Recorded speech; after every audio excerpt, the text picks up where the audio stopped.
Ooh, okay. Fuck. Apparently I'm doing some...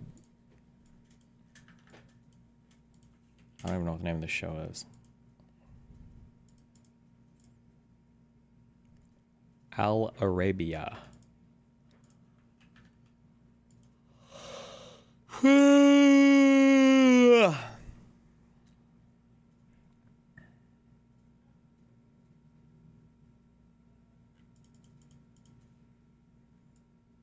It's going to be over the school shit. So I need some good legal eagle coaching on catch me up.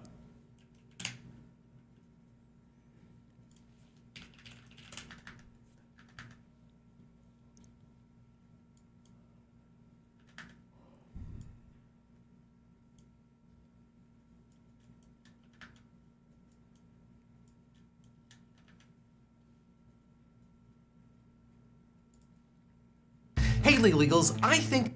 Shut up.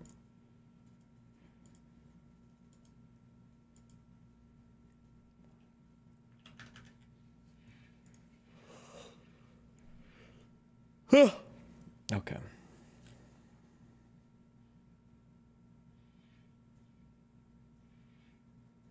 Wait. Is there anything over the Trump Harvard stuff?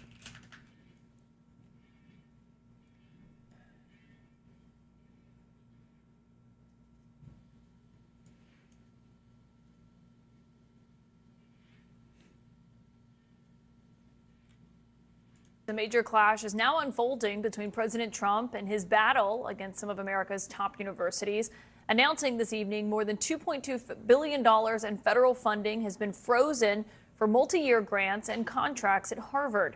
That comes after Harvard said tonight that it was rejecting a list of demands from the administration on sweeping changes and would fight back against them. Those demands came from a federal task force that the administration says is combating anti-Semitism on college campuses following protests against the war in Gaza. But the list of demands included things like dismantling diversity initiatives, auditing academic and hiring practices, and also installing leaders who are committed, the White House said, to implementing the changes they want to see. We saw a response from Harvard tonight, and the legal team responding to that saying, quote, the university will not surrender its independence or relinquish its constitutional rights. Neither Harvard nor any other private university can allow itself to be taken over by the federal government. Now, Harvard's $9 billion that's at stake here is just a fraction of the billions that the Trump administration has been targeting at schools across the country. Harvard's decision, though, appears to be the first time that we have seen a school directly refusing to comply.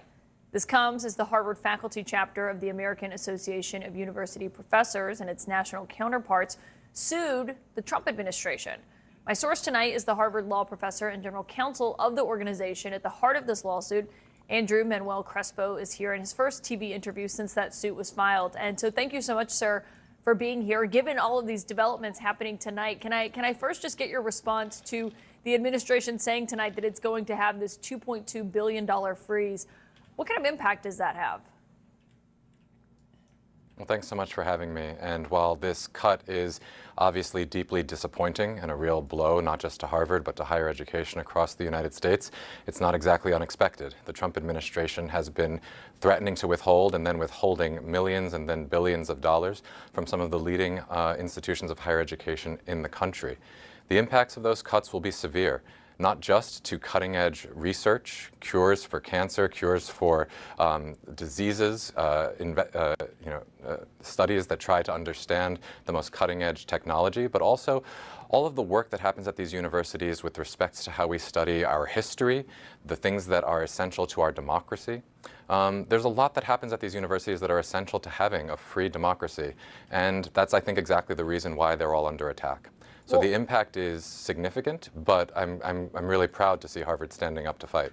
Well, you filed your lawsuit before we saw how Harvard was going to respond tonight, and essentially you were arguing that the threat to cut this funding violates free speech and other First Amendment rights here. Given Harvard is the first school that we've seen respond this way, how does that impact your lawsuit, and what does that mean for this going forward? Well, I think the Trump administration's decision to cut $2.2 billion from Harvard tonight makes clear just how essential this lawsuit is and how critical this fight is, and why it's so important for Harvard and really every university in the country to take a stand at this critical moment, because this is a clear, unquestionable violation of First Amendment rights. You mentioned some of the demands that the administration has made of Harvard.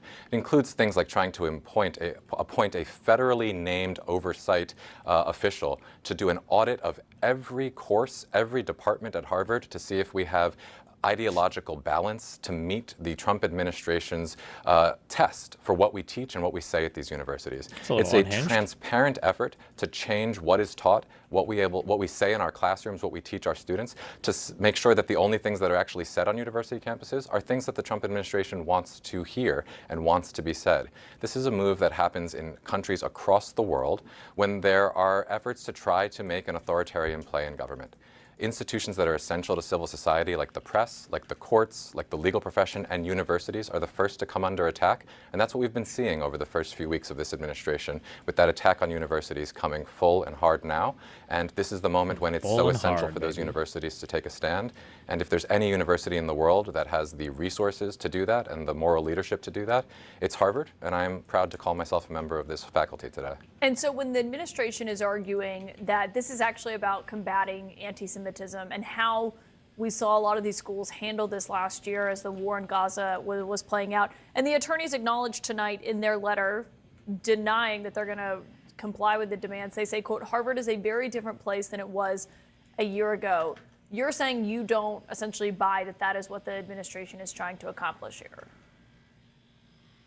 That's exactly right. Look, I've spent my professional life fighting racism and intolerance in the United States. Anti-Semitism is vile and has no place in this country. But these actions are not about anti-Semitism, they're about authoritarianism. And we know that because we can see what the Trump administration has said and what it has done. This is a president who, when he was campaigning for office, said that he didn't like what was taught at America's universities and that he was going to bankrupt them unless they started teaching something different.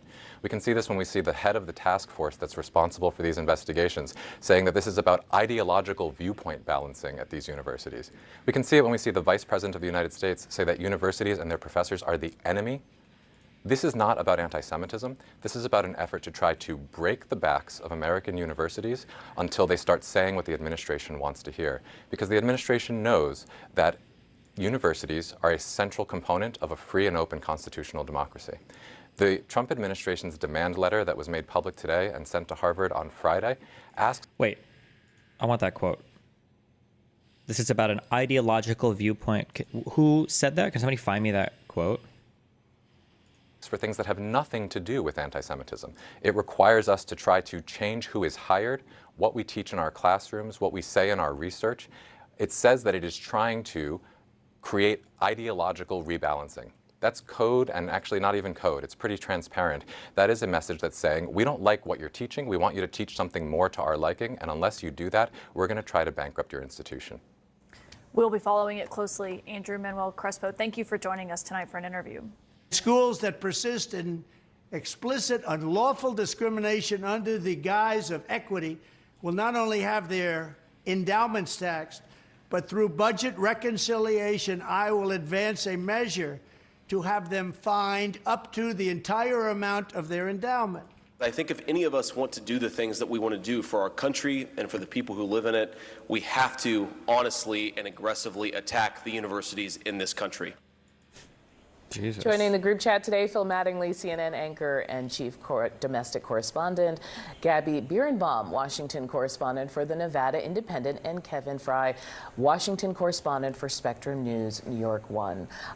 Everybody, I want to just start with what the president is trying to do, because in that old clip we played, he talked about taxing endowments, which is not what he's doing, right? He's specifically saying, here's a list of demands, comply, or I'm going after your federal funding. So sort of who in the administration is pushing this? What can you tell us about the thinking? Yeah, I mean, why slog through a legislative process that you don't know how it's going to end when you can just do it yourself? And I think this is so people cannot view what's happening here in isolation, right? We've been talking about this for the last several months, where the agility and kind of relentless nature with which the Trump administration and top senior advisors who have been planning for this for several years have really, to your point, initially bent institutions that never saw this coming, even though Trump talked about it on the campaign trail, to their will, has been something that people are just starting to kind of get their head around. And Harvard being the first school to say no is a fascinating moment to see whether this is the start of a tipping point. And if there's any school that can do it, it's Harvard. It has a massive endowment. But meanwhile, Columbia faced a similar predicament,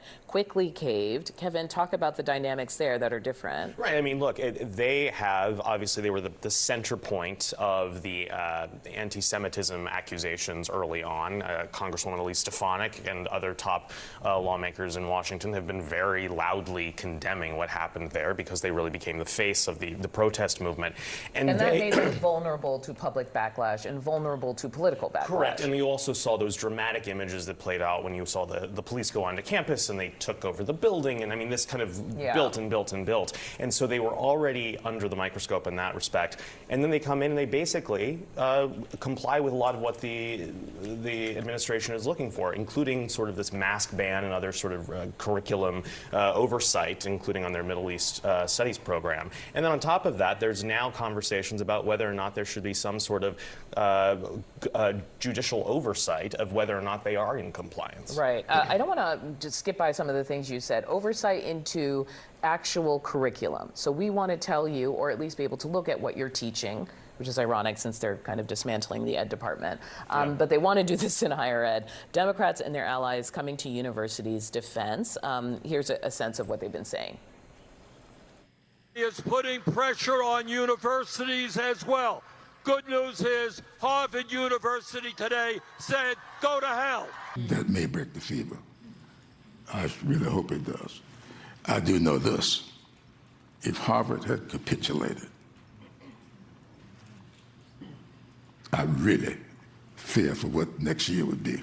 There are things that matter more than simply the size of one's endowment. We need the presidents to be banding together and standing up for free expression. Gabby, I probably could have stopped with Clyburn because he really lays out the stakes. But what are you hearing in congressional delegations? What are you hearing in your reporting about people seeing this as like a pivotal moment? I think Democrats in general have been waiting for somebody, some institution, some group to stand up and say, you know, we're not going to abide by this. And I think Harvard, right, the big dog of academia doing it, I think we'll see, but I would imagine gives permission for some smaller universities, those with endowments that aren't as large, that don't have that, you know, multiple hundreds of years history to say we can outlast any one political moment or administration, to sort of band with them. And I think we'll see some former Biden legal officials have talked about law firms need to do the same, that if they stand together, it'll be easier to stand against some of this rhetoric and action coming from the Trump administration. And so I'll see what moves forward. Wow.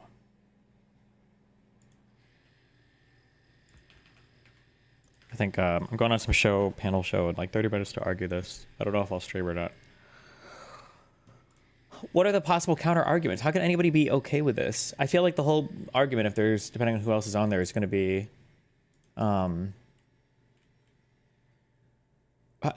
it's just about anti-Semitism, I guess. I don't know. I saw the Boasberg stuff. We might go over that after the show. Well, I guess we can listen to Fox News. So let's talk about Ivy League colleges. And we know that the anti-Semitism raging on some of the most elite institutions in our country has to be addressed. And as soon as Barnard got raided a couple of months ago by anti-Semitic activists from Columbia, they knew the president, this was his first opportunity to address it. So he took $400 million from them. And he said, do these 5 things or 8 things if you want to get it back. And they're still in discussions. When it came to Harvard and the threats against Harvard to straighten out their curriculum, to straighten out the anti-Semitism on their campuses, straighten out the curriculum, to start complying with some regulations that the administration put out, Harvard pushed back and they said, we will not. And the president answered back last night by saying, if you will not, we're taking $2.5 billion from your grant system. So there's this task force that is trying to get that money. Harvard, essentially, they've come back and they've said, you know what the administration is asking us to do is unconstitutional. It also flies in the face of our First Amendment rights. The president of Harvard, a fellow by the name of Alan Garber, sent a letter to the community to explain it. He said, although some of the demands outlined by the government are aimed at combating anti-Semitism, the majority represent direct governmental regulation of the intellectual conditions at Harvard. We have informed the administration through our legal counsel that we will not accept their proposed agreement. The university will not negotiate over its independence or its constitutional rights. So they've been hit with this $2.2 billion federal freeze. But here's the thing. I would imagine this is a battle that Harvard's going to fight, because while that's $2 billion, they've got an endowment at Harvard of $53 billion. So they've got a pile of dough they can rely on if they're going to fight this. Through it. So the president's freezing $2.2 billion on grants, $60 million in contracts. President Obama applauded this because it's his alma mater, but Elise Stefanik also graduated from Harvard, and she was on Sean's show last night sounding off about it. But here's my question, Lawrence. Why should police officers, why should teachers, why should bricklayers and our blue-collar workers and the people in Detroit making our cars, why should they have to pay for schools that will continue and allow anti-Semitism on their campus? God. Because that's what happens. These are tax dollars. Harvard does have this huge endowment, and let all of that money go to community colleges. Let it go to Mike Rowe, who's starting trade schools. Allow that money to go toward individuals who are working hard in America and never would have gotten into Harvard or can't afford Harvard. True. Fuck higher education. You're exactly right. You're so right. Queen. Queen. They are not only anti-Semitic, but they allow people in on these visas that essentially hate the country. They want to redo what America is. And they have been very vocal about the people that have been deported by the president as a result of them violating their visa. The second thing is they don't want cops on their campus as well. A lot of these campuses shun law enforcement, don't want them there, and feel like they're an enemy to the American people, which we know is untrue. Let's talk with some of the diners right now and see what they're... Go ahead. One of the lawyers fighting for Harvard is Robert Hur. Famously did the Hur report on Biden, and the other one's a conservative too, so they think they have an advantage there. I would say this. They're going to have to evaluate. They're going to have everything under scrutiny. Why they're taking so many international students? What countries are contributing to their institution? What is in their curriculum? They're going to have to expose it all because the administration is just amping it up. Princeton's all. Look, see, everybody's always like, well, regulating free speech would be super hard. Who could we trust to do it, right? You can't have a commission. Do you trust the government to regulate? Well, look, see, conservatives are saying they can do it. So I guess there was never any problem with that. It was always okay to trust the government to regulate our freedoms. Just depends on who's in office, huh? Also fighting. Colombia's capitulating as of now. Maybe when they get a permanent president, they might change. But go ahead, Lawrence. Yeah, you're exactly right, though, Brian. Let's go find some folks to talk to. Hey, how you doing, sir? I'm doing great, man. So Harvard, they're not going to comply with the administration. They said get rid of the anti-Semitism. The people that hate our country, that want visas, we're going to start revoking those visas. Harvard, as a result, have said, well, we don't want the money then. We're not going to negotiate with the administration. Where do you stand on? I stand 100% behind Donald Trump's decision to not fund them. Thank God. People Good that American work against this patriot. country are totally wrong. The woke need to wake up. Yeah, wake the fuck up, and wokies. get on the right side of what's woke-tards. going on. 1 minute they're saying one thing, next minute they're saying the other True. thing. They're doing That a lot of definitely flip-flopping, describes the and left. I'm totally against it. You know, this is our country. We need to stand up for this country. I was a 9/11 first responder. Oh, thank God. I love our cops. I Oh, love our military. amen. And Amen, people brother. need to do the right thing by Amen, us brother. first, and that's it. Hell yeah, brother. What about you? A lot of people agree with you too, sir. He's talking about 9/11, and you see these people protesting in the middle of the street. Some of them are not even American citizens. Oh my God, not even American they want to citizens. overthrow a lot of the government. Some of them have been extremely anti-Semitic. Is the president making the right move here? I love him. I think he's doing a great thing. I love him. I'm behind him. I love 1,000%. I love him. I love The man Trump. doesn't really make too many mistakes. And then Winston looked at the TV and he said, and he realized, I love Big Brother. Isn't that the last words in 1984? Or is it he loved Big Brother? I don't remember. When he talks.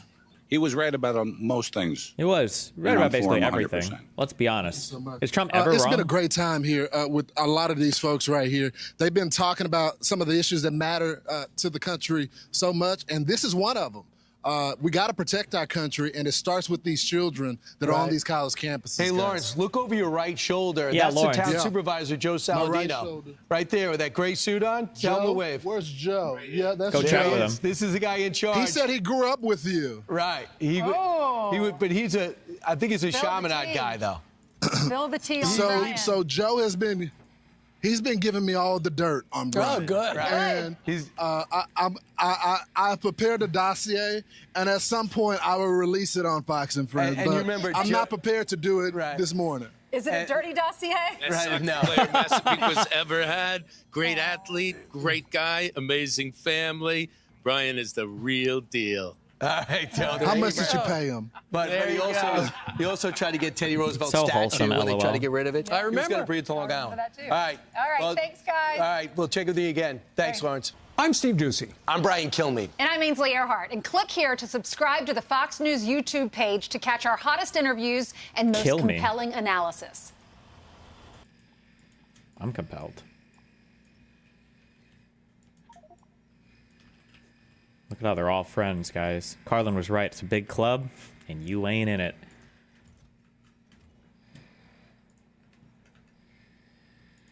And welcome back here. Sue Live now from Fox. I'm Andrew Kraft. What we want to do right now is take Andrew up some time to Crapper? kind of Bro, what are dive these into in names? detail for you this brewing battle between the Ivy League campuses like Harvard and Columbia and the Trump administration. Our colleague Fox's Rebecca Castor has a look at this battle. Let's watch.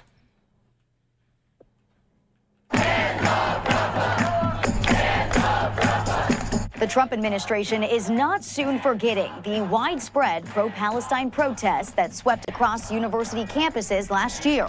Some of the international student leaders are facing deportation, and now federal funding is on the line. We have been addressing the issue of anti-Semitism on campuses. Why no foundries on Navis? I haven't decided if they're worth it or not yet.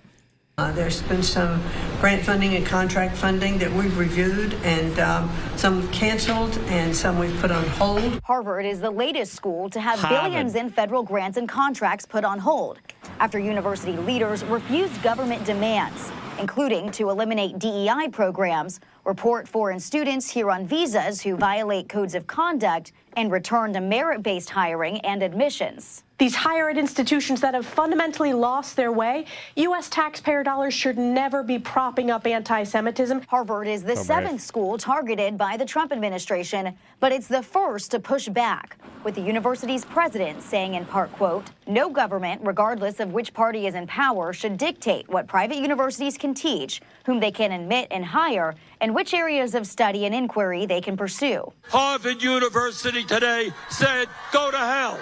Harvard's move also drawing praise from alum and former President Barack Obama, who says other institutions should follow suit. Harvard says it has already taken action against anti-Semitism on campus and argues many of Trump's demands are not related. In Washington, Rebecca Castor, Fox News. Rebecca, thanks so much. Let's read in full former President Barack Obama's statement there just last night on X. He says this: Harvard has set an example for other higher ed institutions, rejecting an unlawful and ham-handed attempt Foundries to are stifle mega worth? academic freedom Fuck. while Should I taking be using concrete them? steps to make sure all students at Harvard can benefit from an environment of Wait, what do your trains ship then? Do your trains ship ore or do your trains ship liquid stuff? intellectual inquiry, rigorous debate, and mutual respect. He says, let's hope other institutions follow suit. This was a focal point of the questioning to Press Secretary Caroline Leavitt today as well. Here's a brief moment. Let's watch. Peter. Thank you, Caroline. To follow up on something that you just said, why do Ivy League schools get so much federal funding? Yeah. It's a very good question, and it's a question the president has obviously raised in his discussions and negotiations with not just Harvard, but also Columbia and many other Ivy League institutions. We have the Anti-Semitism Task Force, which the president promised and delivered on. The Anti-Semitism Task Forces across the government, representatives from various federal agencies who meet on a weekly basis to discuss the question that you just raised. And I think a lot of Americans are wondering why their tax dollars are going to these universities when they are not only indoctrinating our nation's students, but also allowing such egregious illegal behavior to occur. The president at that time made it clear to the American public he was not going to tolerate illegal harassment and anti-Semitism taking place in violations of federal law. So the president made it clear to Harvard, follow federal law, no longer break Title VI, which was passed by Congress to ensure no student can be discriminated against on the basis of race, and you will receive federal funding. Unfortunately, Harvard has not taken the president or the administration's demands seriously. All the president is asking, don't break federal law, and then you can have your federal funding. I think the president is also begging a good question. More than $2 billion out the door to Harvard when they have a more than $50 billion endowment. Why are the American taxpayers subsidizing a university that has billions of dollars in the bank already? And we certainly should not be funding a place where such grave anti-Semitism exists. I'm curious. All right, that was Caroline Levitt just today at the press conference, the press briefing rather. Let's bring into the conversation Politico reporter Irie Sentner. He joins me. Irie, thanks for being with us here. I know you've been following this extremely closely. Does Caroline Levitt have a point? If $2.2 billion in federal funding is frozen, Harvard can't use it, they can't get their hands on it. Isn't that just a drop in the bucket for Harvard?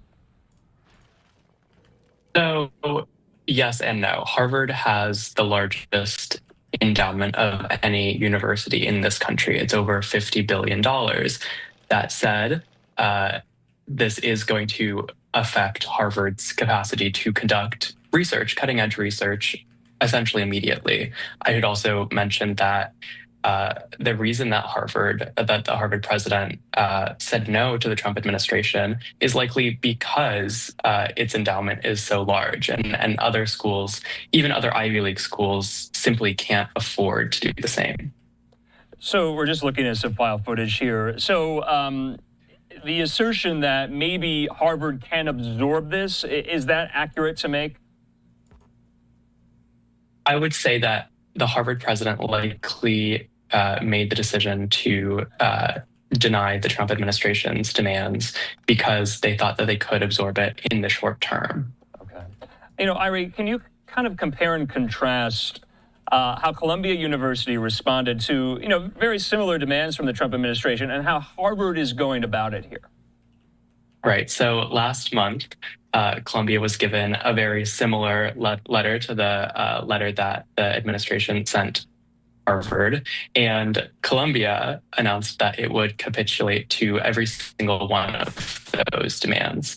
And the reason it did so, based on my conversations with people at the university, is because there was this understanding that the university could not function as usual, and that so much research would stop if the university could not unfreeze the $400 million in funds that the Trump administration had frozen to Columbia. So we're taking a look at Columbia University's campus. This is from last spring. I was on the desk. I was covering these protests almost each and every day here. In the wake of that kind of battle with Trump and Columbia, the acting president stepped down and resigned, didn't she? Yes, she did. Yeah, so you're seeing some of the kind of impacts there as well. We also heard from President Trump on Truth Social today, Irie, threatening to revoke Harvard's tax-exempt status. What's the likelihood that the administration would ever strongly consider that or actually carry that out? Do you think that's going to happen? Is that on the table? Seriously?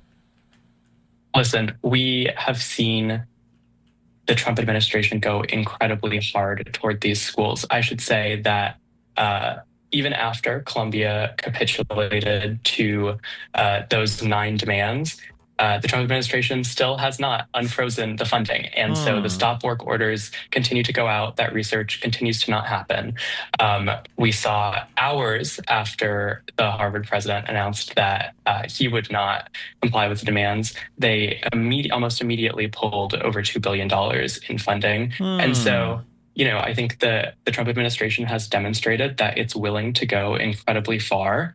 I will say, based on the conversations that I'm having with officials in the Trump administration, they're not concerned that Harvard and Columbia and other top universities in this country aren't going to be able to conduct the research that they've been conducting. They say that those schools have already lost their credibility, and they think it's more important that the universities take further action to address what they say is anti-Semitic behavior on their campuses. So, Ari, you know, President Gerber at Harvard came out and essentially said, we're going to deal with this internally, though. What but are they, a baby? You know, Harvard administrators, can they be trusted? Can they convince, you know, their faculty, their students, their alumni that they're going to, you know, take what the Trump administration is saying seriously to kind of clean their house inside? Are they going to take up those efforts? Gerber said he is, but can we trust that? I mean, that's a question that you might ask the president of Harvard. Okay. I will say that schools across the board have taken action to reduce the anti-Semitism that we did see over the past few years, and the Harvard president claims that he will do that, but that remains to be seen. So my colleague Peter Ducey today in the briefing asked, why do private universities, Ivy League universities, get any federal funding? Is that the right question to ask? Well, Peter is sitting there in the front row. Yeah. It's a good question. I think it's important to understand that when you look at a giant university like Harvard with the giant endowment, much of those funds are restricted. So they're earmarked based, from donors for very specific things. And sometimes that doesn't align with the research that needs to happen, that receives federal funding from the federal government, because the federal government believes that it is in the public's interest to conduct that research. So just lastly for you, I mean, where does this go from here? Do other Ivy League institutions kind of need to be, you know, girding themselves for this similar fight? Where does your reporting take you next? I mean, we have seen the Trump administration launch investigations into dozens of colleges, threaten to... I was unbanned before Destiny. Listen, our band's coming, I'm sure. Don't worry. To freeze funding, or in fact, freeze funding for several of the top universities in this country. And so far, they have capitulated. We've seen many colleges make moves to comply with the Trump administration's demands. We've seen moves to get closer to the administration. For example, Dartmouth College recently hired as its top lawyer the former top lawyer at the RNC. That certainly doesn't hurt.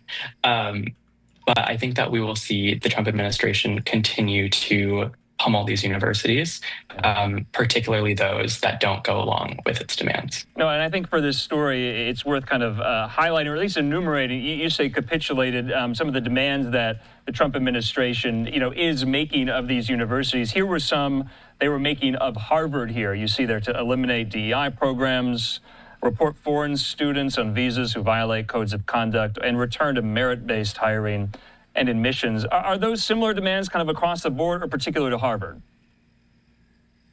Those demands are similar across the board. You know, I think it's on a case-by-case basis, but really the Trump administration and Republicans in general, they see universities, specifically universities in the Ivy League, as places where liberalism and progressivism thrive, and where people go to learn how to be Democrats, essentially. And so, you know, I think it's pretty clear that a lot of the culture war issues that the administration is broadly fighting, they believe that those start at these universities, and we see that in those demands for change. All right, Irie Sentner there with Politico. Irie, thanks so much for coming on tonight. We'll talk soon. Later.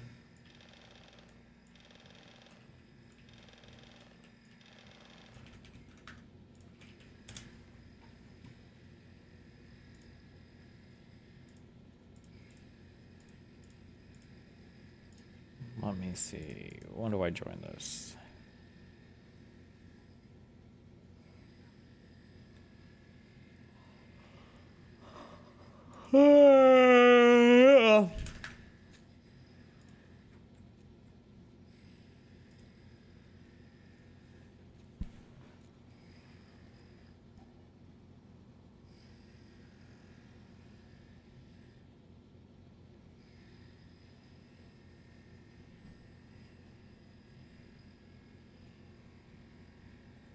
Sounds good. They're doing at 1:30.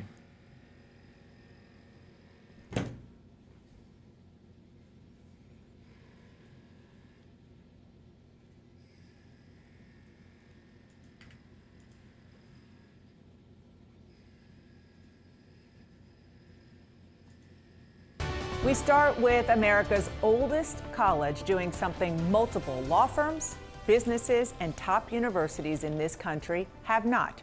Stand up to President Trump. And today, Harvard is paying the price, literally. The White House says it's freezing more than $2 billion in grants to the university after it rejected the administration's demands for sweeping changes. Moments ago, the president even went further. He threatened the university's tax-exempt status unless it acts, quote, in the... Sky Gallery's stole your talking point. 2 days old. I think probably a month ago, that there's a new syndrome which is TDS-DS, which is Trump derangement syndrome. Fuck you. Public interest. But is it really the public interest, or does it go well beyond that to what President Trump's political interests are? That is clearly what Harvard thinks. CNN's Jeff Zeleny is at the White House. So, Jeff, here's the bottom line. Oh, true. What does Ben Shapiro say about this? Does he defend this? Ben Shapiro, Trump, Harvard.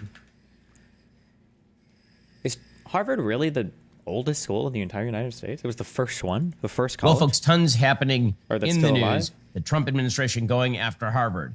Nayib Bukele from El Salvador stops by the Oval Office, and the latest in the trade war. Becoming a member of Daily Wire Plus isn't just a subscription, it's a statement, and you need to be here with us because, let's be real about this, the news is breaking all the America time. as a When you join country. Daily Wire Plus, you're joining millions of Americans who share your values, respect our history, and are committed to building a stronger future. Members get ad-free, uncensored access to our daily shows from the most trusted names in media, in-depth investigative journalism, and entertainment that actually reflects the things you believe. Movies, documentaries, series reshaping the culture in real time. Join right now. Head over to dailywire.com/subscribe. Alrighty, so the big story over the course of the last couple of days that the United States government has now frozen billions of dollars in funding to Harvard. The reason for this is because Harvard refuses to go along with the federal government's demands that it abide by the Civil Rights Act of 1965. The Civil Rights Act dictates that universities and any business that actually receives federal funding must abide by anti-discrimination law. Now, you cannot like some aspects of the Civil Rights Act. Its attempts to intrude into the private sphere, for example. But no way, he's taking the he's playing the Jew card on this? Really?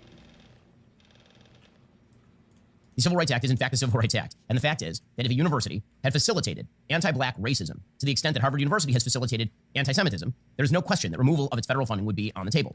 Now, we can also be real about the politics of the situation, which is that federal funding should not be going to these universities anyway. So how much money does Harvard actually get from the federal government? I asked our sponsors over at Perplexity exactly how much money does Harvard University receive on an annualized basis from the federal government. They said Harvard University receives substantial funding from the federal government each year, primarily to support its research activities. In fiscal year 2024, Harvard received approximately $686 million from federal agency. This amount constituted about 68% of the university's total sponsored research revenue and accounted for roughly 11% of its overall operating revenue, which is a lot of money. I mean, that's a lot of money that they are receiving. Most of it goes to various science outlets like Harvard Medical School or the School of Public Health, but it also does go to the Faculty of Arts and Sciences. The Department of Health and Human Services is the largest federal funding. They provide $520 million in fiscal year 2024. Now, again, this is a lever. It's not as though all of this money is going into the pockets of the English professors at Harvard, but money is also fungible. So money that would have been spent on the medical facility is now being spent instead on the English faculty, and this is sort of the point the Trump administration is making.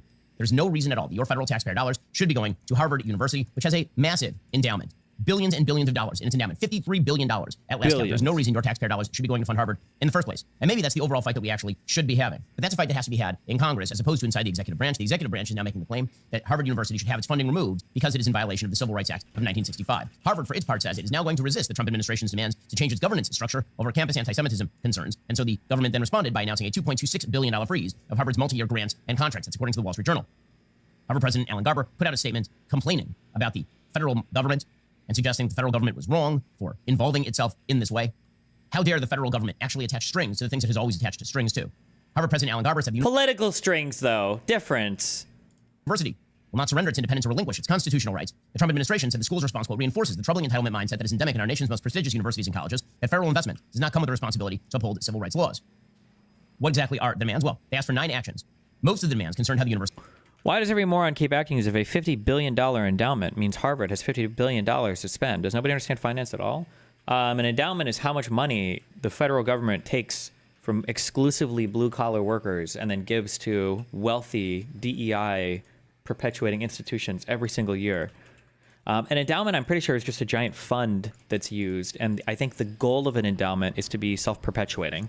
So, for instance, if I were to have a $10 million endowment, then ideally with good conservative investment principles, I could maybe take from that $10 million endowment, let's assume a 7% rate of return of $70,000. And then let's assume that I want to, hedge against like bad markets and everything. So maybe I can take like $30,000 to $40,000 a year, maybe, I guess, out of that. I don't know if the math, I don't know what the investment is looking, but the goal of a $10 million endowment might be to give me a steady $30,000 to $40,000 a year of money to work with, and that endowment continues to be invested and then provides those returns so that it's a safe source of funding. It doesn't mean that you're not supposed to spend your endowment, I don't think. It's supposed to be self-perpetuating, I believe.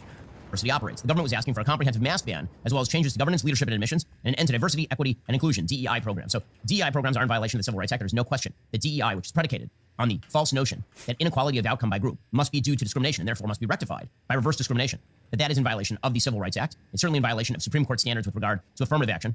As far as things like a comprehensive mask ban, the idea there is that you don't want people who have shown up to campus on student visas participating in anti-American activity that would otherwise get them deported, and the university is facilitating all of that. The government is also demanding necessary changes be made to address bias, improve viewpoint diversity, and end ideological capture, fueling anti-Semitic harassment, according to the task force's letter. Oh, I'm sorry. I was thinking 1 million. For $10 million, it would be $700K. So maybe on a $10 million endowment, maybe you're spending $300K to $500K a year, so that you're not drawing down from the principal. Sorry. The university said Harvard has made and will continue to make lasting and robust structural policy and programmatic changes to ensure the university is a welcoming and supportive learning environment. But the task force is making demands, quote, in contravention of the First Amendment, and say that they are ignoring due process. Now, again, what did Harvard do that was anti-Semitic?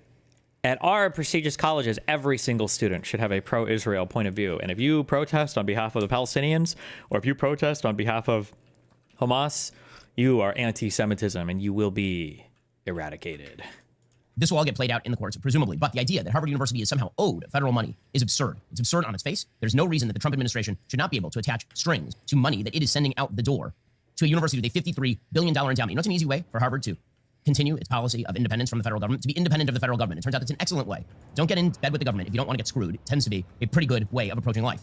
The faculty put out a statement on Friday saying, quote, that the federal government's actions overtly seek to impose on Harvard University political views and policy preferences advanced by the Trump administration and commit the university to punishing disfavored speech. Well, no, actually, they're just saying that if you engage in anti-Semitism, then that is in violation of the Civil Rights Act. It's funny. So to be clear, it sounds like Columbia did capitulate completely to the Trump admin demands, but nothing happened. They didn't get any reprieve from having their shit stripped, so. To watch all these universities that for years were willing to expel students for saying that boys were not girls, that went after Harvard University. I was there when they went after Lawrence Summers, who was, at the time was the president of Harvard University. They got angry at him because he made the mere suggestion that perhaps the lack of women in scientific institutions might be due to the fact that women are less interested in scientific pursuits overall as opposed to men, and also that the ends of the bell curve with regard to scientific performance on tests tend to be heavily male. He was ousted from his position for that. So don't give me your free speech concerns when you guys have been cracking down on free speech yourselves for a long time. At the very least, if you want to say, at least he admits he's cracking down on free speech, I guess. All right, you have to be a private university. You can't have it both ways. You can't say free speech applies to us. We are a free speech institution. Also, we want your taxpayer money. That's not the way that it works. At least it shouldn't work. Oh, so if taxpayer money is involved, there's no freedom of speech? So every single, state university, every single, wouldn't it be you'd think it would be the exact opposite, wouldn't you? You'd think that when taxpayer funds are involved, that would be the most important parts of freedom of speech, you would think. But not in Benny's world. I guess it's the exact opposite of where your intuitions may take you. That's good to know. That way. Harvard professor Nicholas Bowie says, this is authoritarian. No, what seems authoritarian to me is you seizing my taxpayer money, shoving it in your giant endowment, and then cramming down a bunch of left-wing agitprop on your tens of thousands of students. What the President of the United States is demanding of universities is nothing short of authoritarian.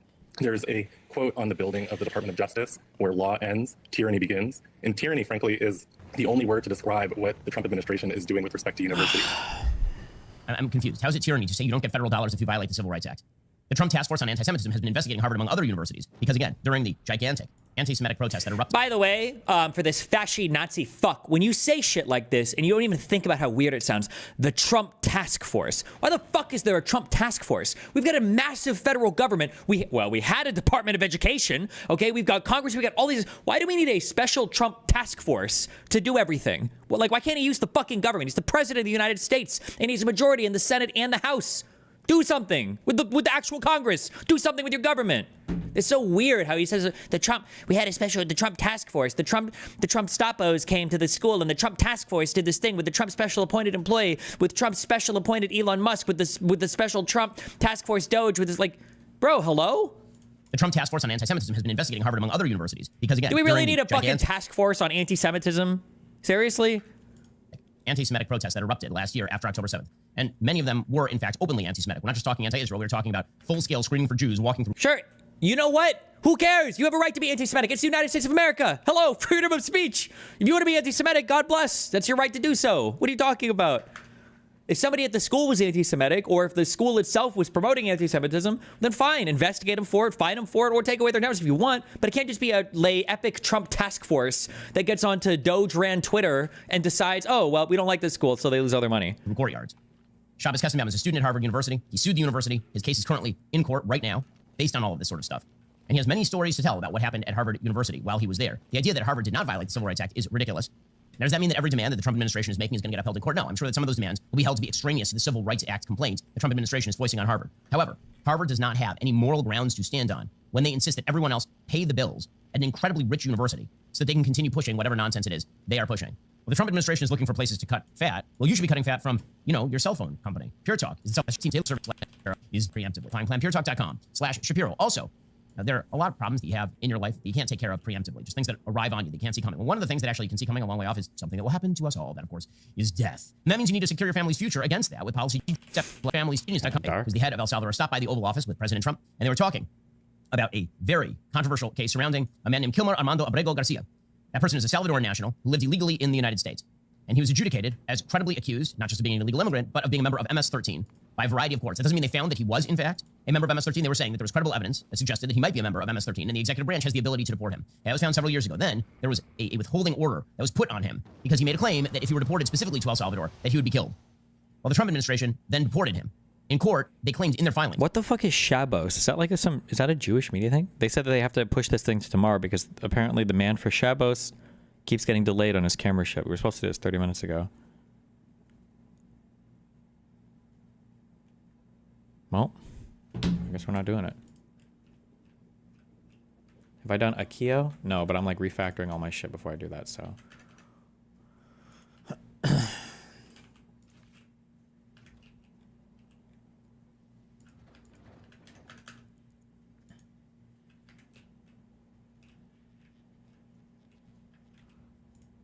God, I hate this administration.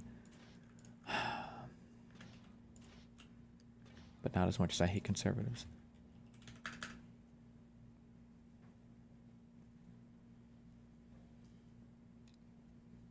What the fuck am I even doing with this ship anymore?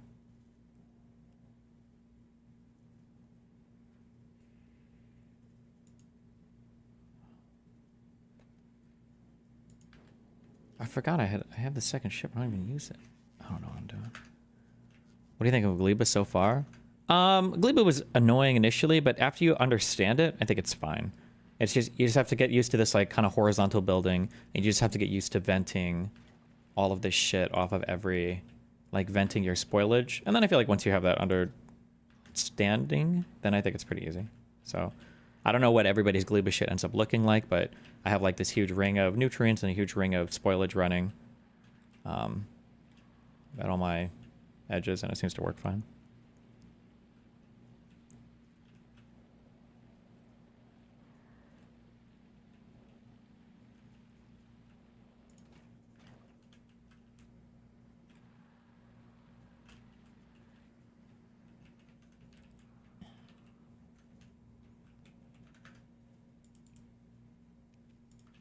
Okay, I'm going to set this up to start shipping a whole bunch of stuff to a ship, and then we're going to read this Boasberg.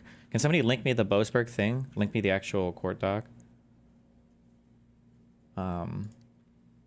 Oof, we got a big yikester today. It's interesting, your Gleba setup ended up so much different from mine in my opinion. It's the most different planet from Basic Vector, but it's quite flexible. Court listener, thank you.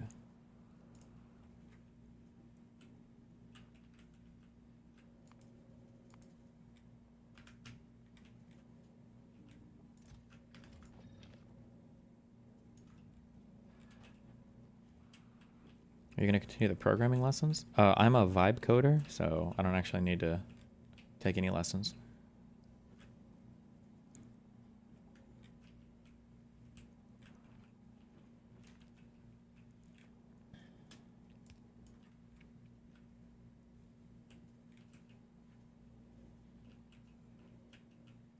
What is a vibe coder that everybody complains about? Is it just somebody who uses AI? It's like a meme term, I'm guessing, right?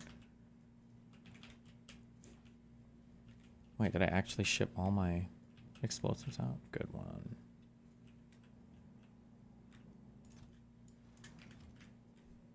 AI for everything? Based. If Trump ignores everything the court says and keeps strolling, what are the consequences? Whoa, well, small spoiler. I've just read a few sentences of random shit. That very question just might be addressed in Boasberg's epic ramble.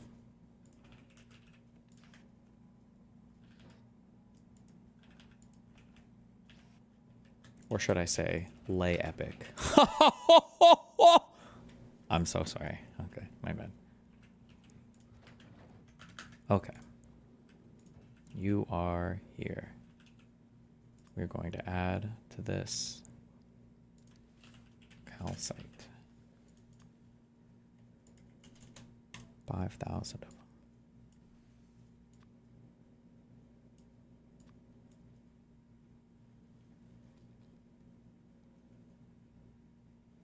Oh shit, Pal speaking. Sorry, we'll listen to Pal and then we'll do Boasberg after. And quiet during the program so that we all can gain the full benefit of Chair Powell's remarks. And now it's my pleasure to welcome my friend Austin Goolsbee, the President and CEO of the Federal Reserve Bank of Chicago, a renowned economist and our fellow ECC member. Austin, take it away. Woo! When are you gonna start focusing on quality parts, it's gonna be better? I'm probably gonna do that as well. Because I just got epic things. Bum, bum, bum, bum, bum, bum, bum, bum, bum, bum, bum, bum, bum. Idea of the science pack spoiling? I've just been manually flying and researching shit that I need to use. I imagine the best way to deal with this is probably just have faster ships, but I'll figure that out later. When does Destiny realize that this is a direct result of what the Dems did?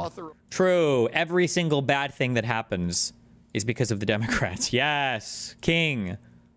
Which goes to the greatest financial researcher under age 40. He's since over age 40, but he was the inaugural winner. He is a member of the Group of 30, and he was the 23rd governor of the Reserve Bank of India. And before that, actually, I can be chief working on that. economist and director of research at the International Monetary Fund. You probably know him as a regular contributor to the Financial Times. He speaks extensively on economic and financial issues. Please give a warm welcome to Professor Rajan. Oh. That's not what I wanted. And then our featured speaker will be Jerome Powell, the 16th chair of the Board of Governors of the Federal Reserve System. Hell yes. As head of the U.S. Central Bank, as you know, Chair Powell plays a crucial role in the country's monetary policy, oversees major financial institutions, and maintains economic and financial stability in this country. He was first appointed as a board member of the Fed by President Obama in 2012. He was subsequently elevated to chair of the Fed by President Trump in 2018, and then renominated to his post by President Biden in 2021. He has the respect of members of both parties. Wait. And I believe that no one as Fed chair has literally ever live. had to deal with more and varied challenging issues than Chair Powell has had to deal with. From the pandemic to fighting inflation to bank runs and on, his leadership at the Fed has been a steady hand and one of the all-time greats. No, I went to the wrong. Before coming to the Fed, Chair Powell was a visiting scholar at the Bipartisan Policy Center in Washington, D.C. He first entered public service at the Treasury Department under President George H.W. Bush, with responsibility for financial institutions, the Treasury debt market, related areas. Outside of public service, Chair Powell has worked as a lawyer, an investment banker, and been a partner at the Carlyle Group. In addition to his service on corporate boards He served on boards of charitable and educational institutions, including the Bendham Center. New York Times reported like 8 minutes ago that a judge might make a... Oh, stop! Don't talk about that! Finance Don't donate! We'll go over it soon. We're going to read that whole court order. We're going to read the whole thing. And the Nature Conservancy. Because it's probably one of the most important DC things and Maryland. happening right now, even though nobody He cares is about a it. D.C. native, received a BA in politics from Princeton, and a law degree from Georgetown University, where he was editor of the Georgetown Law Journal. LeMayo. Please welcome to the Economic Club of Chicago again, Chair Jerome Powell. Woo!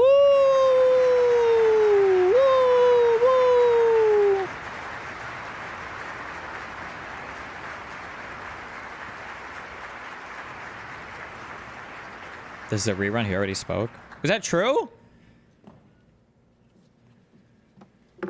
Thank you and good afternoon. It's great to be back in Chicago. Does this guy not age? Thanks for that kind introduction. How old is this guy? The fuck? Austin. So I'm looking forward to our conversation, my conversation. 72? With, He doesn't look a day over 65. Professor Rajan Raghu. But first, I'll briefly discuss the outlook for the economy and monetary policy.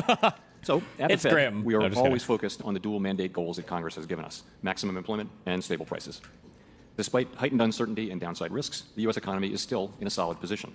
Okay. The labor market is at or near maximum employment. Okay. Inflation has come down a great deal, but is still running a bit above our 2% objective. Turning briefly to the incoming data, we'll get the initial reading on first quarter GDP in a couple of weeks. The data we have in hand so far suggests that growth has slowed in the first quarter of this year from last year's solid pace. Oof, that's okay. Despite strong motor vehicle sales, overall consumer spending appears to have grown modestly. In addition, strong imports during the first quarter. Why is he not calling Trump out? Federal Reserve Chair, he's supposed to be apolitical. Nothing in this speech should be explicitly political. That is his job. That'd be a very, very, very scary line to cross. Let me grab Red Bull real quick. Hold on.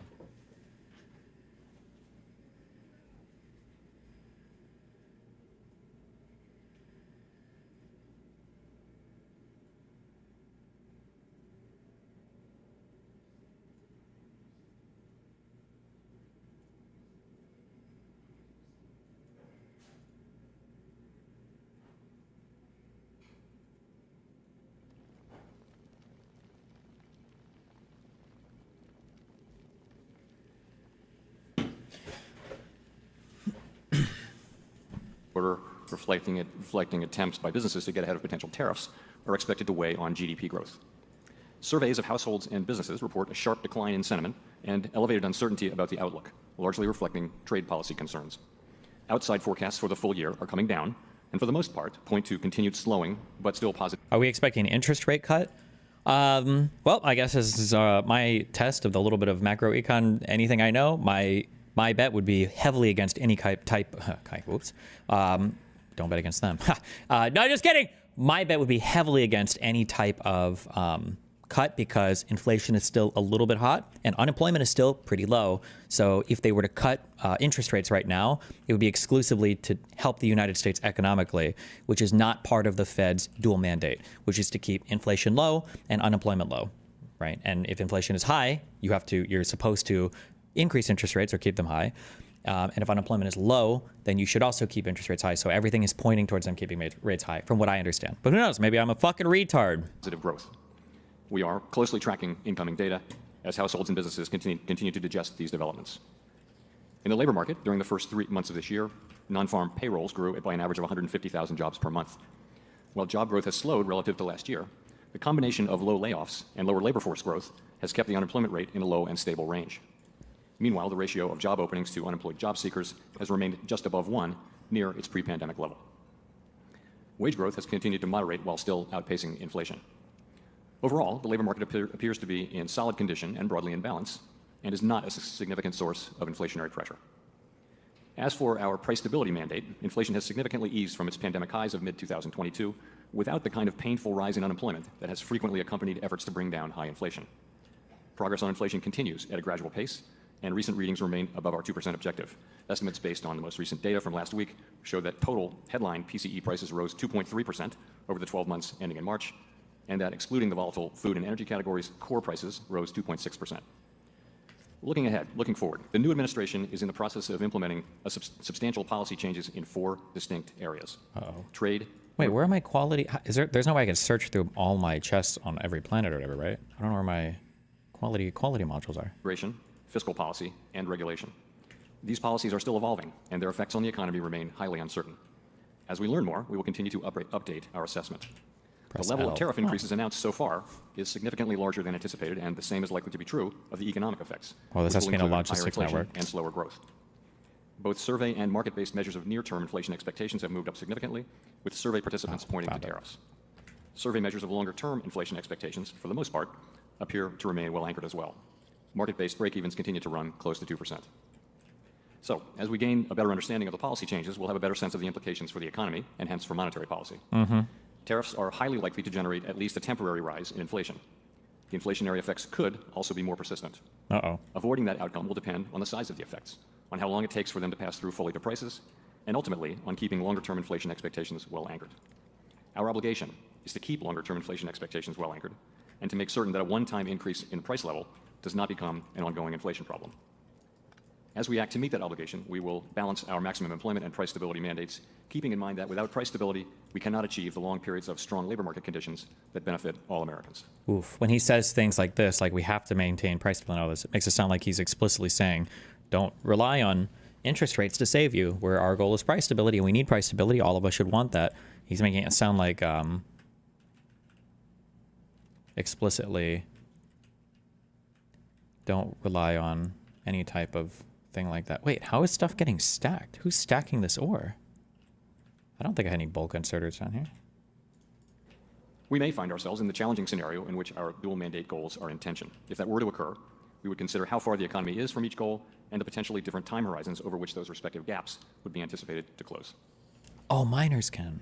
As that great Chicagoan Ferris Bueller once noted, life moves pretty fast. For the time being, we are well positioned to wait for greater clarity before considering any adjustments to our policy stance. Nice. We continue to analyze the incoming data, the evolving outlook, and the balance of risks. We understand that elevated levels of unemployment or inflation can be damaging and painful for communities, families, and businesses. We will continue to do everything we can to achieve our maximum employment and price stability goals. Ooh, everything we can. He's saying, fuck you, Trump. We're not doing shit to help your bullshit economic policy. That's what he's saying. Maybe. Man, if I'm wrong, it's going to look so bad. Good luck. Thank you, and I look forward to our discussion. Clapper.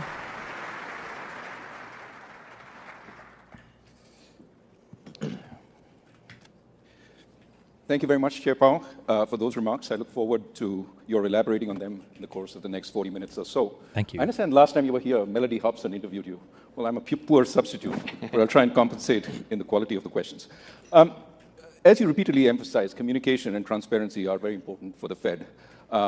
I would like to get more from you on some of what you just said. As a former central banker, the only sort of caution I've been given by the Economic Club is to not lapse into central bank speak. So I'll try my best not to do that.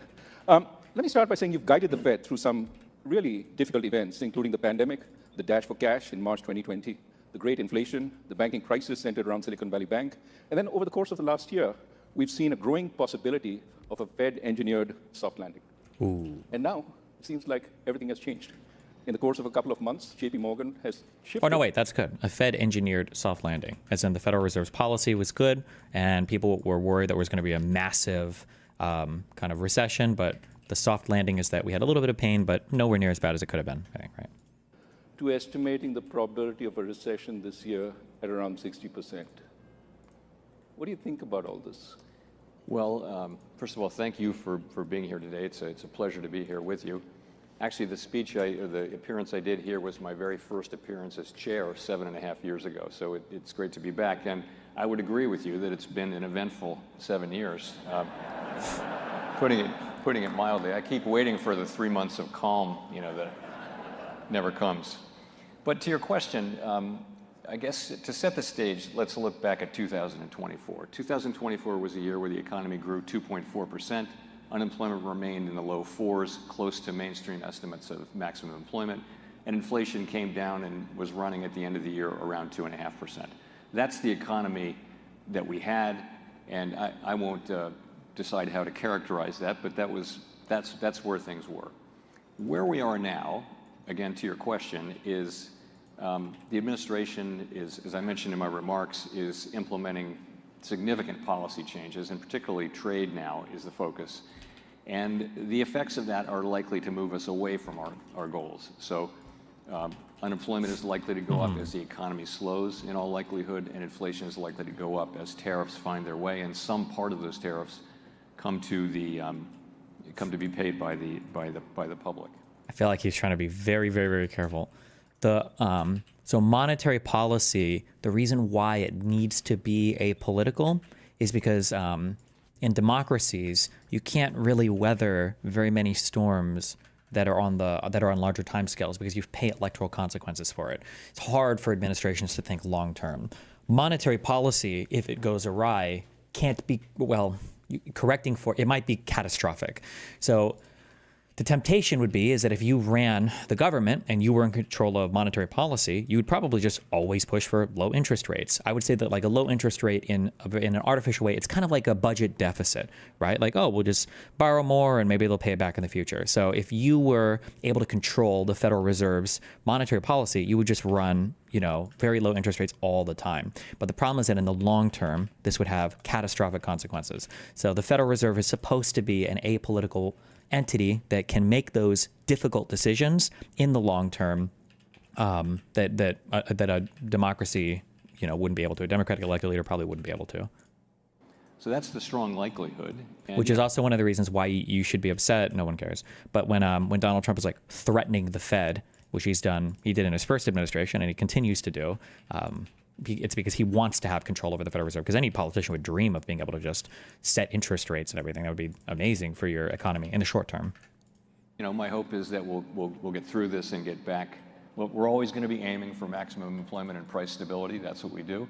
I do think we'll be moving away from those goals probably for the balance of this year, and then, or at least not making any progress, and then we'll resume that progress as we can. Why are lower interest rates bad in the long term?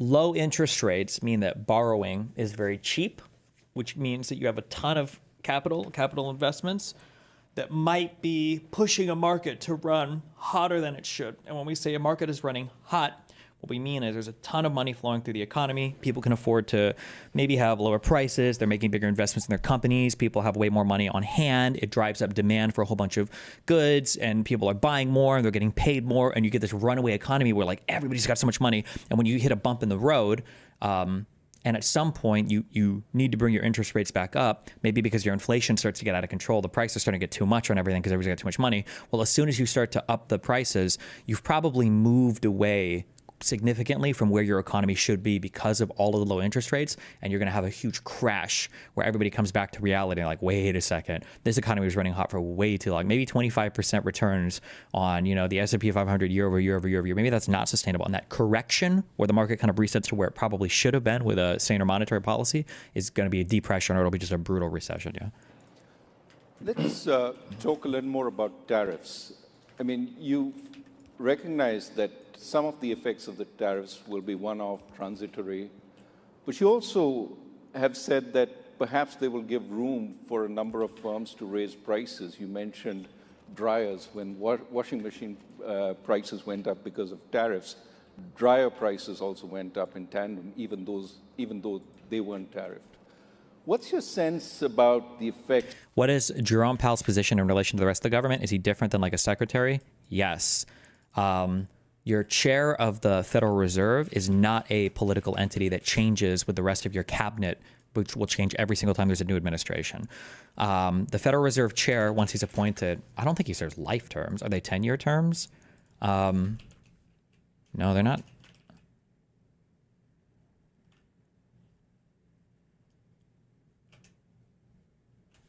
Federal Reserve, term length is 4 years and renewable as chair, 14 years non-renewable as governor. Okay, so for the chair, it's 4 years, but they're renewed. I'm trying to think, does the chair get confirmed by the Senate? I think they do. Okay, they do, yeah, all right. It's not supposed to be like a political position though, where you put in a Fed Reserve chair that is like a guy who's cool to you. Oh shit, I didn't realize how much the Fed chair relied on norms. Oh God, wait.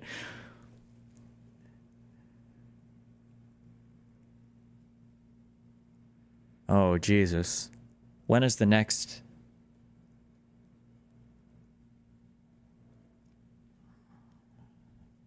...2022. So 2026, the Fed chair would be up for... If Donald Trump were to try to install some some political loyalists there, that might be like the tipping point, the end that we don't come back from, but I don't know. Who knows? Of tariffs on inflation, what would make them more persistent, and what would make them have effects on growth? So in a kind of a simple starting point is one tariff comes in that gets passed along in prices and raises inflation, but it's just a one-time thing. So the price level goes up, and that's it. But that can happen in some circumstances, but it depends on a number of things which we don't know yet. And I would point to a couple of them, or three of them actually. One is just the size of the effects. And as I mentioned, the tariffs are larger than forecasters had expected, certainly larger than we expected, even in our upside case. We looked at a range of cases. So that's one. The second one is how long does it take for the tariffs to have their effects on inflation? To the extent it takes longer and longer, that raises the risks that the public will begin to experience higher inflation. They'll come to expect it, and companies will come to expect it. So one of the hard things too about monetary policy, I believe, is I don't fully understand. Metalloid will explain it to us someday. Even I don't fully understand how the Fed influences rates exactly per se, but I do know that there can be a bit of a lag time on them doing rates. So if the Fed thinks that we're going to experience high inflation or thinks that we're going to experience high unemployment, they try to take these moves a bit preemptively to try to guess where the market's going to be. So sometimes the effects are lagging. So their ability to head off certain problems means that they have to act first, or they might miss something or whatever. That risks higher inflation. And the third is just what I mentioned in my speech, which is my remarks, which is got to keep inflation expectations well anchored. So if we have those three things under control, that's what it will take. And indeed, our role is to make sure that this will be a one-time increase in prices and not something that turns into an... He's having a rough time. His Lolly Queen just went into retirement. Why did they call it? Wait, so what is Hollow Live? It's not an actual school, right? I'm retarded. I know it's not an actual school. It's like the name of the company for the VTubers. Are they actually high school girls? When they talk about like, oh, she's graduate, are they actually high schoolers or? Okay. Ongoing inflation process. That's a big part of our job. What about the effects of tariffs on quantities? With the level of tariffs that, for example, have been currently applied on China, there's a fear that the supply chain may get disrupted, that firms may not be able to import their relevant stuff from China given the level of prices.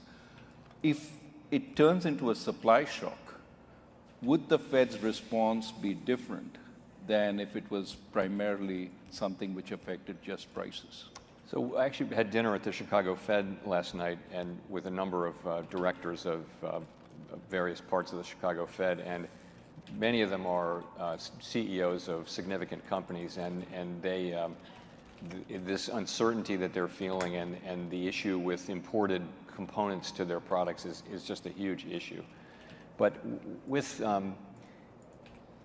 if you look back at the pandemic, if you remember, there was a shortage of semiconductors, and that led to a shortage of cars at a time of extremely high car demand.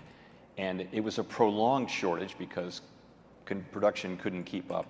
And that led to an extended period, one of the things that led to an extended period of inflation. So when you think about supply disruptions, that is the kind of thing that can take time to resolve, and it can lead what would have been a one-time inflation shock to be extended, perhaps more persistent, and we would worry about that. In this case, you can look at the car companies, which their supply chains are likely seem to be on track to be disrupted significantly, and you would worry that that process will take some years and that the inflationary process might be extended. So these are all of this is highly uncertain. We're thinking now really before the tariffs have their effects, as how they might affect the economy, and that's why we're waiting really to see what the policies ultimately are and then we can make a better assessment of what I the have economic no idea effects what the fuck the president's going to do, in other words. Let's move to immigration. You talked about the labor markets being in reasonable equilibrium right now. Of course, what we've seen over the last few months, the last months of the previous administration continuing into this administration, is immigration has fallen off considerably. What's your sense on how that will affect the labor market? So part of why growth was so strong in the last couple of years was just very high levels of immigration, and those people went to work. The economy hired them. There was a lot of demand. We were still working off the labor shortage. What's happened since the prior administration changed their policy? There's this world, guys. There is this world where this ends up being like a good thing for the United States, because we finally learn, like, oh shit, all these things that they told us about like immigration was actually a total fucking lie. It actually really did help the economy. These laborers actually really were important for a variety of reasons. Like, oh shit, maybe it is actually good to have other people coming to our country, to work and to learn and do all this. Maybe this actually helped. There's like a world where we finally learn that, maybe, hopefully. As you mentioned, maybe immigration has fallen very sharply, and therefore the growth of workers has really stopped. It's really stagnant. But at the same time, demand has also fallen. And so demand for workers, so payroll job creation has also fallen. And they've kind of fallen in tandem, which is why the unemployment rate has been pretty stable for about a year. So in a way, demand and coincidentally, perhaps to some extent, demand and supply for workers has fallen. In terms of the effect on the labor market, right now we're still at full employment. And labor force participation is still strong. Wages have moved back down to levels that are now pretty sustainable, given an assumption about productivity. So the labor market's in a really good place. Longer term, the effects of immigration are not thought to matter much for inflation. The effects on demand and supply will more or less cancel each other out. So we wouldn't expect there to be a big impact on inflation. You've seen in recent weeks substantial talk about layoffs in government, as well as freezes in research establishments and universities in jobs. How soon and how big will this be in its impact on labor markets? So it's too soon to say, but what I can say is, of course, the people being laid off in government, this is highly significant to them. We don't know how big that's going to be. Right now, it's not big enough to affect a workforce of 170 million people materially. In terms of the cutbacks in funding and for science and things like that, we do see in areas, particularly in cities that have a lot of universities and research hospitals and research institutions, we're really hearing significant layoffs and significant impacts on employment. I don't know how much that will total up to. And of course, in addition, cutting back on scientific research may have implications for economic growth, for productivity, for health, for all kinds of things. But those are very difficult to estimate in real time. Now, given that we're talking about the future, you may be confronted in the not so distant future with both higher levels of unemployment as well as potentially higher inflation. High unemployment and high inflation at the same time are very, very, very scary. Really low unemployment and low unemployment and high inflation are easy to deal with because you can just raise rates, right? So the idea is that, okay, hold on. So independently looking at the mandate, okay, the dual mandate. The mandate is to keep unemployment at around 5%, probably, and to keep inflation at around 2%, probably, right? This is the dual mandate of the Federal Reserve. If unemployment goes up, high unemployment means you want to drop interest rates to get more money flowing through the economy. If unemployment gets too low, then you want to raise interest rates in order to slow down the economy, right? When inflation gets really high, you want to raise interest rates to slow the economy down. When inflation is below 2%, then you want to lower interest rates to get the economy kind of moving. You want a little bit of inflation. You want to see some healthy spending, consumer confidence, all that. The scary thing, like the hellscape world you run into, is, I think people call this is I think what stagflation is, right? Is when you start to run into high unemployment, your unemployment is going past 5%, but you also run into high inflation. And the Federal Reserve's ability to counteract these environments becomes a lot more limited because now you've got competing pressures where high unemployment is calling for a lower interest rate, but high inflation is calling for a higher interest rate. And now the Fed is kind of constrained in terms of the options available to it. I don't know if this was the, maybe this is the, where quantitative easing came from. It's what kind of moved them into that environment. Maybe? I'm not sure. I don't know enough about QE to speak intelligently about it, but. And of course, what exactly does a stagflation economy look like? Imagine every time you go to the store, instead of going to the store, seeing prices you expect them to be and being able to buy what you want ordinarily, instead you just go to the checkout aisle and somebody fucking you with a massive dragon dildo every single fucking time. Stagflation is where you have a stagnant economy, meaning like people are being laid off, unemployment is getting higher, it's hard to find work, your work isn't paying very well. But you go to the store and the prices are still getting higher. Stuff is even more unaffordable. Prices aren't coming down like you would hope or expect a little bit. So things are becoming more expensive and people have less money to spend. This is like a hellscape world. It's very, very, very bad to have both of these things happening at the same time. As well as potentially higher inflation. And of course, the policies that each one requires could be different. You talked a little bit at the podium about how the Fed would see these two and how it would address it. Just giving you a chance again to elaborate on that. Right. So most of the time, when the economy is weak, inflation is low, and unemployment is high, and both of those. Oh, he's going to explain whatever. That's okay. He's not going to use the dragon dildo analogy like I use. So call for lower interest rates to support activity, and vice versa. So most of the time, the two goals are not in tension, and they're not really in tension now. The labor market is still strong. Yeah. But the shock that we're experiencing, the impulses we're feeling, are for higher unemployment and higher inflation. And our tool only does one of those two things at the same time. So it's a difficult place for central banks, to be in terms of what to do. And so the best we can do is we actually have a little provision in our consensus statement, which is that actually stagflation. The best way to understand stagflation is the economy that everybody pretends that we've been in for the past 20 years, where everybody says, "Oh my God, I just graduated a comp sci degree and I can't find any work. There's no work and everything is so expensive." So if you go on Twitter or on social media or you look at whatever you've been posting on my fucking chat, okay, that's what stagflation is. It's what people think the economy is, all right? Thing that we vote on to embody how we approach these questions. What we say is we will look at how far the economy is from each of those two goals, and then we'll ask, might there be different paces at which they would approach those goals? We'll look at those things and think about them, and we'll make what will no doubt be a very difficult judgment. Again, we're not experiencing that now, but we could well be in that situation, as I mentioned in my remarks. Just want to pick up on a word that is often used today, uncertainty. As a respondent to a Dallas Fed survey said, "I've never felt more uncertainty about my business in my entire 40-plus years career." The worry today is not just about immediate policy uncertainty, but an entire change in the US's economic philosophy. Not just policy uncertainty, so to speak, but structural uncertainty. One of the effects, as you've pointed out, of high levels of uncertainty is that firms postpone investment. For instance, even after the tariffs stabilize, firms that contemplate reshoring production facilities will hesitate, not knowing if the tariffs will be reversed in the future, maybe by the next administration. How do you take such longer-term uncertainty into account in your policies? So let me just agree that what comes back very strongly, and everyone will understand this.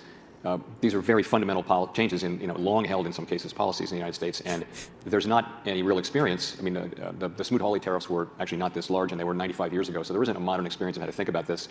And businesses and households are saying in surveys that they're experiencing incredibly high uncertainty. He's not supposed to be political in any way, size, shape, or form. And I'll be honest, I haven't listened to prior Jerome Powell speeches, but this is like he's towing the line as much as possible right now. Or no, not towing the line. I shouldn't say that. That's not the right expression. He's what do you call it when you like test the boundaries of something? There's an expression I'm looking for. People used to say I did this at Twitch. Why do you pushing the boundary, walking the line? Oh, walking the line. Maybe walking the line. Where he's like, he's not being political and he's not trying to criticize the current administration, but he's saying that all the polling shows that businesses are very scared. We've never operated in an environment like this before. These tariffs are larger than the Smoot-Hawley ones, which I think everybody agrees were pretty bad. There's a lot of research, some of it from the Fed, showing that does lead to business. Is Destiny waiting on the SCOTUS Garcia case for more information, or is it something he already talked about and I've missed? I haven't spoken about it yet. I'm going to read the whole court order, though, in a bit. It's not a SCOTUS case anymore, though. Don't call it that. Now it's simply now it's just a federal district case. The SCOTUS has already ruled and has said the government is 100% out of bounds. The SCOTUS has spoken. The Supreme Court has said that the government must comply with the courts now. So I wouldn't even call this a SCOTUS thing anymore. Now it's just whether or not the government wants to follow the law or not, basically. Businesses and households stepping back from decisions, which of course makes common sense. And you hope that that's something that you go through a phase and then you know what things become more certain, and therefore people can resume normal economic activities given their understanding of what is the new normal. I mean, your question really is, what if the uncertainty remains high? I think that's a difficult environment. I think people's expected rates of return would Have you already heard of Boeing and NVIDIA trading blockades? No, I haven't heard of that. I do know that NVIDIA and AMD got fucked in after hours. Oh, what did the actual... Well, maybe when the markets open, maybe the stock was fine. Woo! Nope. What is... I read this on Wall Street Bets. I don't know how true it is. Any bad news for NVIDIA is bad news for AMD. Good news for NVIDIA is good news for NVIDIA. And then, what was it? Like, bad news for AMD is bad news for AMD. Good news for AMD is good news for AMD. Basically, any news for NVIDIA, I guess, is bad news for AMD. People just don't like the AMD stock in Wall Street Bets. Damn! All right.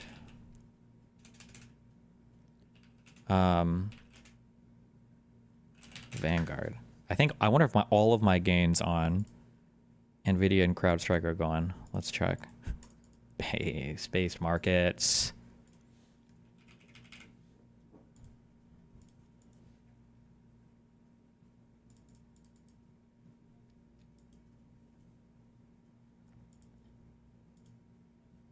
What is this new ad that just popped up? Open a Cash Plus account.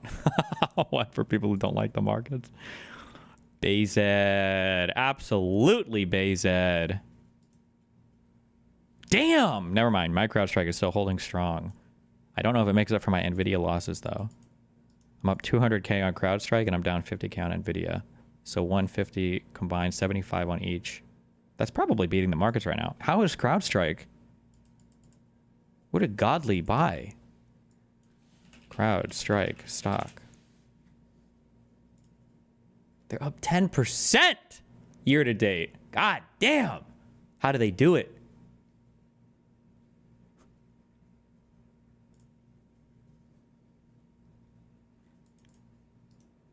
Wait, when can I dump this? I want to sell. I need to be out of this. When did we buy CrowdStrike? Does anybody remember?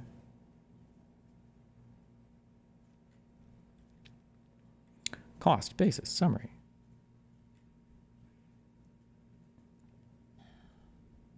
Crowd. Date acquired, 7/23/24. Damn. July. Whew, we got 3 months. Good luck.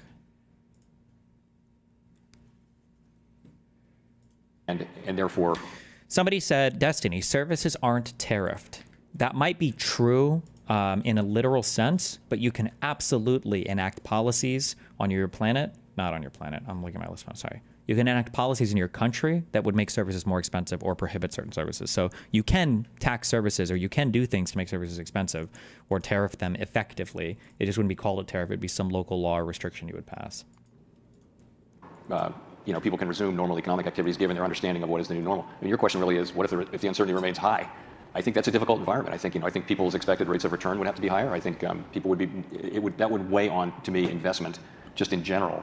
If the United States were to become a jurisdiction where risks are just structurally higher going forward, that would make us less attractive as a jurisdiction. We don't know that at this point, but I think that would be the effect. Yeah. Well, let me turn to financial markets. We've seen some volatility, especially stock market volatility. I mean, the levels of the VIX are up to the levels they were in the early days of the pandemic, coming off somewhat now. Some people believe the Fed will intervene if the stock market plummets, the so-called Fed put. Are they correct? Put this to rest, Jerome. I want to hear a big baller, big dick answer from you. We have 2 mandates at the Federal Reserve. Last I checked, none of those mandates had fuck all to do with the stock market. I need you to big dick this answer, J-Dog. Rick? Yeah, laugh. I'm going to say no with an explanation. Hell yes. Thank you. So what I think is going on in markets is markets are processing what's going on. And it's really the policies, particularly the trade policy. And really the question is, where's that going to come in? Where's that going to land? And we don't know that yet. And until we know that, you can't really make informed assessments that would still be highly uncertain. Once you know what the policies are, it'll still be highly uncertain what the economic effects will be. So markets are struggling with a lot of uncertainty, and that means volatility. But having said that, markets are functioning. Conditional on being in such a challenging situation, markets are doing what they're supposed to do. They're orderly, and they're functioning just about as you would expect them to function. So we've seen volatility also in the bond market, and at a time when usually there's a flight to safety, we saw yields on the German Bund and the Japanese government bond come down. So generally, a flight to safety, when people say a flight to safety, okay, hold on. I really want people to understand this basic shit, but maybe you guys already understand this. Hold on. I just pull this. Should I explain this basic macro econ stuff or just play the video?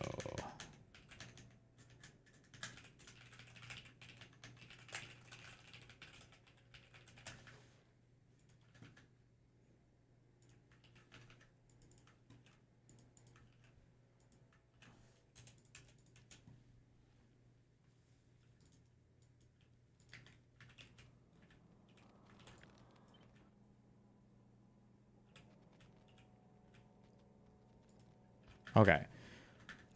Flight to safety means that no matter what's happening in the world, no matter what's going on, we have these things called treasury bonds from the United States Federal Reserve that everybody wants to buy.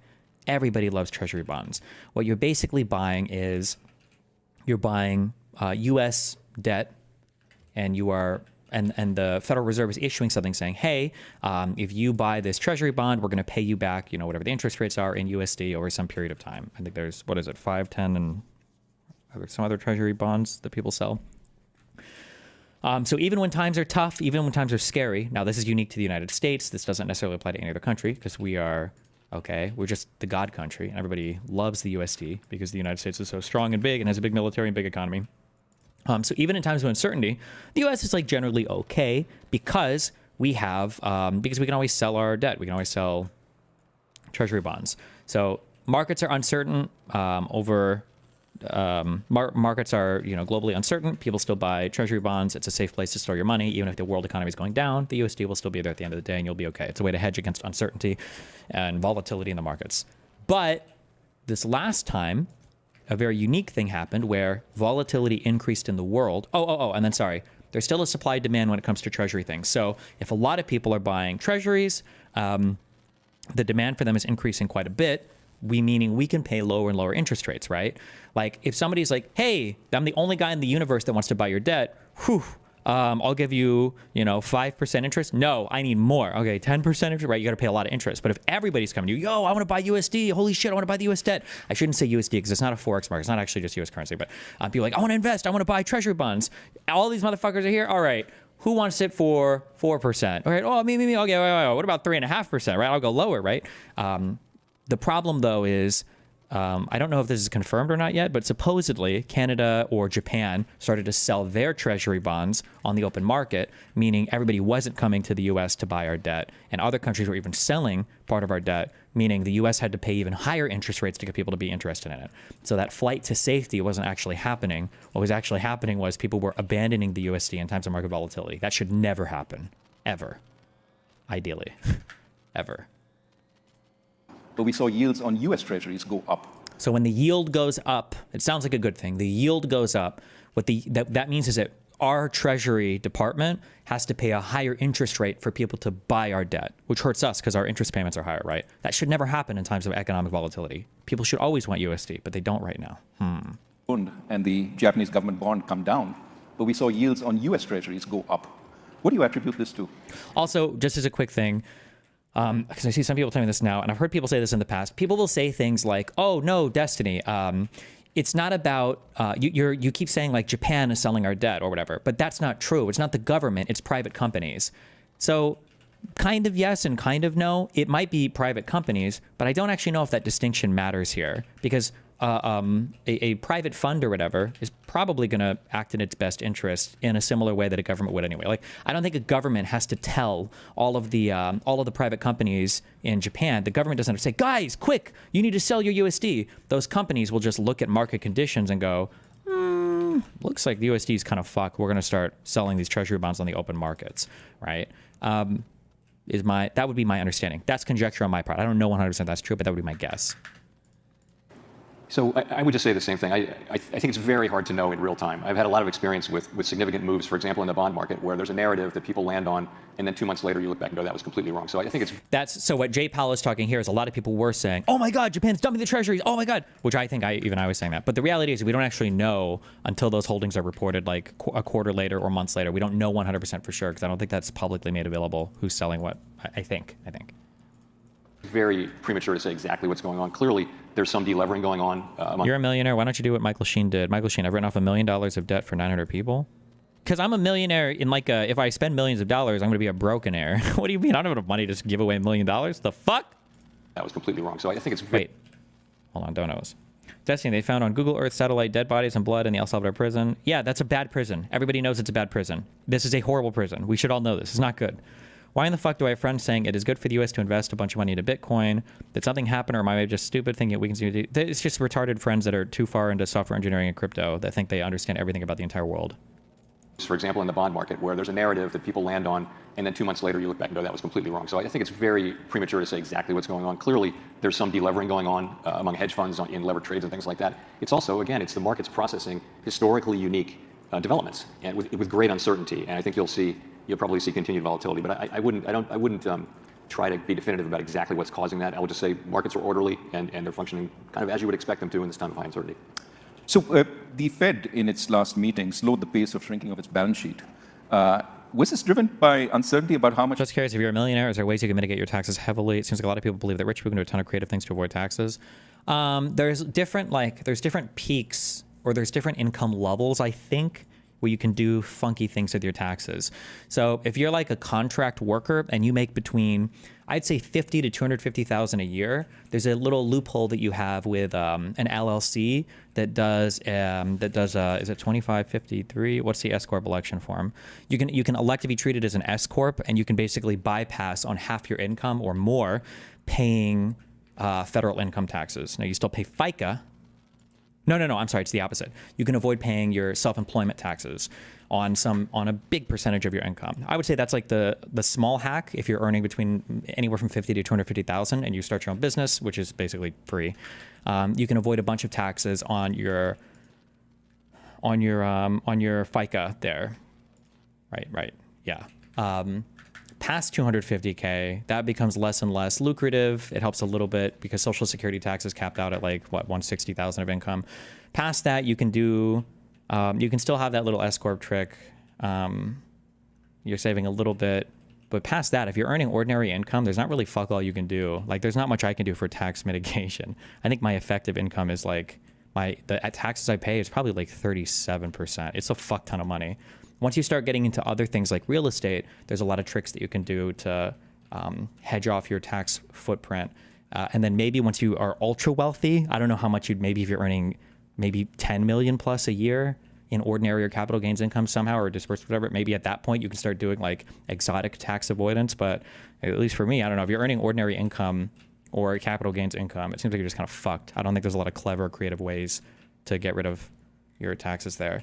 The reason why a lot of people, from what I've read at least, the reason why a lot of people seem to think that rich people can avoid a fuck ton of taxes is because people are looking at the increase in wealth that a person has and then saying that person's not paying any taxes on their increase in wealth, but it's because they haven't sold anything. There's no realized gain there. So that was that ProPublica article that tried to say billionaires only pay 2% taxes. Well, no, none of those gains are realized yet. So, but meeting slowed the pace of shrinking of its balance sheet.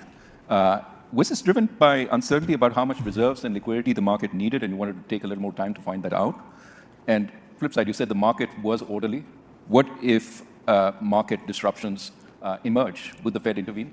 So we think that reserves are still abundant. So we don't think we're close to the point, particularly close to the point where we would stop. But we were facing a situation in which, for other reasons, there were going to be big flows into and out of reserves, as it had to do with the debt ceiling and the Treasury General account. For those of you who are Treasury market people, that'll make sense. But while those big flows are happening for over a period of 6 months, we would actually be shielded from being able to see evidence that we were or were not getting close to the level of less abundant reserves. And so we decided... Your donos and shit are tips, so no tax on tips hides a bunch of your income from tax burden, if I recall. If that ends up being the case, then I would definitely treat donations as tips if the Trump admin goes on that route. But we'll see if that actually happens or not. Who knows?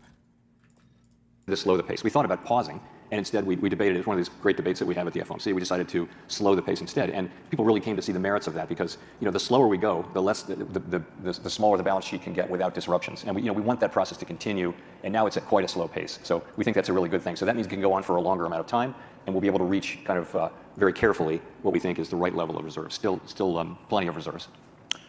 What about the international dollar-based system? With all these disruptions, do you stand ready to supply dollars to central banks as you've done in the past when there's been a global shortage of dollars? Sure, absolutely we do. That's, I believe what he's talking about there, supply dollars to banks. I think that's quantitative easing, which I think we started for the first time in 2007, 2008. Just for everyone's knowledge, we have standing dollar swap lines with 5 large central banks, and they go to I think the jurisdictions where there are big overseas dollar funding markets. And in fact, those are overseas markets where, for example, a European or Asian institution is buying an asset-backed security that is backed by loans to American consumers. So in effect, these are loans to American consumers, and we support that. We want to make sure that dollars are available. They need dollar funding to hold those dollar assets. Oh wait, never mind. No, this is euro dollar stuff. Okay, never mind. Whatever he's talking about right now, I don't know the underlying underpinnings of this. So the way it works is, when needed, we lend to the central bank in dollars, and they pay us back in dollars. They then pay in their currency. They lend on in dollars, and so we take no credit risk or anything like that. And it supports dollar funding markets. Dollar funding markets are very sensitive during times of crisis, and it's very helpful. The reason we do it is it's really good for U.S. Consumers. So we'll continue to do that, just as part of the dollar being a reserve currency, the reserve currency, most important, and we will do that. You mentioned amongst the issues you were focused on was the U.S. fiscal situation. Well, clearly, U.S. sovereign debt continues to rise.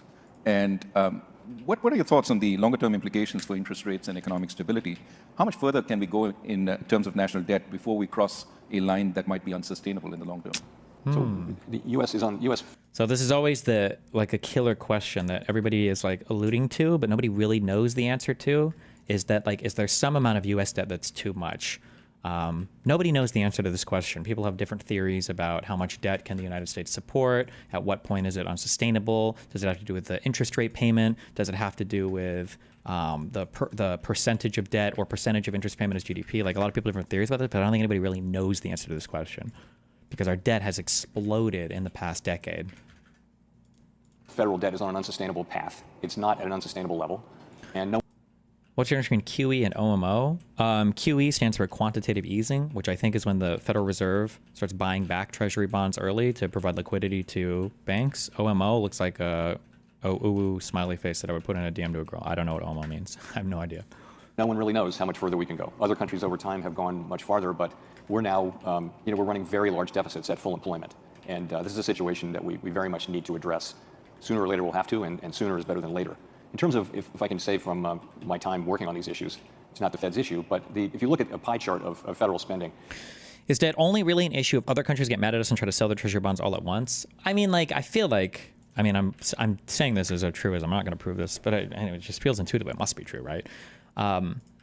Certainly, there must be some level of debt that's just too much, that at some point it becomes unsustainable. I don't know what the answer to that is. I do know that other countries help us sustain our debt, like these countries that, for instance, export more to us than we export to them. So countries that we have high trade deficits with, they hold a lot of U.S. debt because some of that extra money that they have comes back in the form of buying. People in their country will buy U.S. debt. They'll buy U.S. treasuries. So if countries got mad at us and started offloading, whatever our theoretical cap is on how much debt could we handle, whatever that theoretical cap is, we'll hit it much sooner, which should be scary to everybody. But the biggest parts and the parts that are growing are Medicare, Medicaid, Social Security, and now interest payments. And so that's really where the work has to be done. And those are issues that can only be touched on a bipartisan basis. Neither party can figure out what to do without both parties being at the table. So that's critical. All of this domestic discretionary spending, which is essentially where 100% of the conversation is. Wait, somebody said, I thought countries can't sell the treasuries back to the government on their own will. All of it is basically only traded on the secondhand market. That's generally true, but I think QE, I think quantitative easing is when that happens.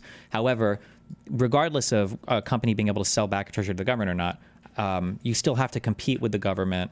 I'm sorry, the government still has to compete with secondary markets when they go to sell treasuries. So even if, I don't know what the point is of your question. I don't know if what I just said even addressed what you were bringing up. Those are issues that can only be touched on a bipartisan basis. Neither party can figure out what to do without both parties being at the table. So that's critical. all of domestic discretionary spending, which is essentially where 100% of the conversation is small as a percentage of federal spending and is declining. It's already declining as a percentage of federal spending. So when people are focusing on cutting domestic spending, they're not actually working on the problem. Domestic discretionary spending is already going down. I like to make that point because so much of the dialogue that the politicians offer is about domestic discretionary spending, which is not the issue. Well, let's turn to stability and regulation. That was an interesting point. He just said domestic discretionary spending is not the issue. So when we talk about the federal budget, we're talking about usually 1.7-ish trillion dollars of spending. However, the actual federal budget, I think, is in excess of $6 trillion, almost 7 trillion now. But the majority of it, like 66% plus 2/3 of it, is on non-discretionary stuff, meaning stuff like Social Security, interest on the debt, I think Medicare, I don't think Medicaid, but I don't remember how Medicaid is funded exactly.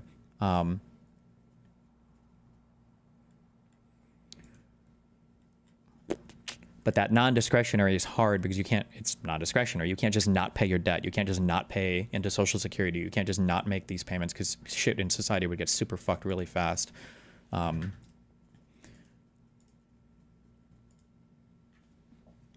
So mandatory is 66%. Our discretionary, which is what Congress fights about every year, is 26%. Discretionary, by the way, includes things like the military. And our interest, I guess, is 8%. The best way, looking at this chart, just like looking at this and thinking like, oh shit, what do we do, is to grow your economy. Growing your economy means more tax receipts. You have to look at the revenue side of things because your expenditures, you're probably just not going to be able to do much, right? In a way, I would kind of compare this to, although it's not the same exactly because individuals can change, but it's kind of like if all of you are rich, spoiled fucks, so fuck all of you, okay? But when you're a working class Chad, your two huge fucks are rent and your car payment. These are like the two huge things that are just always fucking you every single month. They're your biggest expenditures. They're brutal, and then everything else is kind of like sits inside of that. If you get into a financial situation where you can't afford like your house or your car payment, you're fucked. You're not going to be able to cut from your food budget. You're not going to be able to cut from your cell phone or whatever to pay for your car and house if these are getting like out of control. You're fucked. There's no way that you can deal with that. And the only way you can deal with it is for an individual, you can kind of sell your car, get a smaller one, or you can try to move to a more affordable place. But for the government, we can't do anything about the mandatory spending. You just have to increase your revenues. But the problem is nobody wants to talk about increasing revenues because that means a tax increase, and nobody wants to talk about that. So what establishes the difference between mandatory and discretionary spending? Is it just describing the importance of the spending, or is there a procedural difference? I believe there's a procedural difference in that right now, the Congress, when they do the spending bills or your continuing resolutions, Congress doesn't fund Social Security. Congress doesn't fund interest on the debt. We don't have to do things where we say, oh, are we going to pay interest on the debt this budget? We don't do that. It's non-discretionary. It has to be by law. This stuff is always provided for. The only way that we, in a really roundabout way, fight over non-discretionary spending is when there's a debate on raising the debt ceiling. And that's one of the reasons why that debt ceiling debate is so catastrophic. Because if we don't raise the debt ceiling, then that means that we're going to start to default on our non-discretionary spending, which means that for the first time in all of history, the U.S.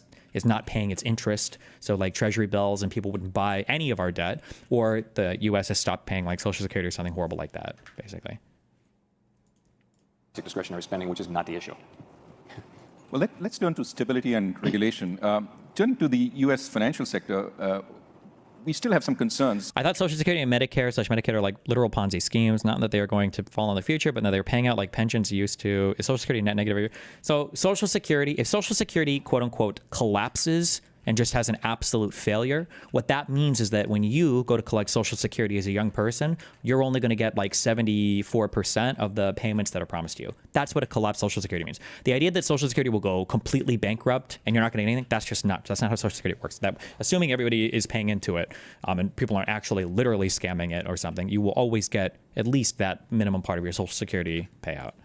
About distressed commercial real estate loans on bank balance sheets, whether they've been fully dealt with so far. There's some sense that they haven't. Add to that the very rapid growth in various forms of private credit over the last few years, which arguably haven't been tested by a full-blown recession. How would you put the resilience of our financial institutions at this point and their ability to weather potentially uncertain times? So I think our banking system is well capitalized with liquidity and is quite resilient right now to the kinds of shocks that it may face. I do believe that. In terms of the commercial real estate, there are, and this has been the case, really, we've been working on this for 4 or 5 years now. There are some banks, it's mostly medium and small size banks who have elevated concentrations of commercial real estate, some of it troubled, and we've been working to make sure that those banks have a plan, have capital, and can absorb the losses that they're doing. So and that's been going on for some time. The very largest banks don't tend to have high concentrations. So this is a problem that we have known would take years. Are you pro Social Security? Yes. It's just Americans just can't plan. Nobody can plan for their financial future. So Social Security is just a good safety net to help people because people suck on average with their finances. To work through. We're really well into the process of working through it. In terms of the non-bank financial sector, it's grown enormously. The provision of credit by non-banks has grown just really fast. Most of it has been funded, though, with a private equity-like structure where it's limited partners who are signed up for 10 years to a general partner to invest that money. They're not depositors who can run. Your money's committed. And so that funding model is kind of run-proof. That isn't some law of nature, though. So when you do start to see shorter-term funding creeping in, to your point, though, Raghu, this very fast-growing and now quite large private credit part of the economy has not really been through a significant credit event or significant. It's really grown since the pandemic, and so just for that reason and for how fast it's growing, we have a close eye on it. It doesn't have the same kind of prudential regulation, though, that the banking system has. So we're watching it carefully, and as I mentioned, it's a more stable funding source to the extent it's institutional investors signed up for a long period. But we're watching carefully. Right, wearing my banking research hat, actually banks are also involved in funding these institutions in a big way. Yeah. We do know the administration wants to relax regulations in many areas, one of which may well be banking. What can you tell us about the Basel III endgame, so to speak, which is at this point primarily focused on additional capital for the large banks? The Fed view, in my view, is that we should proceed to complete the Basel III Accord. I have no idea what that means. We would have to do that, and would look forward to doing that in conjunction with the FDIC and the OCC. What do you think about how much personal debt people can get now with stuff like credit cards and payday loans? Should that be allowed? I don't like the concept of payday loans at all. I actually don't think credit cards should even be legal. I just don't think they provide for healthy consumer spending habits, but I don't know. Maybe there should be like a federal cap on how much debt are you allowed to have as a consumer on credit cards. This is kind of anti-freedom though, but yeah, I don't know. I think that's insane. But our view is, and I think the bank's view as well, is we should complete. Why not upgrade them to EM plants? Oh, because I can make chips from EM plants, can I? Oh, you're right. Fuck. I didn't even think of this. That you need international minimum standards. That's kind of a common good, and we're not bound by them. Nothing. The United States has plenty of input into what those accords contain. So our view is strongly that we should complete those, and we could do it, I think, relatively quickly. We're not so very far away from. How much cash should you have by 25? It depends on when you start school, but I would say that a decent 25-year-old with a decent work ethic, I think, could pretty easily have anywhere from $400,000 to $500,000 in the bank, depending on how quickly you pay off your student loans. I would say, yeah, from what would be a good, I think, outcome. Well, let me move to something which is more about technological change and new kinds of instruments, cryptocurrencies. How do you see the potential for more favorable regulations coming on them and potential risks from that for the system? So we went through a wave of failures and fraud and things like that were the headlines for a couple of years. And I think what you see now is, and during that period, by the way, we worked with Congress to try to get a legal framework for stable coins, which would have been a nice place to start. We were not successful. I think that the climate is changing, and you're moving into sort of more mainstreaming of that whole sector. So Congress is again looking at both the Senate and the House are looking at a legal framework for stable coins. Depending on what's in it, that's a good idea. We need that. There isn't one now. And stable coins are a digital product that could actually have fairly wide appeal and should contain consumer protections of the typical sorts and transparency. And that's what the Senate and the House are working on. So that's a positive thing. I also think some of the we took a pretty conservative, and other bank regulators took an even more conservative perspective on the guidance and rules we imposed on banks. I think there'll be some loosening of that, and I think we'll try to do it in a way that preserves safety and soundness, but that permits and fosters appropriate innovation, but that does so in a way that again doesn't put consumers at risk in ways they don't understand or make banks less safe and sound. You have a policy review underway. Now, surveys recently tell us there seems to be a distinction between a rise in the level of prices, which is what the public seems to worry a lot about, and the rate of increase in prices, which certainly they worry about in passing, but the Fed worries much more about. That is the rate of inflation. So even though we're coming down to 2%, people remember that over the last few years, it's been over 20% increase in prices. So as you start thinking about the policy review, is there any thought about how you might want to address this sort of challenge that it's the path of prices as much as the rate of change which matters? First of all, I think you're right, and I think the public is right. When we say inflation is back down to 2%, 2.5%, and we think that's a good thing, it is a good thing. But if you're paying 20% more than you were paying in 2021, that doesn't help you much. You're still paying a lot more than you used to be paying for the necessities of life. So it's just another way of saying people hate inflation, and it's easy to understand why. All we can really control is a world in the world we were living in, prices don't go down in the aggregate except in extreme times that we don't want to court. So I don't think we couldn't have a framework where we're going to bring prices down by 10% or something. That's not something we'll be looking at. We're essentially looking at. One of the things also, if you took the bait on that, you're actually fucking retarded. But that's okay. I don't know why you watch me. If you think I'm that fucking stupid. Why would you watch me as a streamer? If you legitimately think you should have 500,000, you're so fucking retarded. You guys are brain broken by lefties. Okay. There are things like actual values, and then there's changes from value to value, right? When you do Calc AB or whatever, you learn these are derivatives, okay? It's a rate of change. When you're talking about a rate of change, all you're talking about is the change from X, 1 to 2 to 2 to 3 to 3 to 4. But it's important to remember that a rate of change, okay, even if it goes to 0, doesn't mean there's not some absolutely felt increase in a particular thing. So when you talk about inflation, when people are saying cumulative effects of inflation, right? Well, what he's talking about right here, inflation, even if the rate of inflation is going down to 2%, the cumulative effect of that inflation will be felt, right? If the rate of change is like 10 from 1 to 2, then you're going from 10 to 20. If the rate of change goes to 8, you'd go from 2 to 3, 20 to 28. If the rate of change now falls to 1 and you go from 28 to 29, and then the rate of change is 1, you go from 29 to 30, the rate of change is 1, you go from 30 to 31. Even though the rate of change has come down, your inflation rate has come down, that absolute increase, that cumulatively felt effect of inflation still remains. You can't bring prices down generally. You can only bring down the rate of change of those prices, is the cumulative effects of inflation, right? The best way to foster 2% inflation over time. And the things we did back in, the changes we made in 2020 were really innovations around what to do when you're stuck near 0. Now we're well above 0. And it may be that we still need to have in our framework a way to deal with that, but perhaps the main case is not one where you're dealing with the effective lower bound, and that would be a framework that looks a lot more like the one that we had before 2020. Now, one of the tools you brought in to deal with the zero lower bound was quantitative easing. But you've also used quantitative easing to fix disruptions in the financial markets. Are you going to be more specific about what your objective is with quantitative easing as you go through this review? So in the beginning, it's typically we're using it for financial market function. That was the case with the global financial crisis and with the pandemic. And we did try to explain ourselves through the pandemic, and our explanations did change. But I think it's fair to say we might have done a better job of being clear about why we were doing, and that's something that we're aware of and looking at. No discussion is complete without talking about AI. Yeah. With AI coming fast and furious, it could affect productivity, it could affect employment.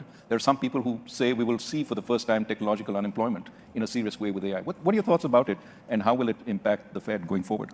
So like everyone who's been exposed to what it's capable of, it's beyond, I started thinking about it as like a better version of Google, but it's not. It's like a better version of a person, it can do amazing things. And so the question is, all through the 250 years of technological innovation, technology evolves and people worry that it's going to replace human labor and people will be unemployed. And that hasn't been the case. Or it may be the case in the short run, but in the long run, what it's done is raise human productivity and therefore living standards. He's talking about this is like the lump of labor fallacy. There are people that assume that if some technological innovation happens, it's going to replace all of the human workers. And once those workers are replaced, we no longer have a need for them. And then there's going to be mass unemployment, which is really bad.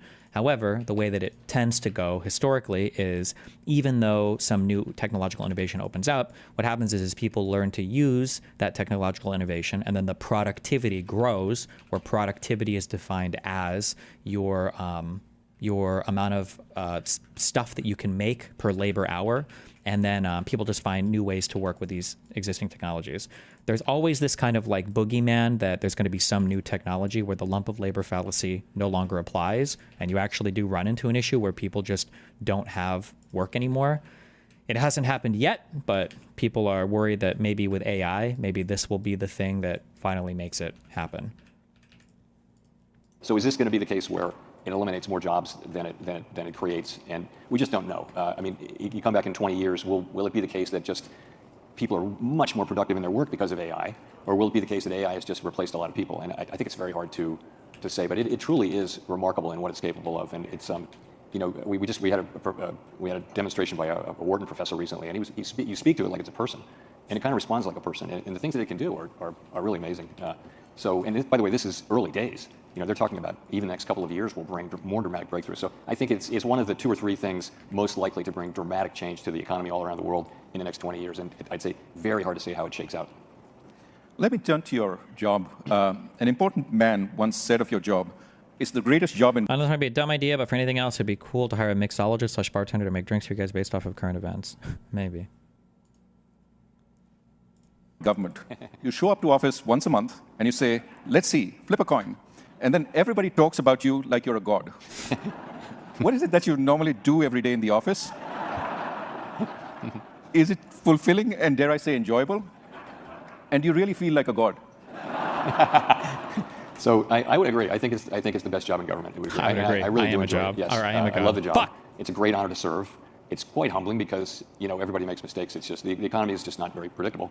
All of that is true, and I do what everybody expects me to do. I read. We do a little more reading though as part of our daily. My colleagues and I do part of our daily regime than a typical executive would do. In terms of being a god, I would say that we are blessed with a large number of amply compensated critics who would kind of tend to undercut that. So we don't feel like a god.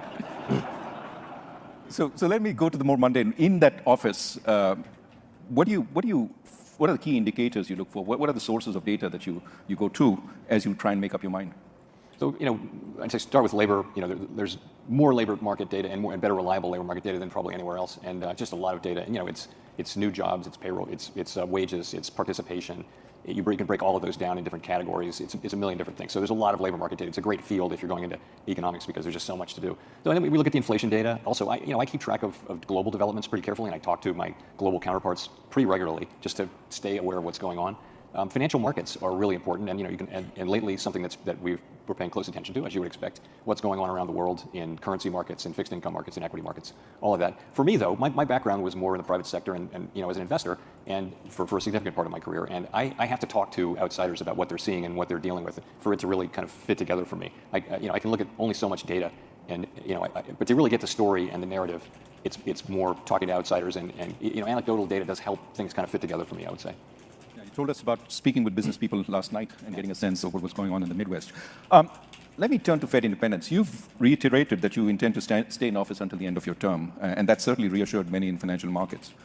What are the levers the government or the legislature have to pressure the Fed? And should one worry about threats to the Fed's independence once you're gone? So our independence is a matter of law. Congress has, in our statute, we're not removable except for cause. We serve very long terms, seemingly endless terms. How did Trump pick, of all people, Powell? No, Powell wasn't picked initially by Trump. I don't know who first put Powell in. But once a Fed Reserve Chair is in, I think they just put in over and over and over again. Was it Obama? Obama, then Trump, then Biden. Yeah. You don't usually mess with this. So we're protected in the law. So Congress could change that law, but I don't think there's any danger of that. Fed independence has pretty broad support across both political parties and in both sides of the hill. So I think that's not a problem. There's a Supreme Court case people will have read probably in today's journal at which the Supreme Court may decide whether independent agencies generally, whether they're authorizing laws, can contain a provision that prevents the president from firing members of a commission other than for cause. And that's a case that people are talking about a lot. I don't think that decision will apply to the Fed, but I don't know. It's a situation that we're monitoring carefully. Generally speaking, Fed independence is very widely understood and supported in Washington, in Congress, where it really matters. And the point is, we can make our decisions, and we will only make our decisions based on our best thinking, based on our best analysis of the data about what is the way to achieve our dual mandate. What guardrails exist in case the next guy is a lunatic? I'm not sure, and I don't know if there are any. Good luck. Goals as we can to best serve the American people. That's the only thing we're ever going to do. We're never going to be influenced by any political pressure. People can say whatever they want. That's fine. That's not a problem. But we will do what we do strictly without consideration of political or any other extraneous factors. Clappa. People hope that's true. Well, I have time for one more question. I'm not going to ask that question. The question I want to ask is a more personal one. What is it that you like to do most at home after an exhausting day flipping coins in the office? I play my one of my guitars. I do Zoom calls with my kids and my grandkids, and I go to the gym a lot too, just to stay in shape. Damn. We need you healthy. We need you healthy. Thank you very much, Chair Powell. Thank you. And please join me.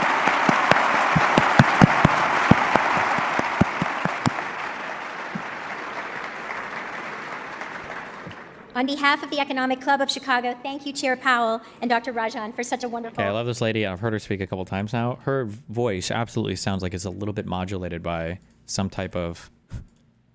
On behalf of the Economic Club of Chicago, thank you, Chair Powell and Dr. Rajan, for such a wonderful conversation. You are a national treasure, and I hope all of us can see how important Chair Powell's role is. Why does the U.S. have such a low voter turnout compared to other countries? I don't know if we do or not, do we? I know our turnout is considered low. I don't know what other countries look like. Our average population is kind of not very civically minded, I guess. And also, I don't know if this is normal in other countries, but we don't have like a national voter day. Like when you vote, you have to ask to get off work and hope that your boss actually lets you off. You have to make time to do it. Like it's just kind of, yeah. We just don't like, I guess we don't value voting that much as a people or something. I don't know. Hold on. Newsom made statements about Trump tariffs.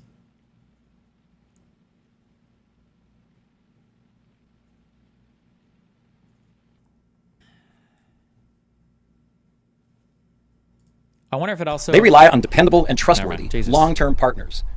And we need to be a reliable and trustworthy trading partner with the rest of the world. So I think we all work together. The supply chain's interconnected. There's so many moving parts, and it's something that we all should rally around. So thank you. And I'd like to introduce Attorney General Rob Bonta.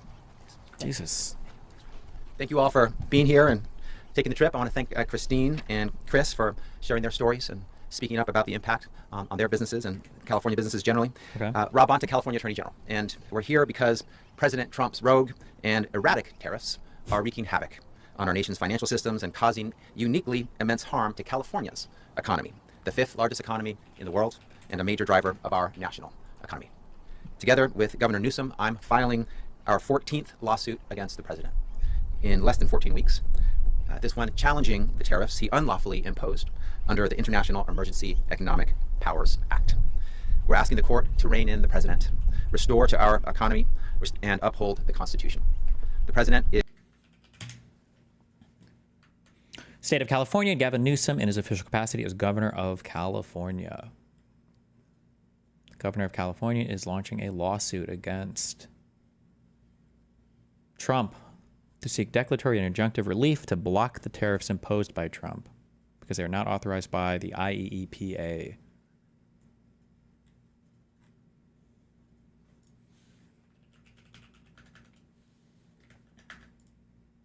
Interesting.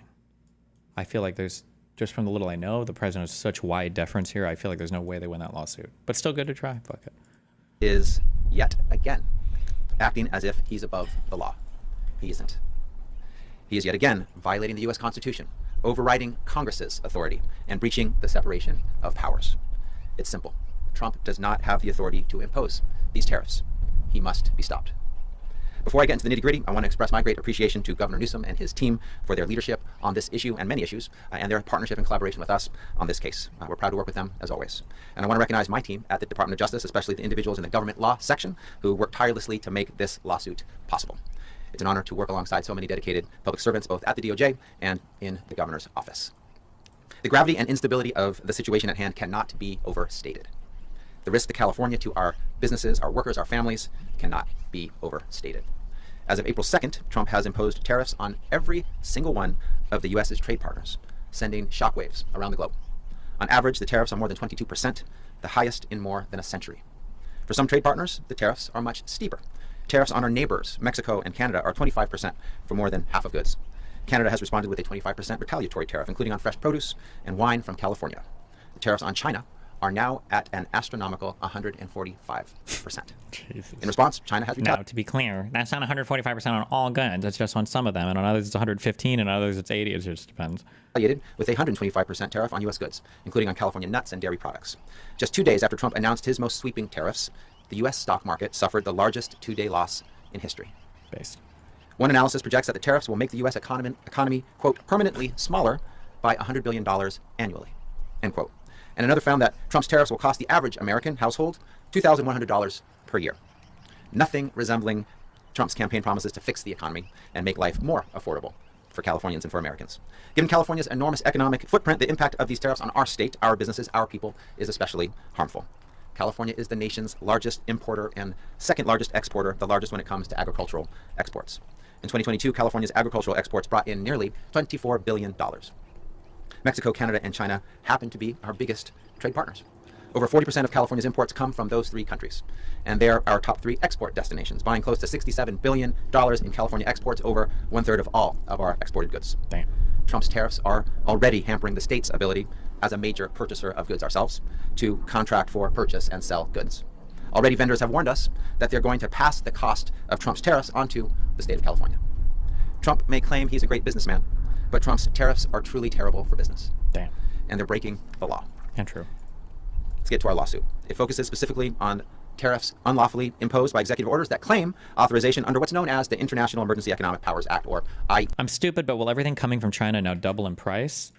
The problem is it's not just things coming from China, it's things that are also made by materials coming from China. So it's not just things coming from China, it's going to be things that might come from other countries that use things from China, or it might be even stuff that's made in America. However, even though it's made in America, they part of the manufacturing requires some Chinese parts. Like everything has the potential to grow dramatically in price. It's, yeah.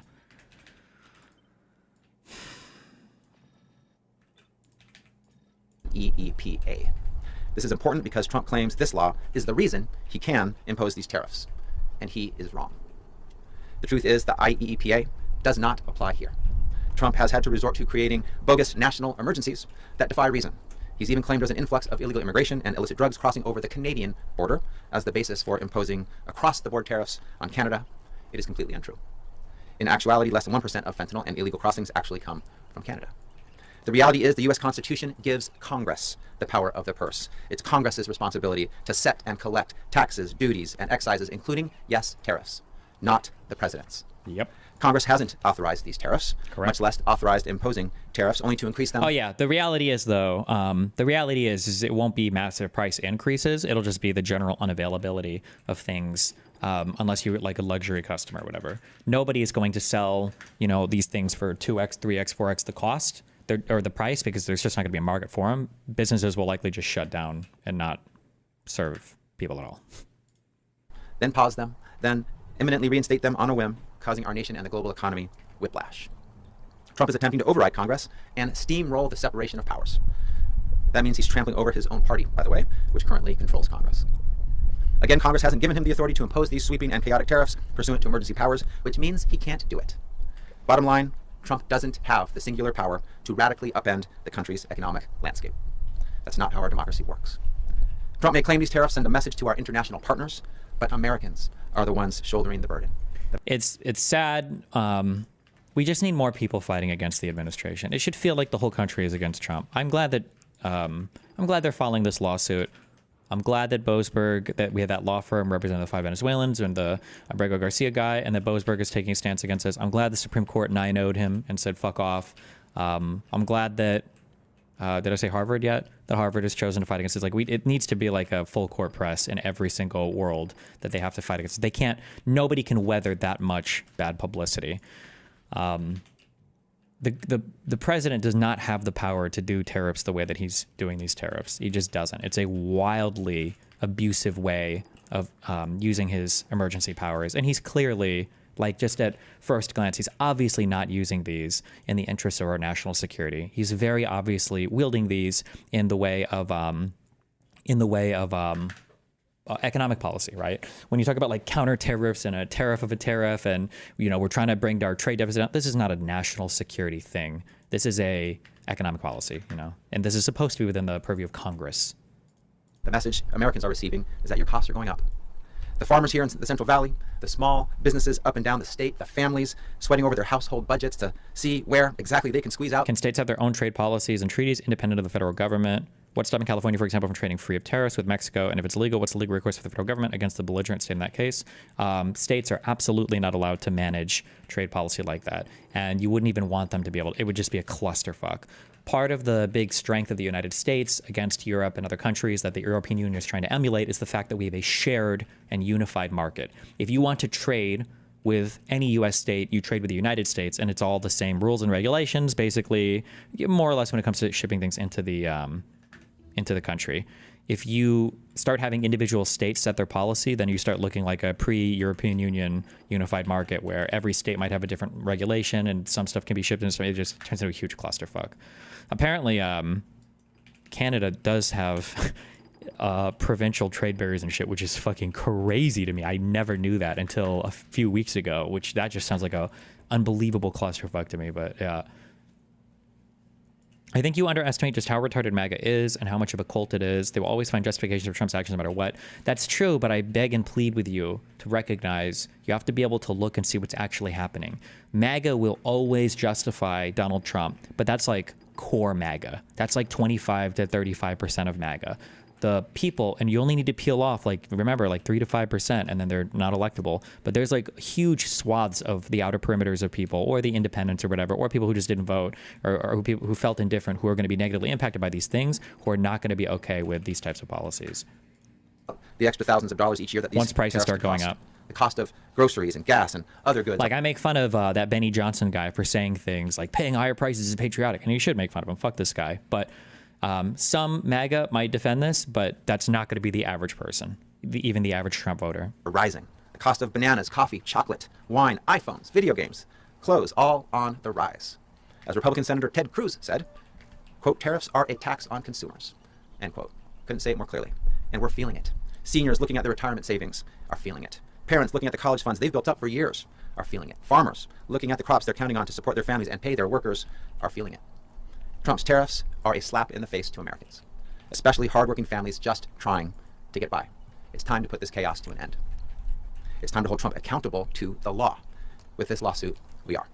As Attorney General, it's my job to ensure California remains the best place to live, to work, raise a family, or run a business. That's exactly what I'm doing today.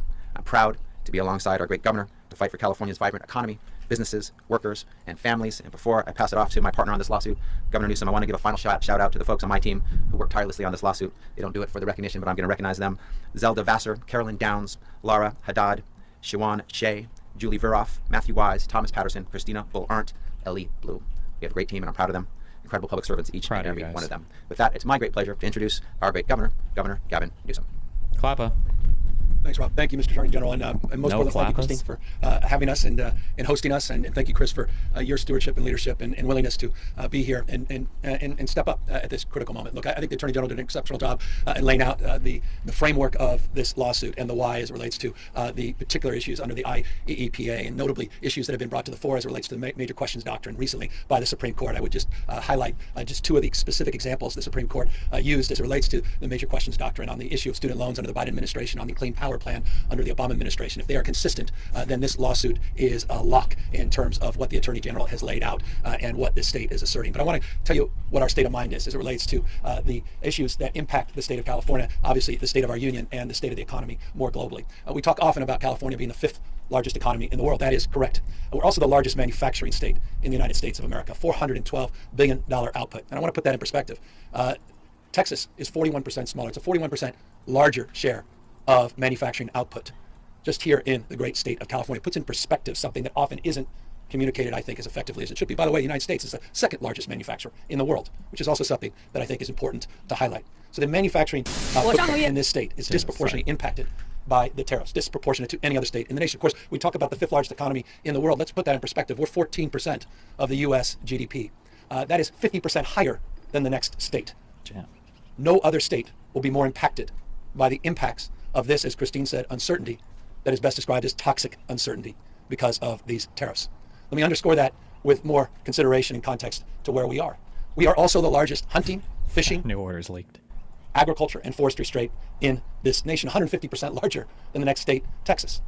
Folks talk to us about the impacts, regional impacts of rural. Your CEO getting 300x average wage and still needs someone to get him or her coffee. Here, you would not get away with that crap, and the CEO would even be the one bringing the assistant coffee sometimes. I don't know what you're talking about, but whatever you're talking about is not real. I don't know what country you're pretending to be a part of, but why the fuck would you want the CEO of your company wasting time getting coffee? He's probably better served. He probably better serves the company doing things that are not that, would be my guess. Economies, you're talking about California. You're not just talking about the Midwest and places like Texas. You're talking about our state, the state of California. Almonds you see around us, export dependent Pistachios, export dependent. Dairy, export dependent. In fact, 43% of almonds and pistachios and dairy are export dependent in the state of California. Few industries will be hammered more than the toxic uncertainty of these Trump tariffs. The impacts, what more evidence do you need? Check your 401k. Check your portfolio. If it includes NVIDIA, you should check it right now. NVIDIA, the great California company, one highlighted by the same Trump administration over the course of the last 24 to 48 hours, just got hit today with a $5.5 billion charge. Great California company got hit with a $5.5 billion charge, sending the markets to tumble yet again today. NASDAQ down. Did they really, on what, like on imports, or did they really just have like a surprise, like $5 billion tariff charge? Is that? On over 2% as I speak. Are state-specific trade agreements possible? No, you cannot do that. It is illegal. States are prohibited by the Constitution of the United States from forming their own treaties, alliances, deals. They cannot do that. That is exclusively within the jurisdiction of the federal government, as it should be. The uncertainty is pronounced and it is profound in the state of California. Consider just the imports coming from Mexico, Canada, and China. 44% of all of the imports into the state of California alone come from just those three countries, $197.3 billion in 2023. The impacts of these tariffs, particularly on those three countries, disproportionately impact the state of California. Across the spectrum, the impacts are off the charts. We talk about regional disparities. The impact in counties like this, counties like Kern, rural parts of the state will be outsized. It's not just the coast and technology. Think about the impacts already in the mega region of Baja and San Diego. Chris, you were talking about the integration of supply chains and a deeper appreciation and understanding that decades and decades forming a relationship, building trust, manufacturing, one side of the border, assembling on the other side of the border. You think about the impact. 1 week ago, Trump admin backs off NVIDIA's H20 chip crackdown after Mar-a-Lago dinner, then flipped, and now they have to pay. Did they really change positions on it? Did they change up? Impacts the automobile industry, electronics, aerospace, in our state alone, disproportionate impacts. So California, why California? Well, that's why. No state is poised to lose more than the state of California. So that's our state of mind. And that's why we're asserting ourselves on behalf of 40 million Americans. And I imagine if you caucus those 40 million Americans, you'd find few, I don't care where they were in the last election, that are celebrating this uncertainty, that are celebrating the largest tax increase in modern careful. US He doesn't history. change his mind. He's just flexible, In essence, guys. a sales tax. In essence, a sales tax, a regressive sales tax that hurts working folks, that hurts poor folks, that hurts hardworking folks like Christine and those that Chris represents disproportionately. This is recklessness at another level. The geopolitical impacts are outsized. The trade impacts are outsized, not just the economic. That's why we were up in Canada making a case anew to try to encourage Canadians. What the hell do we have on the Canadians? Mocking people? Another country, one of our great partners? Talking about being a 51st state? The fact that we had to invest in advertising up in Canada to encourage people to come to the great state of California, where 2 million Canadians visited last year, is a sign of the times, a testament to the moment we're living in. We're 2,000 miles away from Washington, D.C. We're a world away from the values that are emanating out of the White House. Again, that's why we're here. That's why we are asserting ourselves. I can't imagine anything more unifying for a state at this moment than stepping up as we're stepping up here today on this critical issue. So I just, again, want to thank the Attorney General, who's not been timid. He mentioned 14 lawsuits. We overall have 15 when you had the one he wasn't directly involved in. I want to thank him, and I want to thank the legislature. Don't forget, we did a special session, seems like a lifetime ago. It was just a few months ago, saying we have an open hand, not a closed fist. And it was a sincere sentiment. We didn't want to go down this path. We were hoping we didn't need to go down this path, but we prepared to go down this path. And so I'm grateful, not just to the Attorney General, but to all of those members of his staff that he called out. I want to thank them for their partnership, their stewardship, the legislature, the same, for recognizing the severity of this moment. We talk about on goals. We talk about, stupidity. This needs to be updated in the next Wikipedia or the next encyclopedia as a poster child for that. It's a serious and sober moment. And I'd be, in closing, lying to you if I said it could be quickly undone.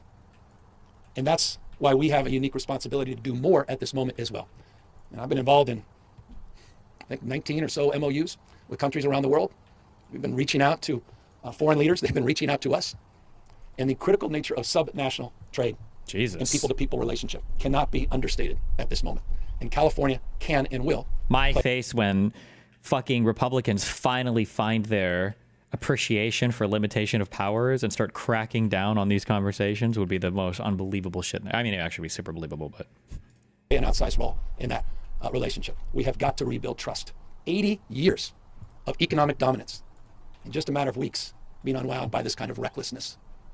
And so we are here very mindful of the anxiety that this has imposed on all of you, and very mindful of our role and responsibility at this moment, not to be bystanders, and try to shape this debate and shape this conversation in this lawsuit is a meaningful and justifiable effort to do just that, to be accountable at this critical moment in not just California history, but American and world history. With that, we're here to answer any questions. Well, how can you not be? I've got 4 kids. 80% of their toys under their Christmas tree come from China. Oof. I've got family members living paycheck to paycheck. Doesn't buy American-made toys? My mom, who passed away years and years ago, was one of them. I mean, disgusting. No rationale, no plan, no conscience to what it's doing to real people, no consideration of congressional responsibility. Where the hell is Congress? True. Where the hell is Speaker Johnson? True. Do your job. Do your fucking job, you They're piece of sitting there shit. Passively.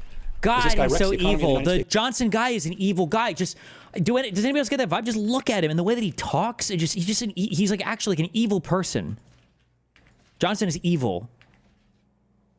Of America, which has dominated the global economy. Don't take my word for it. The Wall Street Journal. We are the envy to the world, and overnight a wrecking ball to America's reputation, our role, and our relationship. And so I'm angry as a parent, as a taxpayer, as someone who has a retirement account that didn't come from wealth, no trust funds in my family.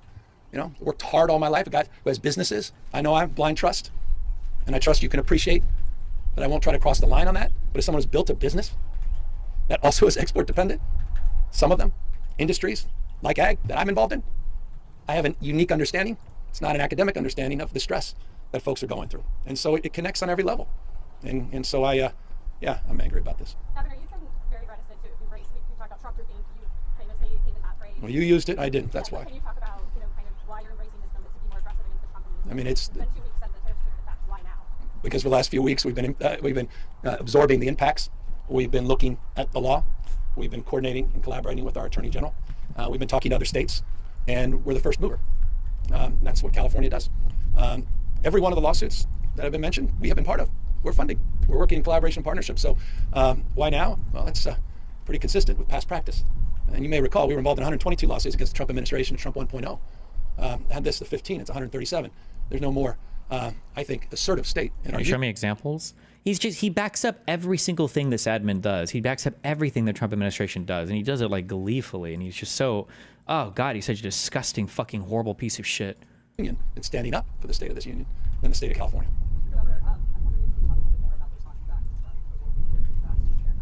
Well, we have great relationships, not good relationships, great relationships. You've seen, they've shared, not just me, some of the recent meetings we've had with the ambassador to Germany, ambassador to UK, to the premier just 48 hours ago, the premier of British Columbia. Those are just 3 recent examples. That doesn't even include all the other private conversations I've had that we're respecting the privacy. Wow. All the outreach, the MOUs that people are looking to see if we can update the relationships they're trying to maintain, and the imperative. They want to know that we're a stable partner. They want to know we're not going to turn their back as this administration's turned their back on our allies. And they want to know that we're going to continue to have their back as it relates to addressing the anxiety and uncertainty, particularly as it relates to their making a case. And I find this interesting. Making a case that we don't even need to make, but they're making, that California is not this administration in terms of policy in context of retaliatory tariffs. Now, I have no authority in terms of international trade. I recognize the limitations. That said, during the Governor's Office of Business, we created an international arm. We've been very proactive, very aggressive. Lieutenant Governor's been a leader and point person in that respect. And so we're building on that work, and we're building on those relationships. And we have lined up many, many subsequent meetings. And I think the Visit California announcement we made 48 hours ago is indicative of the kind of proactive work we'll be doing to reach out to our trading partners and make the case that California has their back. And we want them back visiting the state. We want them continuing to trade with the state. We want to continue to maintain our dominance. By the way, I haven't even brought up the Port of LA, the Port of Long Beach. The fact that 40% of goods movement in this country comes through those 2 ports. I mean, brought up the pizza shops and the coffee shops. The that pizza are just shops on that trade every single day. I mean, this is not even complicated. The impacts of small businesses that cannot pass along these increased costs, that are losing customers. The impacts, and I want to speak for Chris and others, but the impacts already on the lack of investment. Any business person, small or large, uncertainty is the number one enemy. Just give us certainty. The one certainty that is the only certainty we have is uncertainty. That literally on a whim, day to day, hour to hour, phone call from a donor to a phone call from another donor, that there will be a waiver. There will be an exemption. I mean, from free capitalism to crony capitalism, just like that. Just like corruption. This is the personification of corruption. I appreciate the press. You chase this for a living. This is smash mouth in your face. Every minute of... Not gonna lie, dude, I'm actually fucking terrified. Scared because of the economy, our global relationships, ignoring the courts. I don't see a lot of light right now. Sorry for being doomer. Listen, we'll come back from this, okay? Every day, We're every America. hour, and you know it. You've seen it. How in the hell are we sitting by and allowing this to happen? So again, that's the why, and that's what we are pushing back against in this lawsuit. How do you think the court... Thanks for taking the time. Thanks, Attorney General and Christina and Chris for hosting us. Two quick questions. Number one, have you spoken to the president about this? And number two, for Jimmy's unrelated response for channel funding in the Bay Area. Do you have any reaction to the Venetia refinery announcement? Yeah, Valero, just briefly on that, respecting the importance of that question. Under our special session, the first special session bill we advanced, there was a requirement to give notification as relates to any augmentation operations or closures for refineries in the state of California. Pursuant to that, we were given notification this morning, late last night, early this morning, made official, and we have a year to now address that issue. And I can assure you, beginning last night, we had all hands, and we're in the process of addressing any anxiety that may be created or any market disruption that may be created by that announcement. But we have time pursuant to that special session to mark some progress. Would Gavin actually make a good candidate? Guys, nobody has any idea who would be... Nobody has any idea who would be a good candidate right now. Talking about the presidential election this far away, even a year and a half would be, it's ridiculous. There's no shot. It's not even worth talking about. Or talk about it somewhere else. This is like NFL draft picks for like the 30-30 Super Bowl. It's just like you have no clue. Andrew Schultz destroyed you? What, did he talk about me today? And already this morning, first thing this morning, our teams are assembling to advance that progress in concert and partnership with the legislature. And your first question, perhaps you can advance that. I haven't spoken to him directly, but we reached out to the White House to give them a heads up. Governor, my name is Anahita Jafari. I'm a reporter with KCRA 3 News. Last month, we reported how you sent bat phones to the CEOs of the largest companies headquartered in Bat phones? I like the description, bat phones. I'm going to keep that. Yeah. All right, that's nice. Klein programmed into them. Have those CEOs discussed tariffs with you now through this new line of communication? Yeah, well, it's interesting. I mean, all of them. There's not one that has expressed anything differently. All of them have brought the issue of tariffs up and uncertainty. Can you say who you've been talking to? No, specific I don't want to call them out. Again, the idea of let me just say, just on the meta point, in somebody, what the hell, bat phones and the governor. So I thought it was important that some of the biggest job creators, we've been doing this, as you know, with our Jobs First plan with small businesses. For the last few years, we built this framework around regions rising together, and I'm really proud of that work. I felt we needed to do the same for some of the larger employers in the state. And so I reached out to them, and I did a burner phone, and I just put my cell phone in there, just with my number. Jesus. And I wrote a handwritten note to each one of the CEOs saying, you need something, call me. Here's my cell phone. And to your point, and some of your reporting, a lot of them have reached out directly. I will say, full disclosure, a lot of them thought it was fraud. They didn't know what to expect. They didn't even know it was real. They didn't even know what... I heard somebody was typing this in chat earlier, so I don't know if it's true or not, but I heard that for some EU meetings or something, or European people were meeting with some Americans and they were using burner phones because they didn't trust the Americans. Is that true? What's happening with Gavin? What kind of yo is this dude? One day cuddling Trumpista's balls, the next day he's the fighter we've all been waiting for. What? Newsom might he might chat with people casually on a show who are far right, but as a governor, no, I think he's been pretty consistent. What was going to happen? So some we had security personnel call saying, "Is this actually from you guys?" So it's been an interesting experiment. I'm just being a little. Goddamn, no love for Vlad Vexler from Destiny or the Live and Learn guy. I don't have love for everybody. I don't know. I've looked at a little bit from the Vlad Vexler dude. He seems like a cool dude. I don't have anything bad to say about him. I just don't watch much of his stuff. He seems like a cool guy. What do you want me to say? What? It's not like I don't like this guy or something. The fuck? A little too forthright with you. But for those that got it, eventually, many of them just texted, said, I just want to confirm it to you. Those conversations, there just simply hasn't been one of them where tariffs haven't been brought up, period. Haven't there any concerns about tariffs? Every single one of them have, by definition, of course. I mean, it's I said, the worst on goal in the history of this country.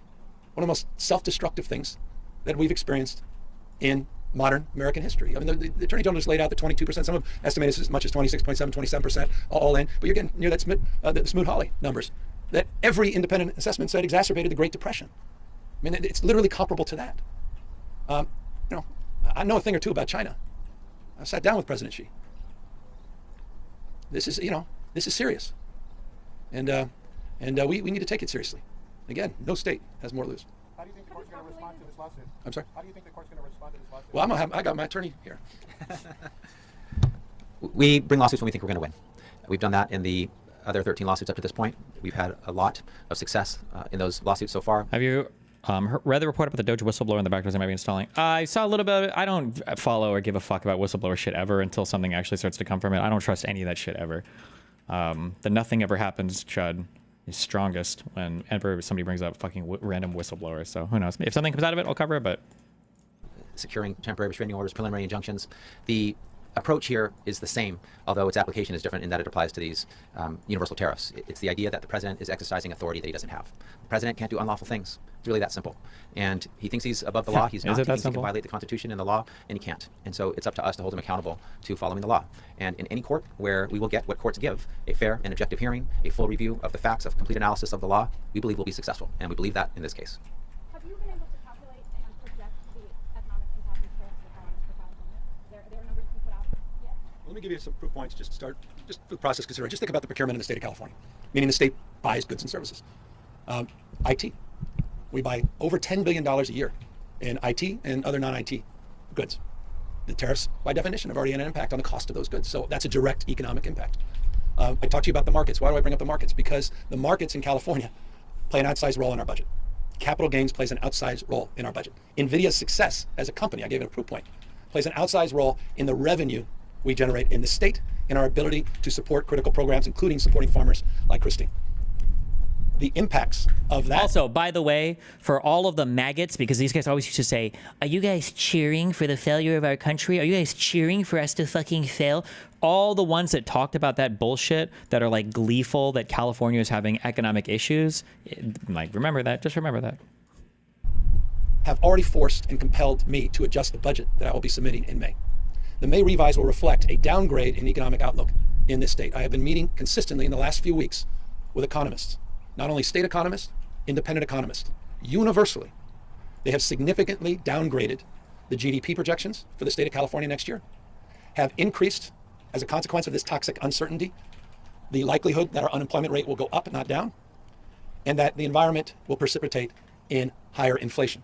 All of those things will inure to slower economic growth, less capital gains revenue, and a significant, from my humble perspective, how significant, stay tuned to the May 15th revise, change in our projections as it relates to revenue collection and an adjustment into our baseline spending in order to submit, as I'm constitutionally required, a balanced budget. So the impacts on the budget of this state are already being felt, and the full impacts have yet to be fully felt. Sorry. Once I just...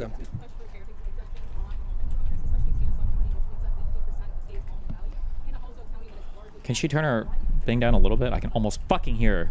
Well, look, I want to give the president his due in this respect. I'm old enough to remember in the 1980s, I think it was a full-page ad that President Trump, at the time Donald Trump, businessman, put out complaining about trade policy in the United States vis-a-vis Japan. He's been very consistent on this issue for decades and decades. I give him his due in that respect. You saw... We're talking about the immunity rulings. This has nothing to do with this. Immunity just has to do with the president in particular being charged with crimes. That's it. This has nothing... The immunity ruling doesn't have any impact on any of this type of stuff. First administration, I talk about crony capitalism. I didn't say that lightly.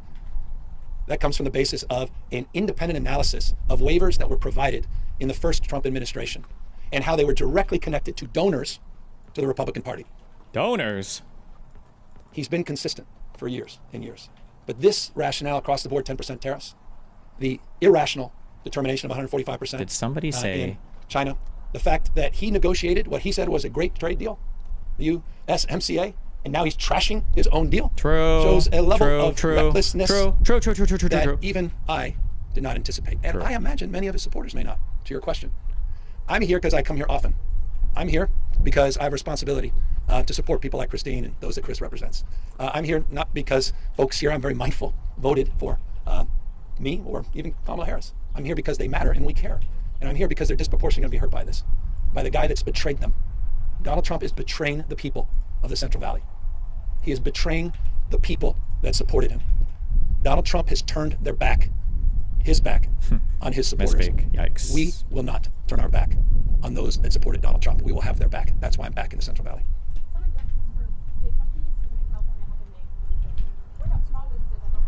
That's it. That's part of that's by definition crony capitalism. Because your fancy CEO may have gotten a cell phone, and you made the call. That's why I predicated what I said as it relates to cell phones on the work I've done for small business as a foundational point, and that's why we're here with small business. But that's exactly right. What's their representation? And that's where states come in. That's where a state of mind to push back, to be firm, to be resolved, come in. That's where leadership comes in, Speaker Johnson. That's where leadership comes in. Accountability, responsibility, Speaker Johnson, to have the back of small businesses you claim to represent. Where the hell is Congress? True. the best of the Greek democracy, the Roman Republic, 3 branches of government, independent, co-equal branches of government, popular sovereignty, the rule of law. The rule of law. Shit, true. You saw a federal judge today on contempt charges against the administration, or asserting probable cause for contempt charges, criminal charges against the Trump administration. That's on a the big one. fundamental rule of law, the principles of our founding fathers, the 250th anniversary of this great republic we're about to celebrate, that has held this place together, that has bound us together. All of that being challenged, a recklessness, a wrecking ball to the principles of our founding fathers. So I'm sorry to, you asked me if I'm angry? Yeah, I'm damn resolved. straight. Say I'm That's fucking all. mad. And I'm Use proud the F of the state. word. And I'm proud to have an Call attorney an general F slur. and I'm a just kidding. legislature Go, that go, get go, it. I'm just kidding. And I'm proud to have this gift of having some agency and having a little authority as governor to push back against this moment. Along the lines of the budget, can you talk about California's a lot of federal funding on wildfire relief, Medi-Cal. Are you concerned about the Department of Administration retaliating in any ways? Well, let me remind you guys of this. California last year, as a donor state, provided $83.1 billion. Maybe worth actually writing this down. $83.1 billion. We provided more to the federal government than we received. By the way, Texas received 71. I love that. What is it? Is that a real term, or did he just, is he making that up now? Donor state? True. $1 billion more than they provided the federal government. So I'll just remind you that. California, as a donor state, the balance of the books, provided $83.1 billion. Texas took $71.1 billion. Top 4 states that were donor states, all blue states. Interesting fact. Ooh. So when it comes to federal support, we would expect to be treated fairly. And I say this as a donor state that doesn't even get back all of the money that we provide the federal government. I'm proud to have the backs of states that are struggling.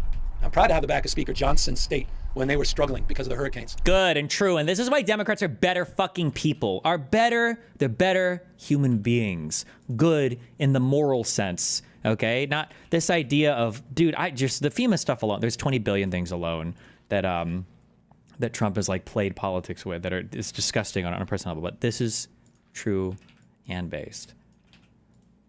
As a taxpayer, I was proud to support them. And I would hope the same would be extended, and I expect it will be. That's above politics. I spent 90 minutes in the Oval Office with the president. I've been on the phone with him on multiple occasions. I'll work with President Trump on issues any day of the week that we can work together to advance the cause that I think bind us together. And that's the cause of this state, and the fact that we're the 10th pole of the American economy, the cause that I think unites us across this country in relationship to this state. And that's my state of mind, and I'll maintain it. I deeply disagree with him on this. I think the overwhelming majority of Americans agree with our position and disagree with his. And I hope they also would find it in their hearts to support those in need, American citizens that happen to live in the state of California as it relates to the recovery efforts in Los Angeles. And one last point, 75% of the lumber that the United States imports comes from Canada. I'll repeat that, 75% of the lumber that we import comes from Canada. The cost of rebuilding have already been impacted by these tariffs in Southern California. The cost of housing has gone up. The cost of the recovery has gone up. I can cite over and over specific examples. We haven't even fully absorbed, to your earlier question, the magnitude of the economic costs already of the recklessness of these tax increases, these tariffs.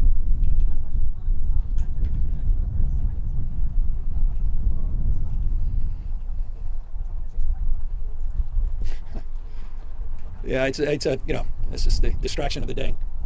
The art of distraction. Don't get distracted by distractions, we say, and here we zig and zag. The art of distraction. True. This is their 80-20 issue, as they've described it. True. Those that believe in the rule of law defending it, but it's a tough case because people are they defending MS-13? Are they defending, someone who's out of sight, out of mind in El Salvador? I mean, we're perfect sheep. So I want to answer your question. I don't know. I add much value answering it. I mean, are you kidding me? Come on. I remember I saw some pundit the other day say, I remember that Newsom guy when he did gay marriage in 2004. The hell is he talking about? He's kept marrying people, 4,036 couples from 46 states and 6 countries. What about the rule of law? Well, maybe they forgot. The judges said there was no irreparable harm. And when the judges, the California Supreme Court, said we should stop, we stopped immediately. It wasn't even in question. When a judge adjudicates, we listen. It's not in question. How in the hell are we even debating that? It's Orwellian that you're debating that. And it's exactly the debate they want, because they don't want this debate on the tariffs. They don't want to be accountable to markets today. They don't want to answer for NVIDIA taking a $5.5 billion charge. They don't want to have a real conversation with Christine and what's going on in terms of the export uncertainty here in the Valley. They want to have this conversation. Don't get distracted by distractions. We're all perfect sheep. Thank you guys very much. Wait, what does that quote mean? We're all perfect sheep. Is he saying that like everybody deserves to be treated as a victim when they're being victimized, or what does that mean?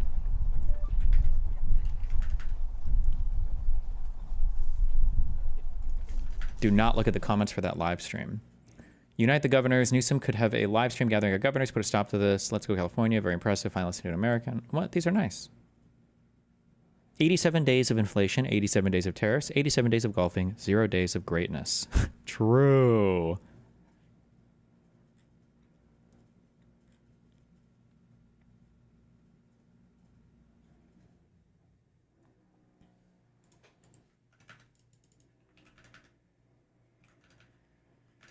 Okay.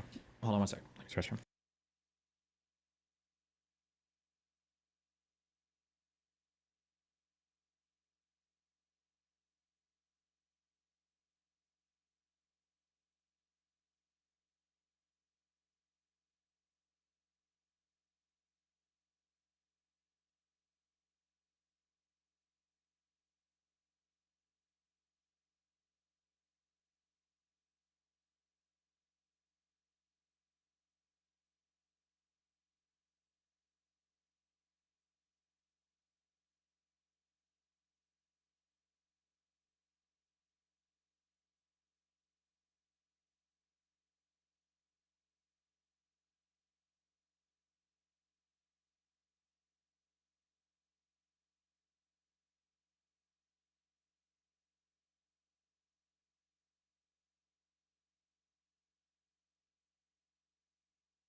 Oh, Newsom should say that at one speech or at some point in a conversation with Trump. Did you guys even say thank you for our donations to the federal government?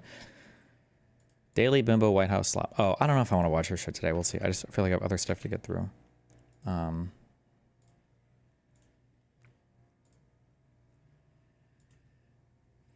Exclusive. U.S. Consumer Safety Agency to stop collecting swathes of data after CDC cuts. Based. Any chance you connect with Midas Touch Media after the lawsuit was over? I have had 2 different people reach out to me from the Bulwark. I want to start doing shows with them. I feel like if I do 2 shows here and the viewership and everything's good, maybe I'll work my way into the rest of the Bulwark people. So I'm setting that up now.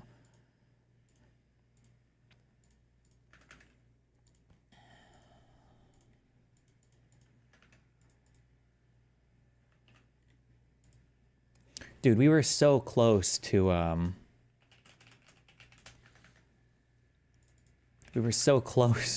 Euro parity. We were at it for a little bit a while ago, I think, weren't we? Oh yeah, under Biden.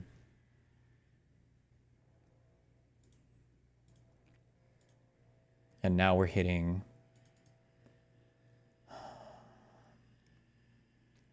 what is this, a 5-year low, I guess? With no drop, with no end in sight. How well has this Ben Shapiro meme aged? I was just going to say, if there's another Holocaust, if they start rounding up the Jews again, I hope... Oh, okay. Don't need these anymore. According to Axios, Elon Musk's visit to the Pentagon on March 21st was meant to initially include a top-secret briefing by Defense Secretary Pete Hegseth and other senior officials about preparations for a war with China, but was in order to be canceled by President Trump after information about the briefing was leaked the day before to the New York Times.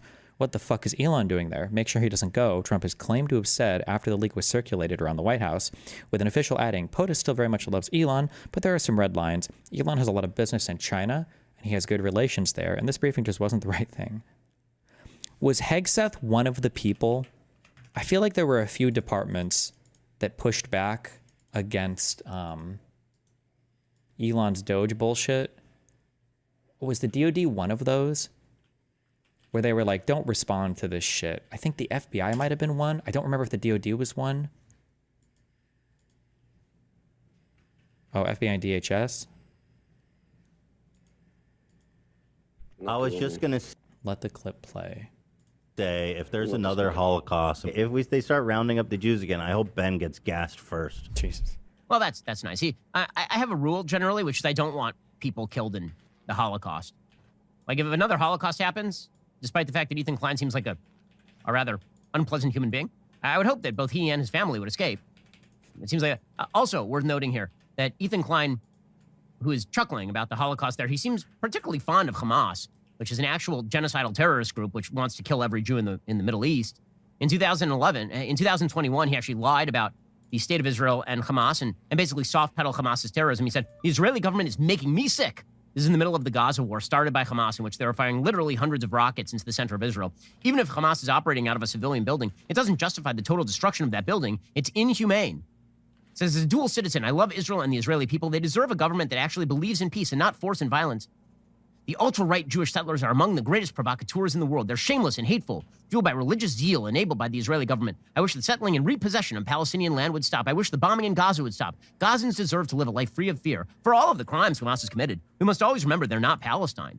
The Israeli government holds all the power. It's on them to stop the violence and show a true willingness for peace. So yeah, definitely soft pedaling and massaging Hamas in the middle of a war, while also chortling about which Jews should go first to the gas. Why am I watching this? I don't give a fuck about your Jew shit. Why am I? Chambers. He seems like a really nice person, just generally, very nice person. I will, again, just repeat that no matter who you are, I hope that you don't die in a Holocaust. It seems like the baseline of basic human decency, but... Okay, I don't know why. I don't know who demanded I watch this. Thanks. Okay, don't care.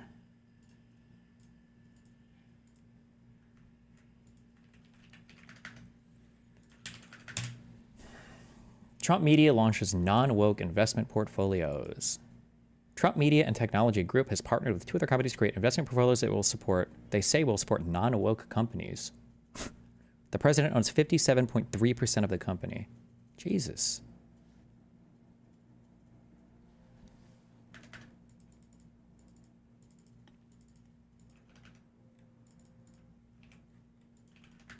From your memoir, A Personal Odyssey, I'm quoting.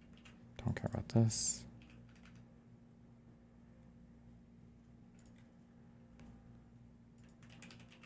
What is this? Credit is not a bad thing, you know. Everyone needs help at certain points, and if you're just sort of punished for it, or you know, you have to pay more because you actually have less, there's just a basic unfairness there, and that needs to be put right. Using £100,000 of my own money, I've managed to buy £1 million of debt belonging to nearly 900 people in South Wales. Here's to it.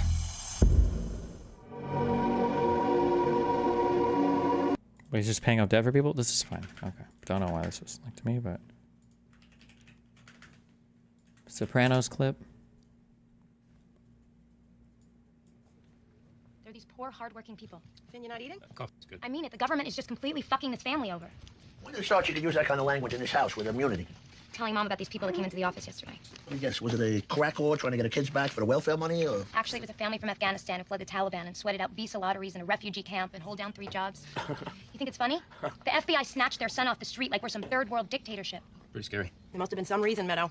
Like he's a terrorist, maybe. 9/11, 9/11. Bush is using it as an excuse to erode our constitutional protections, and you're falling for it. I voted for him. Ooh. Right. You don't relate to black people clinging to logs. Ooh. You want to chill out about some of this.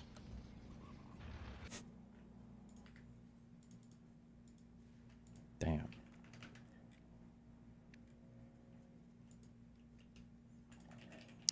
We had a senator, I think, that went to...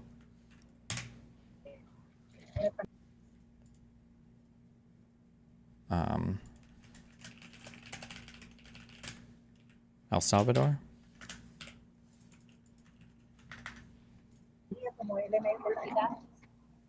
What's that? Oh my God. Can we repeat what? Okay.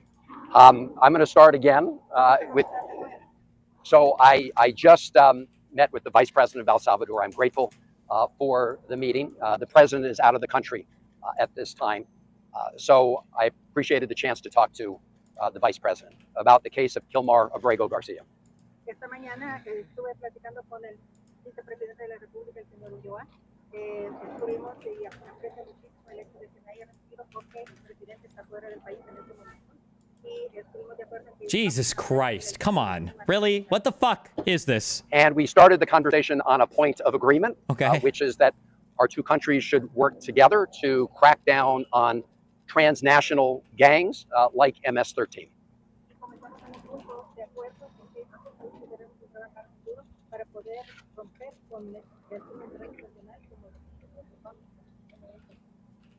And I told the vice president that for over 2 decades, I have worked in my state of Maryland to crack down on MS-13.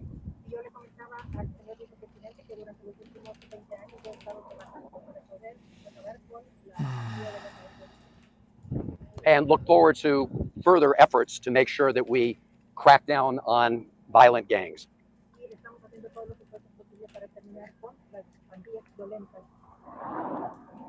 I think that's important to underscore because the case of Gilmar Abrego Garcia does not have to do with MS-13.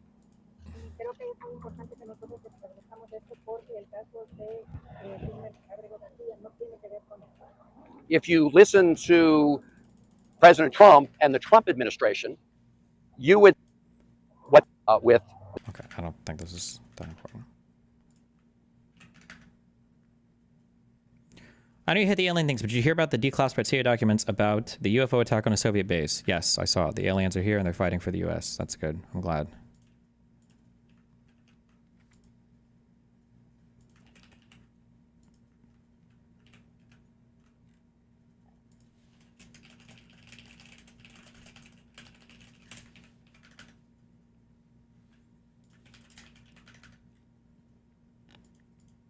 Much Bill Maher talking about his meeting with Trump. I already watched it. It's cringe. Jesse Singal and JD Vance locked in a bitter Twitter battle. Consider that Joe Biden allowed approximately 20 million illegal aliens into our country. This placed extraordinary burdens on our country, our schools, hospitals, blah, blah, blah, blah, blah, blah, blah. JD, if someone's really a bad hombre, you can give them a trial and prove it. Saying you don't have to prove it means you're okay with deporting innocent people. Again, you're not even addressing the issue. Biden overwhelmed the system with illegal migration. Is your proposed solution to give a jury trial to all 20 million illegal aliens? This is what I'm talking about. Remember, they will always have a reason to excuse some insane bullshit. Why are you talking? Why are you trying to get around due process? What the fuck is wrong with you? What? Are you saying due process for everybody? Are you saying due process for everybody?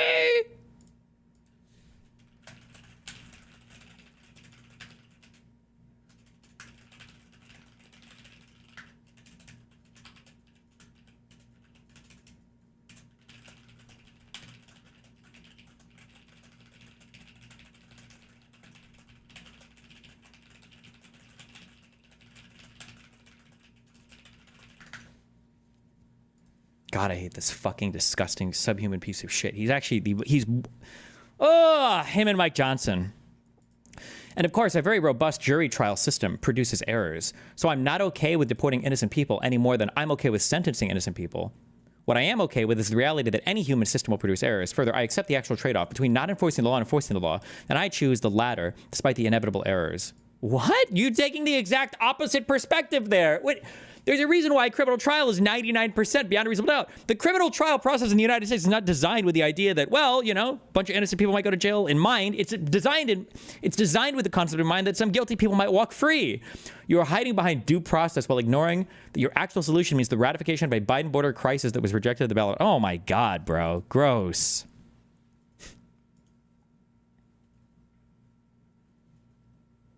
Jesse Singal, joining the Trump bandwagon means you either need to be dumb or pretend to be dumb. JD Vance might have mortgaged his morality and his legacy, but he's not dumb. He doesn't actually think anyone's proposing 20 million trials. Rather, he knows he has very, very dumb supporters. I hate this smug, self-assured bullshit, JD Vance says. I know I'm right, and people must be dumb or immoral to disagree with me. It's an easy way to go through life, because then you never have to think seriously about why your worldview is a justification for the mass invasion of the country my ancestors built with their bare hands. When did J.D. Vance's ancestors migrate here? Jesus.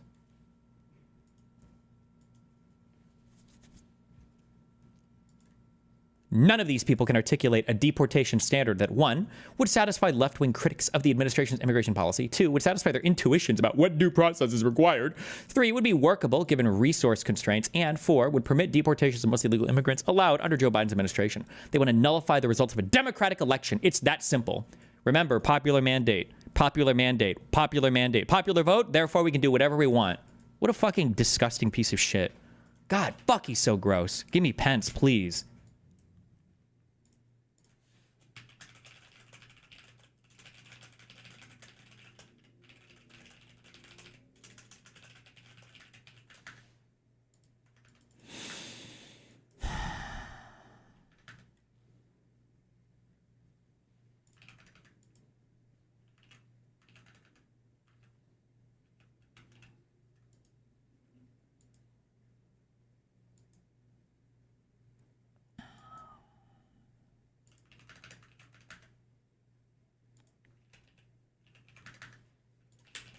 Hold on.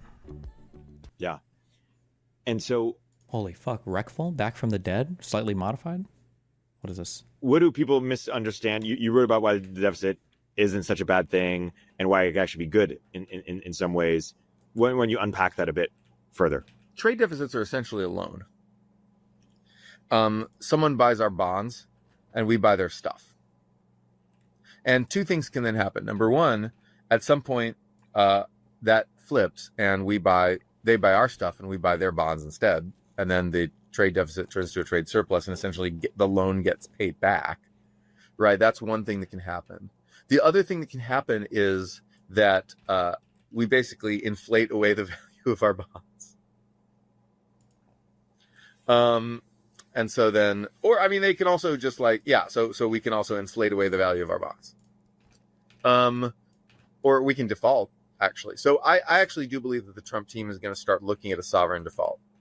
They're going to start looking at having the U.S. default on its bonds. That will be the real thing that crushes, if that happens, or if even people significantly think that it's going to happen, that will crush the American economy. We'll be really fucked. Our banks will fail.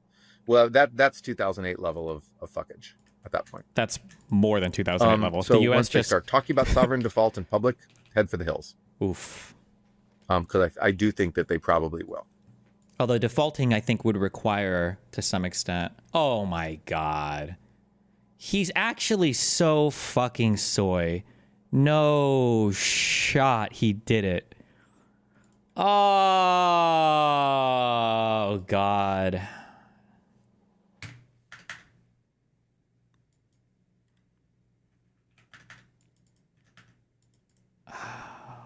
Let me get a Soylent. Tell me. Chat will start spamming it in a second. Unreal. Oh my goodness.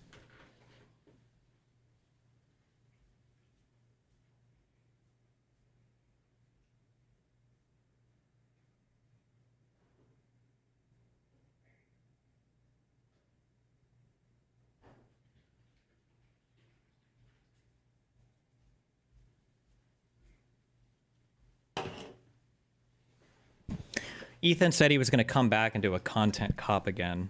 And everybody was theorizing who it was going to be on. And in my private chats, it settled on either me or Ethan. Although I don't think I'm a large enough figure or that as much that he would cover. And he did a fucking content cop on Ethan. Destination, the beach is surprisingly dangerous. Consider the fucking thing in our defense. Like, actually, Hila's not a baby killer. Look at the description. Thanks for the creators who helped put this together. Hassan, Denims, Sean DeBlack threatened to kill me, by the way. Never got banned from Twitch for it. Frogan, Kirk Honda, Psychology in Seattle, Noah Sampson, Matt Lieb. Oh my God. This might be the most soy cast of people I've ever seen in my entire fucking life. Matt Lieb is an insane, radical, crazy lefty dude. I think it's Francesca's husband, but like, holy shit.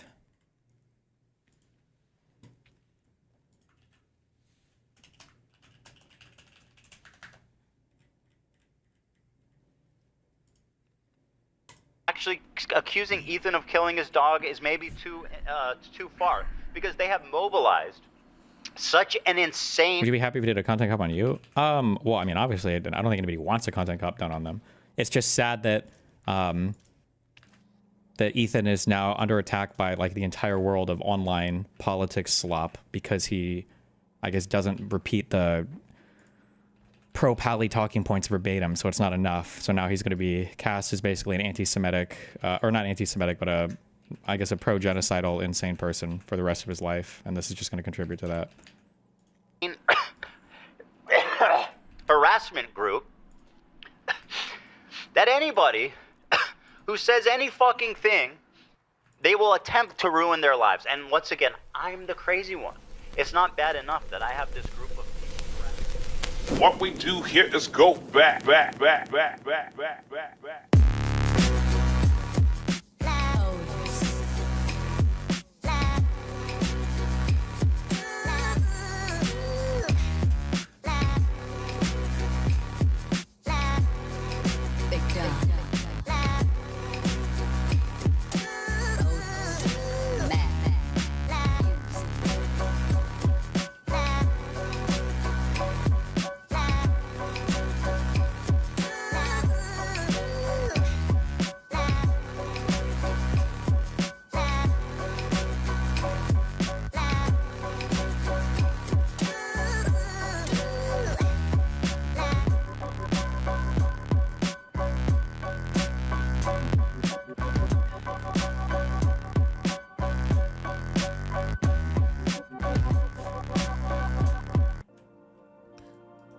What's up, everybody? I'm Hassan Piker, and this is the Hassan broadcast coming to you live from a cloudy day here in California, Los Angeles. We're live and alive, and I hope all the boys grow. It's so sad how much these guys were allowed to just like mind fuck the entire internet. It's just crazy how effective it all worked out. Jesus. And MBs are having a fantastic one because today's a beautiful day. I have a very important announcement. I finally done it. I watched Ethan Klein's content nuke, and I'm not going to call it context puke as I normally do, because the reality of the matter is it was brilliant. Nothing was out of context. Everything was correct. I am an Islamist, fundamentalist, radical terrorist. I am a vicious anti-Semite. It's true. Is this like uniquely recorded for this, or was this a stream? I have no idea. Importantly, Ethan is more attractive than me, both physically and also mentally. I've been lying about everything, including my glasses. They're fake. He was right about that. That's not even in the content nuke. And he was right about that too. How did he know everything? How? Wake up, Ethan. Wake up, Ethan. Ethan, wake up. Wakey, wakey, Ethan. Wake up, Ethan. Wake up. Time to be awake, Ethan. Wake up, Ethan. This is no longer a dream. Oh my God. Wake up. Ethan, the dumb bitch is telling you to wake up. Wake up, Ethan. Wake up. Wake up, Ethan. Ethan, wake up. Wake up. Since anyone? Just wake up. I truly do believe that like the most difficult thing about doing online content creation today, if you're even slightly political, I wouldn't even say Ethan is political, is like trying to maintain your sanity with this group of people active on the internet. Like, it's just, holy, how do you not, I mean, I guess I don't, huh? I should ask myself, how do you not go fucking crazy? How do you hold on to, how can you tell when you're incorrect about things? Because nobody's perfect. You do have to course correct at times, right? You're not perfect. Like, how do you maintain that while also realizing that not all of the unhinged, insane criticism people like this about you are necessarily valid? Like, Jesus. Wake up. Wake up. Wake up. Wake up, Ethan. I'm not gonna do a react content yet, chat. I'm the same. Nobody's telling you to wake up, Ethan. Yummy, I love Sabra hummus. Wake up, Ethan. Wake up. Ethan. Wake up, Ethan. Wake up. Wake up, Ethan. Just wake up.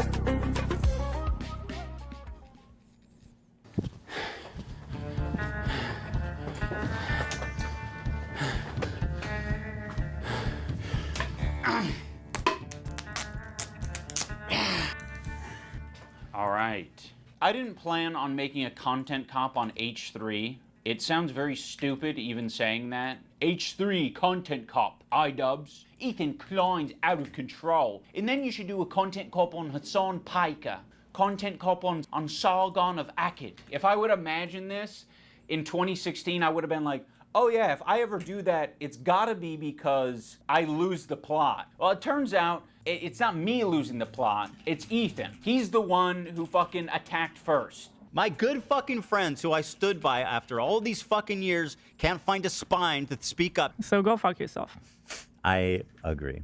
All right, guys, I'm going to tell you a story about Ethan Klein. I know some of you have been following him, but there's a lot of people who might not be familiar with the background, with his podcast, with what's been going on over the past couple of years. So Ethan, as you know, is Stop with the linking of his thing where he says he's gonna quit. Why do you guys take every fucking bait that you see on a YouTube podcast? Please stop spam linking and talking about this in my chat. Yes, H33 has a title coming up later on saying that he's quitting YouTube. It's probably a troll, it's probably a bait. Why do you guys post this in chat? Be like, oh my god, you're quitting? Stop, Jesus. a content creator who has a podcast where he says all sorts of outrageous stuff. Sometimes it's fun, sometimes it's fucked up. He's had shows with all sorts of different controversial characters. He's had a show with Trisha Paytas. He's had a show with Hassan Piker. In doing so, he's gathered a ton of different audiences. Now, in his podcast with Hassan, Leftovers, they would mostly talk about surface level progressive shit and make fun of right-wingers. And you're telling me he didn't flick their dick once at least? Oh, that's 100 shavers. You trans women. I say, oh no! And it was mostly that until they actually had to reckon with a very serious topic. I would say that Hassan was very well equipped to talk about... Wait, I unironically don't think he mentions at all why Frogan actually got banned. How could you know that? This came out like 7 minutes ago. This is an hour and 6-minute video, Just Brandon. Why would you even type that? How could you possibly know that? that topic. Palestinian people living in the West Bank are subject to these horrific conditions, horrific living conditions by the state of Israel, America's greatest ally and the only democracy in the Middle East, if you ask Republicans and even liberals.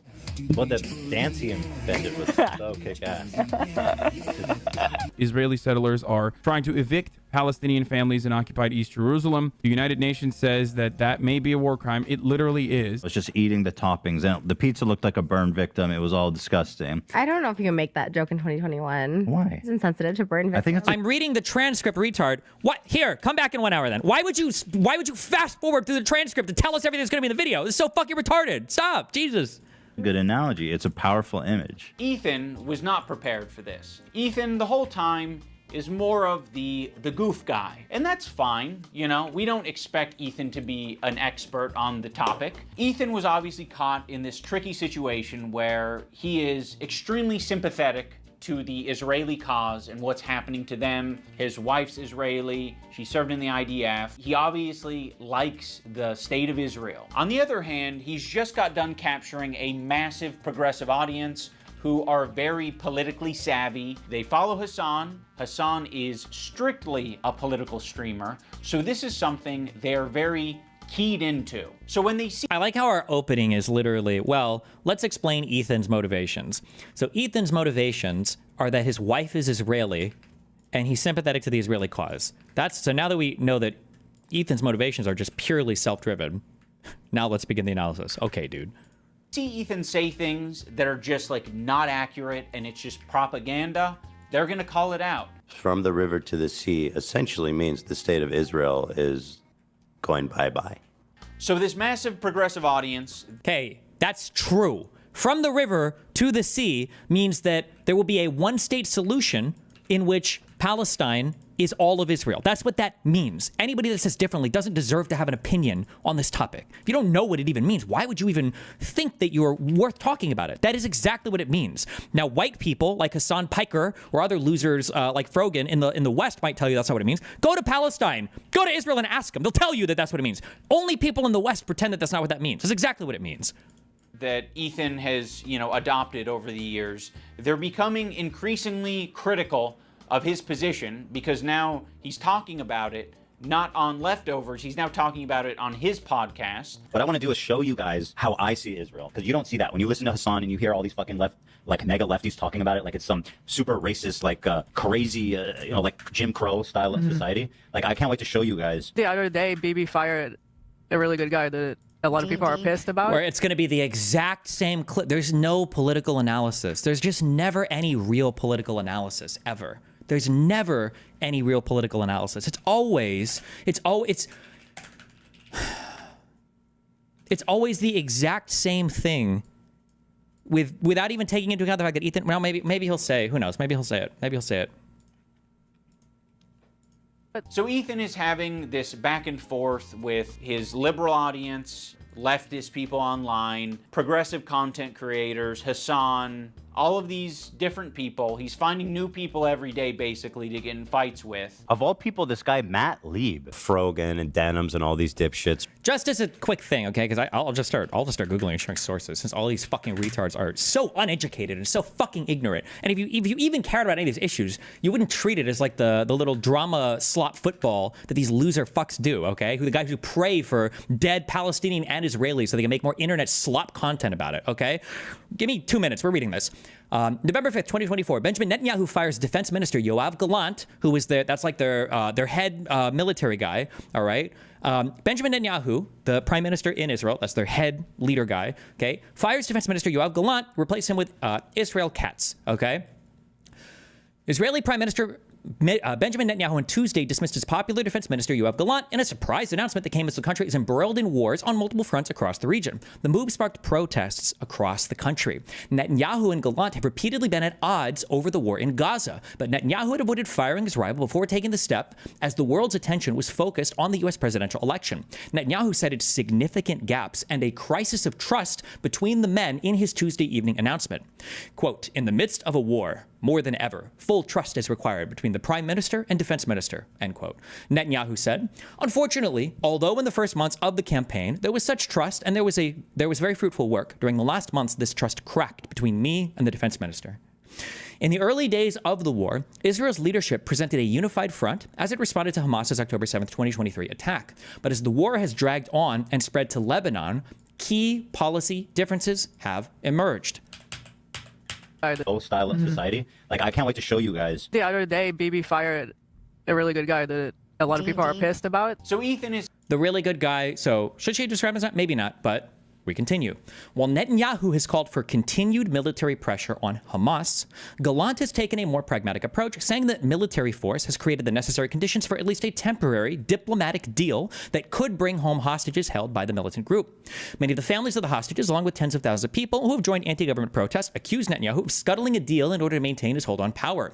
Netanyahu's hardline partners have threatened to bring down the government if he makes concessions to Hamas, raising the risk of early elections at a time when the prime minister's popularity is low. The reason why Gallant was fired is because Gallant thought that the conditions had been created such that they could ease off the military pressure. I think at the time they were talking about doing a blockade of food into northern Gaza. I believe that was the case. Don't quote me on that, but I think that was the case. And Netanyahu fired him. He was like, "I need somebody more aggressive. Fuck this. You're out. Bring in somebody more aggressive." And that's why he dismissed Yoav Gallant. That's why they both refer to him as like, "Oh, wasn't he a good guy? Was he a good guy? Maybe, maybe not." Obviously, if you hate Israel and everything they do, you say no. But that was why he was fired, and that's what Ela specifically was referring to there. But don't let any of the context of any of this get into the way, other than Jew bad and Palestinian good, I guess, for all of your brilliant political foreign policy analysis from the whitest and most uneducated dipshits in the fucking world telling you about this issue. The other day, Bibi fired a really good guy that a lot of people are pissed about. So Ethan is having this back and forth with his liberal audience, leftist people online, progressive content creators, Hassan, all of these different people. He's finding new people every day, basically, to get in fights with. Of all people, this guy, Matt Lieb, Frogan and Denims and all these dipshits. And everybody thinks this guy's awesome, apparently. Even though he looks like Millhouse, fucking dork. Denims, by the way, was the real villain of the video. Evil, hateful, fucking. And I'll say it and I'll double down on it.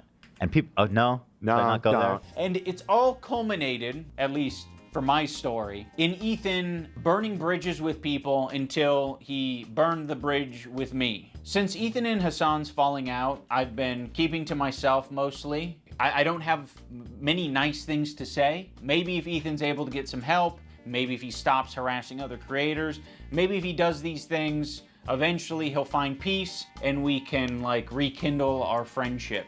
So that's been my approach. I've occasionally thrown a joke Ethan's way in the form of Hassan Piker versus Ethan Klein for boxing. I like iDubbbz. He's a good guy, but I don't like this stupid. It's not a fucking petty beef. It's like, this guy is evil and he's doing anti-Semitism. And also he's way out of my weight class. He didn't like that, but fucking sometimes you gotta just throw something out there. I used to work with this video editor named Froggy Tonic. I discovered him because he was in the circles online that I was in. And one of those circles is an H3 fan. He watched Ethan's content, he liked Ethan's content, until he didn't like Ethan's content. There would be an occasional Froggy tweet where I'd be like, I agree with that, you know? Like, I'm not gonna endorse it, I'm not gonna retweet it or like it, but fair enough. I guess I just missed my old friend. Some wings are too bird feathered, colored.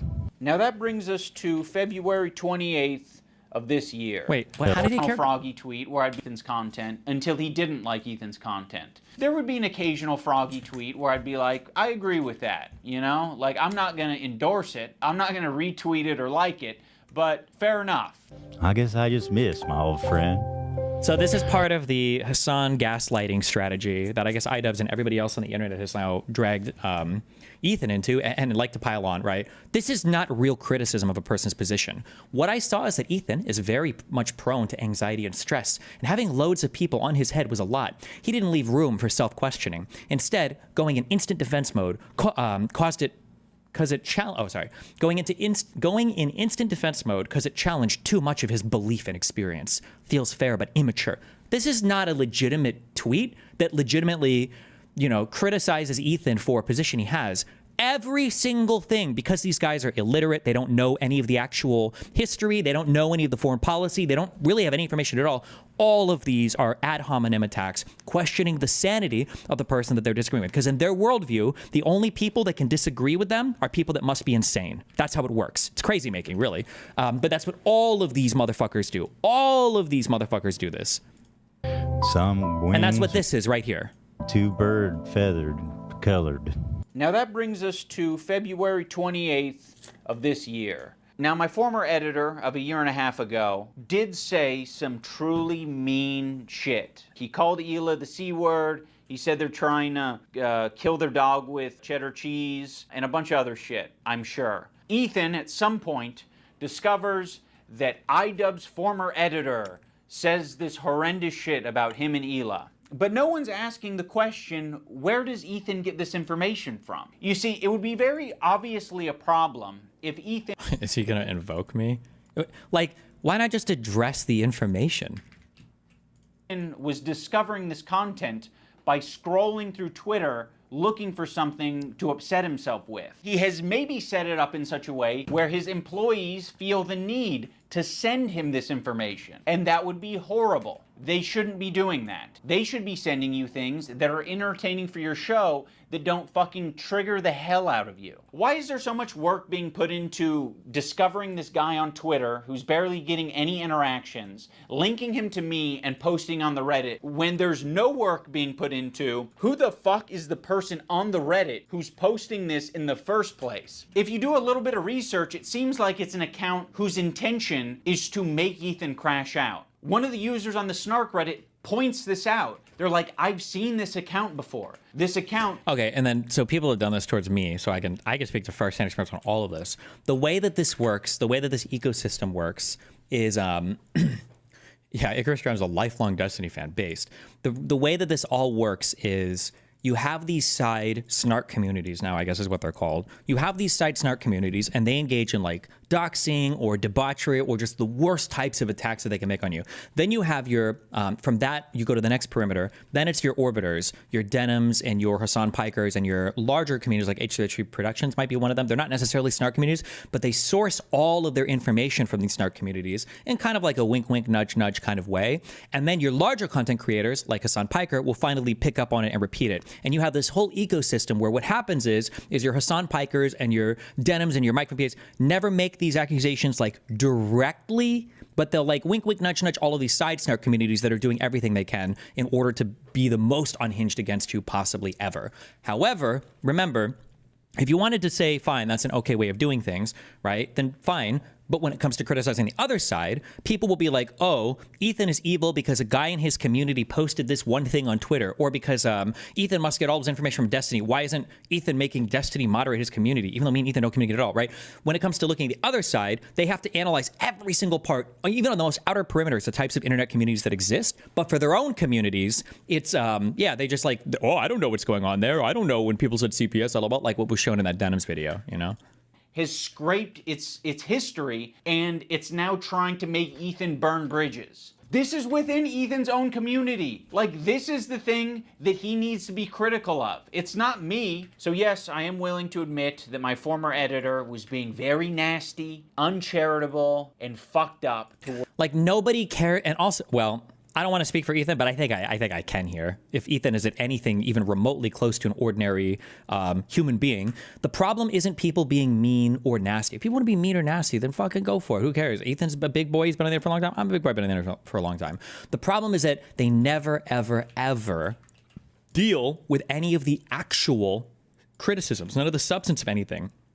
If you want to say like Destiny missed the entire first Intifada and doesn't understand the context of the second Lebanese civil war, blah, blah, and that's why he's a fucking retard, like piece of shit. Okay, fine. That's great. That's fine. I don't care. Call me names. But at least there's like something of substance here as part of your criticism. But when it's just like, I don't think he's mentally okay. I think he's having a severe mental health crisis crash out. Like he needs to get help. That's not just being nasty. Like, and it's the same thing that people used to say when it came to girls and black people in video games when it was 2016 time. And they were like, why do black people care if you call them the N-word? Or why do women care if you're sexist? White people get insulted all the time. Yeah, but it's not the same kind of insult. And you know that. You know that you're being a retard when you're making this argument. But they've transplanted that argument one-to-one onto here, and they think it works. Towards Ethan and Hila on Twitter. But Ethan and Hila are doing the same shit on their podcast. So I don't want to fucking hear it. Terrorist supporter. The CEO of Twitch. Pedophile. Now I'm going to watch.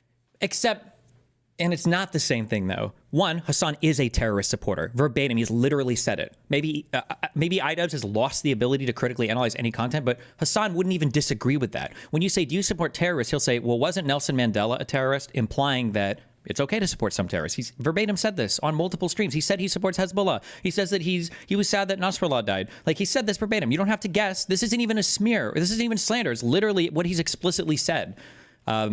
And even if Ethan has made fun of other people or called them a pedophile or whatever, and you can argue that's mean or not mean, it's always paired with, here's some substantive criticism. This is why I don't like what this person has said. Here's where they're wrong about me, or here's where they mischaracterized me, and then, you know, call them names or whatever afterwards. Which, again, I'm sure Ethan would be fine with that. I'm fine with that. I think most people on the internet are, to some extent, fine with that.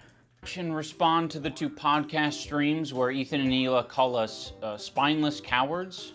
Anyway, this guy was saying shit like that Hila's a Nazi, that she kills kids, that she went on like, she's a IDF baby killer, all this types of shit. And that's showing up right up on us Nisa's and iDubbbz's feed. My good fucking friends who I stood by after all these fucking years can't find a spine to speak up. You know why? Because they'll get murdered. Yep. You don't know what's on my feed. What the fuck is happening? This is it too. Also, this is the crazy maker, right? Well, I've never seen this before. I have no idea. I don't even know. Even though, you know, just earlier, iDubbbz was literally saying, "Oh yeah, I saw them fighting on Twitter. Oh yeah, I saw some of those tweets that he was copy pasting from that Froggy, whatever fresh. I don't know what the fuck that guy's name had like 7 likes." You're telling me you're seeing stuff like that, but you had no clue? They always do this. Oh, I didn't see any of that. I have no idea. I don't know what you're talking about. You don't know what's on my feed. What the fuck is happening? For all you know, I only use the For You tab. For all you know, I only use lists. For all you know, I'm seeing these things tweeted out by my editor of a year and a half ago and saying, God, that is nasty. I'm just not gonna throw someone away because they're having a parasocial weird moment. Just like I'm not gonna throw Ethan Klein away because he's having a parasocial weird crash out. How many? He's not gonna throw him away. Maybe this content cop will end up being really nice about him in the end, though. What does he mean by throw away? Because I feel like doing a fucking hit piece takedown video on somebody is kind of like that, but okay. Women I fucked. Hassan, by the way, thousands. Yeah, thousands. Let me ask Galia. These shoes do not go. I'm sorry. Oh my God.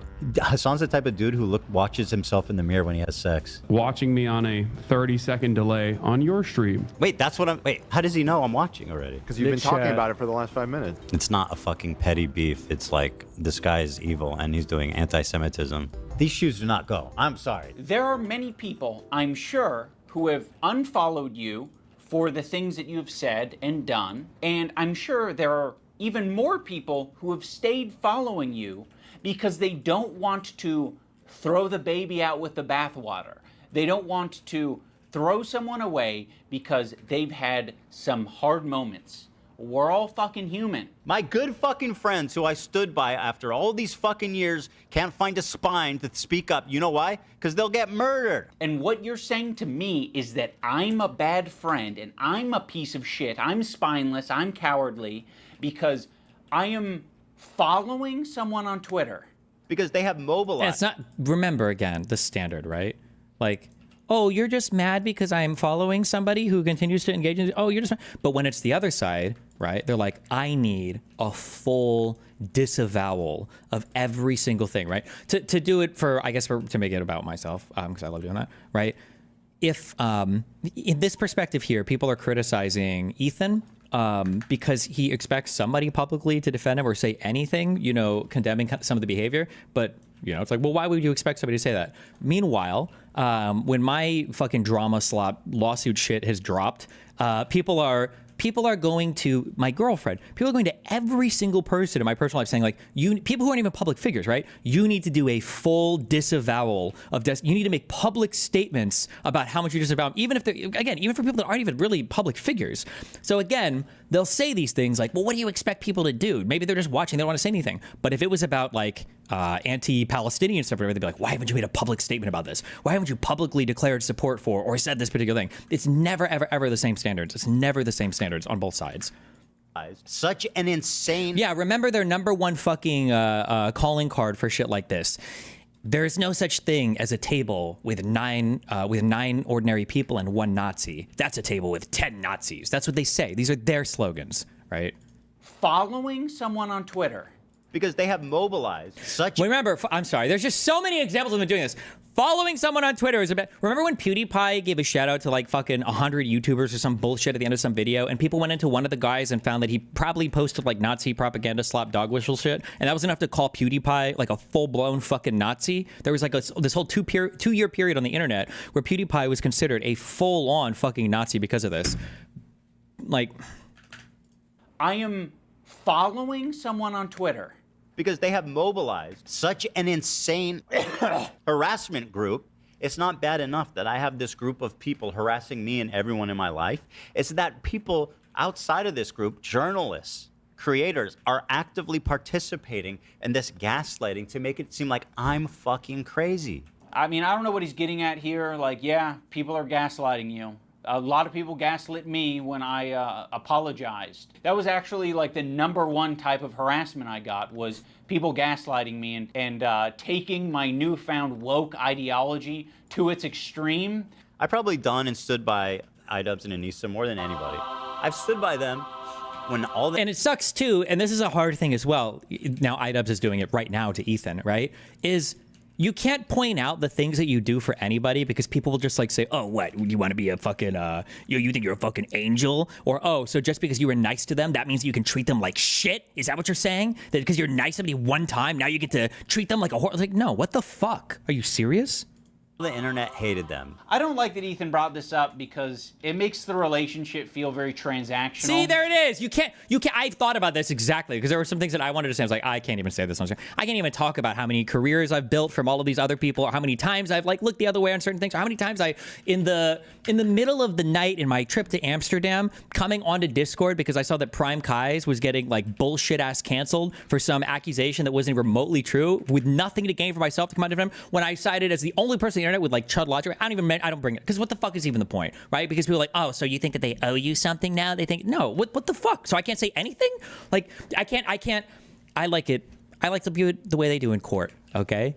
If you're going to bring up negative character evidence about me, well, fuck you. I should be allowed to bring up positive character evidence to rebut your characterization of me. If you don't want to talk about my character at all, and you just want to focus on the arguments, which they never do with Ethan, then fine, then focus on the arguments. But if you're going to sit here and impugn my character over and over again, well, of course I'm going to bring up things that I've done that are nice to people. What the fuck? Fuck you. But then if I do it, you say all of a sudden I'm angel making myself? Well, aren't you devil making me by accusing me being mentally unwell, right? It's unhinged. like, you know, we're just meant to support each other online despite regardless our what we own say or do. personal morals Yeah. or principles. But I'll say this: I don't think they're fucking any friends of mine, and certainly I don't think they're any fucking friends of mine based on the text conversation I had with them too before I even talked about it. So I have nothing. Like, I don't need any fucking. And like, listen to, oh, it's just so much. It's all of these tactics. Everybody does all of this, right? Remember that. Remember before because they want to live in all the worlds at the same time. Remember before, what did iDubbbz say? iDubbbz said, I didn't even know anything about this. Like, I didn't see any tweets. Like, I didn't really know who was talking to who. I didn't have any information about this. And now it's, well, maybe I didn't want to say anything because these are about my personal morals and these are about my morality. Well, what the fuck is it then? So then you did actually agree with these things and you didn't want to say anything about it because you do think that he deserves to be called these. Like, just say that then. Own the argument at least. Own whatever the fuck you want to say. Own it. Halfway friends, man. I thought the text conversation that I had with him was very empathetic. I basically just said, like, I know you and Hila are experiencing a ton of harassment, and I essentially empathize with that, and I think there's something positive to get out of the conversation. But he oh my God. Is he gonna leak those text messages? I had some people say, I've had all sorts of varying responses to all sorts of dramas I've been in, especially my last one. I am so curious what that fucking text message looked like. Hey, I know you're getting a lot of heat right now from people who are crazy, making you, gaslighting you, calling you literally Hitler, and making cartoons and sharing them of your wife murdering Palestinian children indiscriminately. But I think there's a lot that you could learn here. And I think you really need to take a step back and listen to the criticisms. Like would iDubbbz have accepted that? Hey, maybe the fact that your wife does fucking OnlyFans is a crazy feminazi fuck. Maybe that's the reason why you've gone so SJW, iDubbbz. Do you think he would have accepted that type of feedback in the heat of people like Sam Hyde and all these other people making what were truly disgusting attacks on iDubbbz and his character just because of Anissa? Like, do you think he would have been okay with that feedback? Like, it's so fucking insane. It's so stupid. Holy shit. with that, and I think there's something positive to get out of the conversation. Oh, God, fuck, it's so much. Yeah, that somebody in YouTube chat brings up. That's true. Wasn't part of Ian's last content cop saying he didn't want to do these at all? Or that even if the criticism was okay, didn't he say he didn't like it because people were getting harassed because of them, even if that wasn't his intention? But I guess we don't care about that now, huh? Sorry. Oh my God. All right. Empathize with that, and I think there's something positive to get out of the conversation. But he refused to talk on the phone unless I was willing to publicly say something about my former editor and denims. As much as you... What were the text messages? I would want to see those messages. I don't trust this guy's characterization at all. Don't want halfway friends. I also don't want that kind of halfway friend. I don't want someone who's going to give me like an ultimatum to have a conversation. Could you not say something when this is like, imagine like one of you guys is like, Hassan actually wants to go to Israel, go to Gaza so he can strangle Israeli babies or some shit like that. I'd be like, you imagine me not saying something. You're trying to make a one-to-one comparison where there isn't one. This guy that I follow on Twitter is not in the same relationship as you and one of your current employees who is streaming with you 3 days a week, 3 hours a day for the past 10 years. At one point during the stream... Okay, so it has to be the exact... Like, the point still stands. The point is a legitimate point. Does it have to be the exact same type of relationship, I guess, though, to... Okay. Ethan and Hila bring up Adam McIntyre. Now, Adam does basically the same thing as my former editor. He's critical of Ethan and Hila, and he is sometimes uncharitable and nasty. Such a crazy fucking woman, oh my God. Hila Klein is a very dangerous and crooked woman. Okay. That's critical, by the way. Criticism usually it would imply some sort of actual substantive criticism. This is just ad homs and making fun of somebody, but okay. Today, for the past 10 years, at one point during the stream, Ethan and Hila bring up Adam McIntyre. Now, Adam does basically the same thing as my former editor. He's critical of Ethan and Hila, and he is sometimes uncharitable and nasty towards them. Adam McIntyre needs to just like disappear. That guy is a piece of shit, like of the lowest order. I never even stood by him when he talked bad about Trisha having a kid and called him like the spawn of Satan. He was supposedly on our side. I would never it's so crazy. And you're going to sit here and tear these people down and amplify all of the ad homs made against them. I'm not even going to mention the crooked woman. I don't know if that's a Jewish dog whistle or not. But then any times when he says, like, I don't know why this person is like going so hard on me. Like, I've literally, I haven't sided with this in the past, or I've been okay with it. Like, that's, you're not even allowed to bring that up? Give me a break. About Trisha having a kid and called him like the spawn of Satan. He was supposedly on our side. I would never even co-sign that. I was disgusted by that statement too. I remember when he called her kid the spawn of Satan. I never said anything And like I was that. supposed to be like cheering on, but I wasn't going to cheer that on. That's disgusting. Why do we forget that he called her children, which is something we would never do, the spawn of Satan? It's disgusting. He's a piece of shit of a human. It's just incredible who ends up being the good guys in this story. You know, it's really something. Unfortunately, well, I don't even think that was about Ethan. Wasn't that about the people who decided to speak up and say something? But whatever. They never made a statement. They never said that they disagree with his statements about Trisha's baby until it's useful. Like, what is it, 3 years later? Like, I mean, you're talking about it like you were aware of it at the time and that there was some amount of pressure or enthusiasm for you to get down with that. And what it sounds like to me is that you did see it at the time and you were like, ooh, I don't like that. And you didn't endorse it and you didn't fuck with it.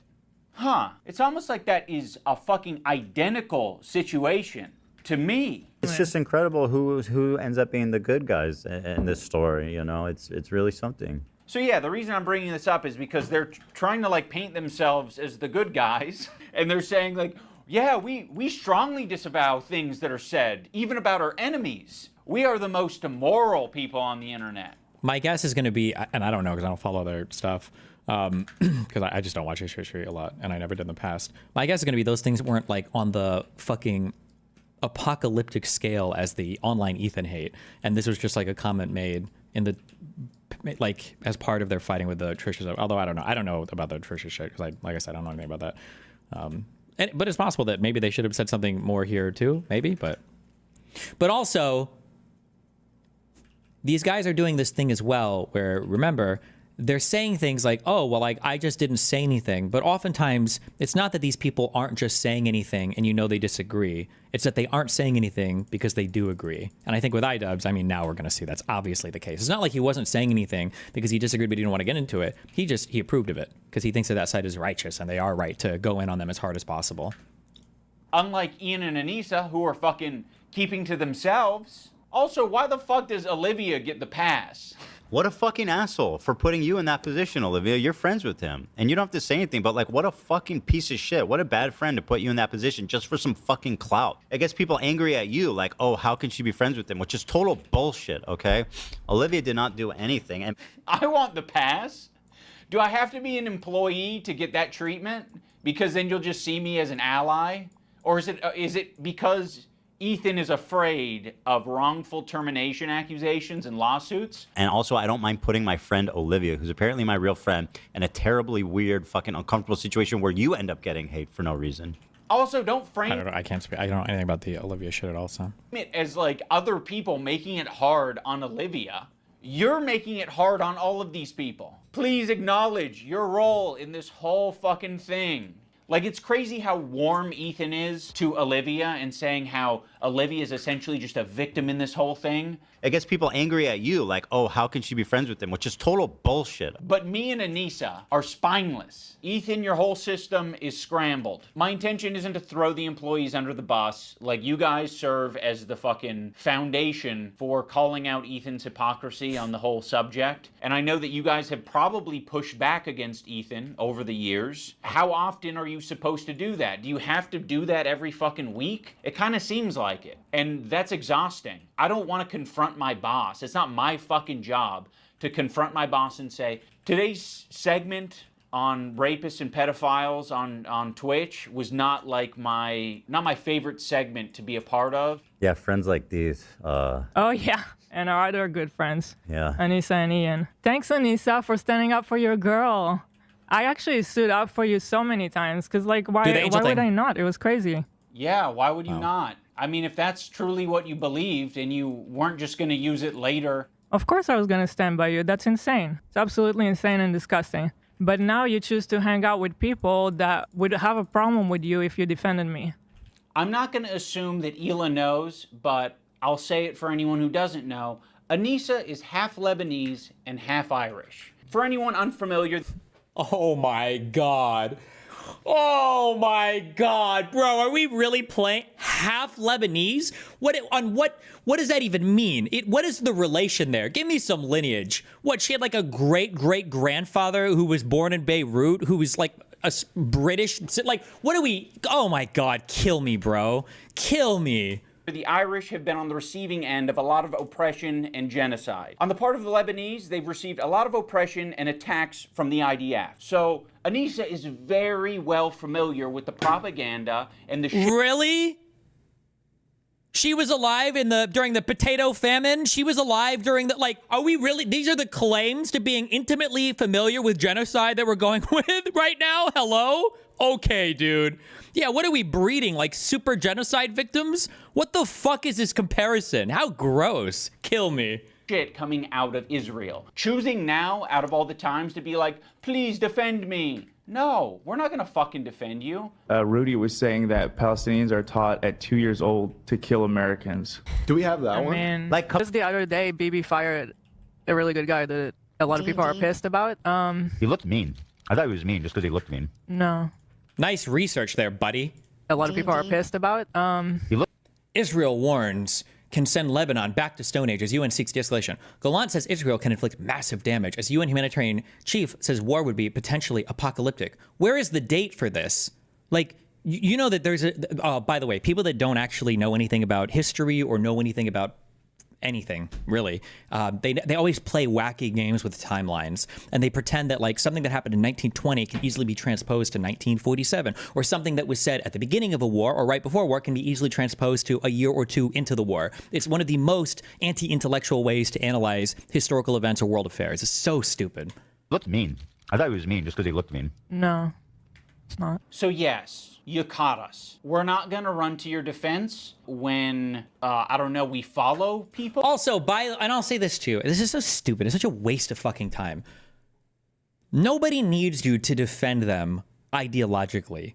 They're probably just looking for character defenses. I understand all these people are disgusting, spineless hack fucks, but nobody is looking for you to say, hey, I agree with Ethan Klein. He's right about fucking everything. What they would probably be looking for, is just something along the lines of like, wow, Ethan and Hila are saying a lot of stuff right now that I don't necessarily agree with relating to the Israeli-Palestinian conflict, but I really wish people wouldn't go so hard on them personally. I think it's a little bit gross that people are going in on them like this, and regardless of whether we agree or disagree on this particular thing, I just don't think it's right that people are making these types of attacks.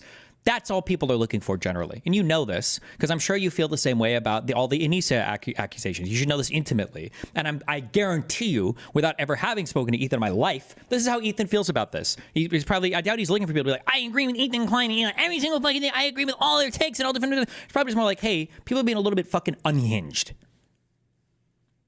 Well, we be following.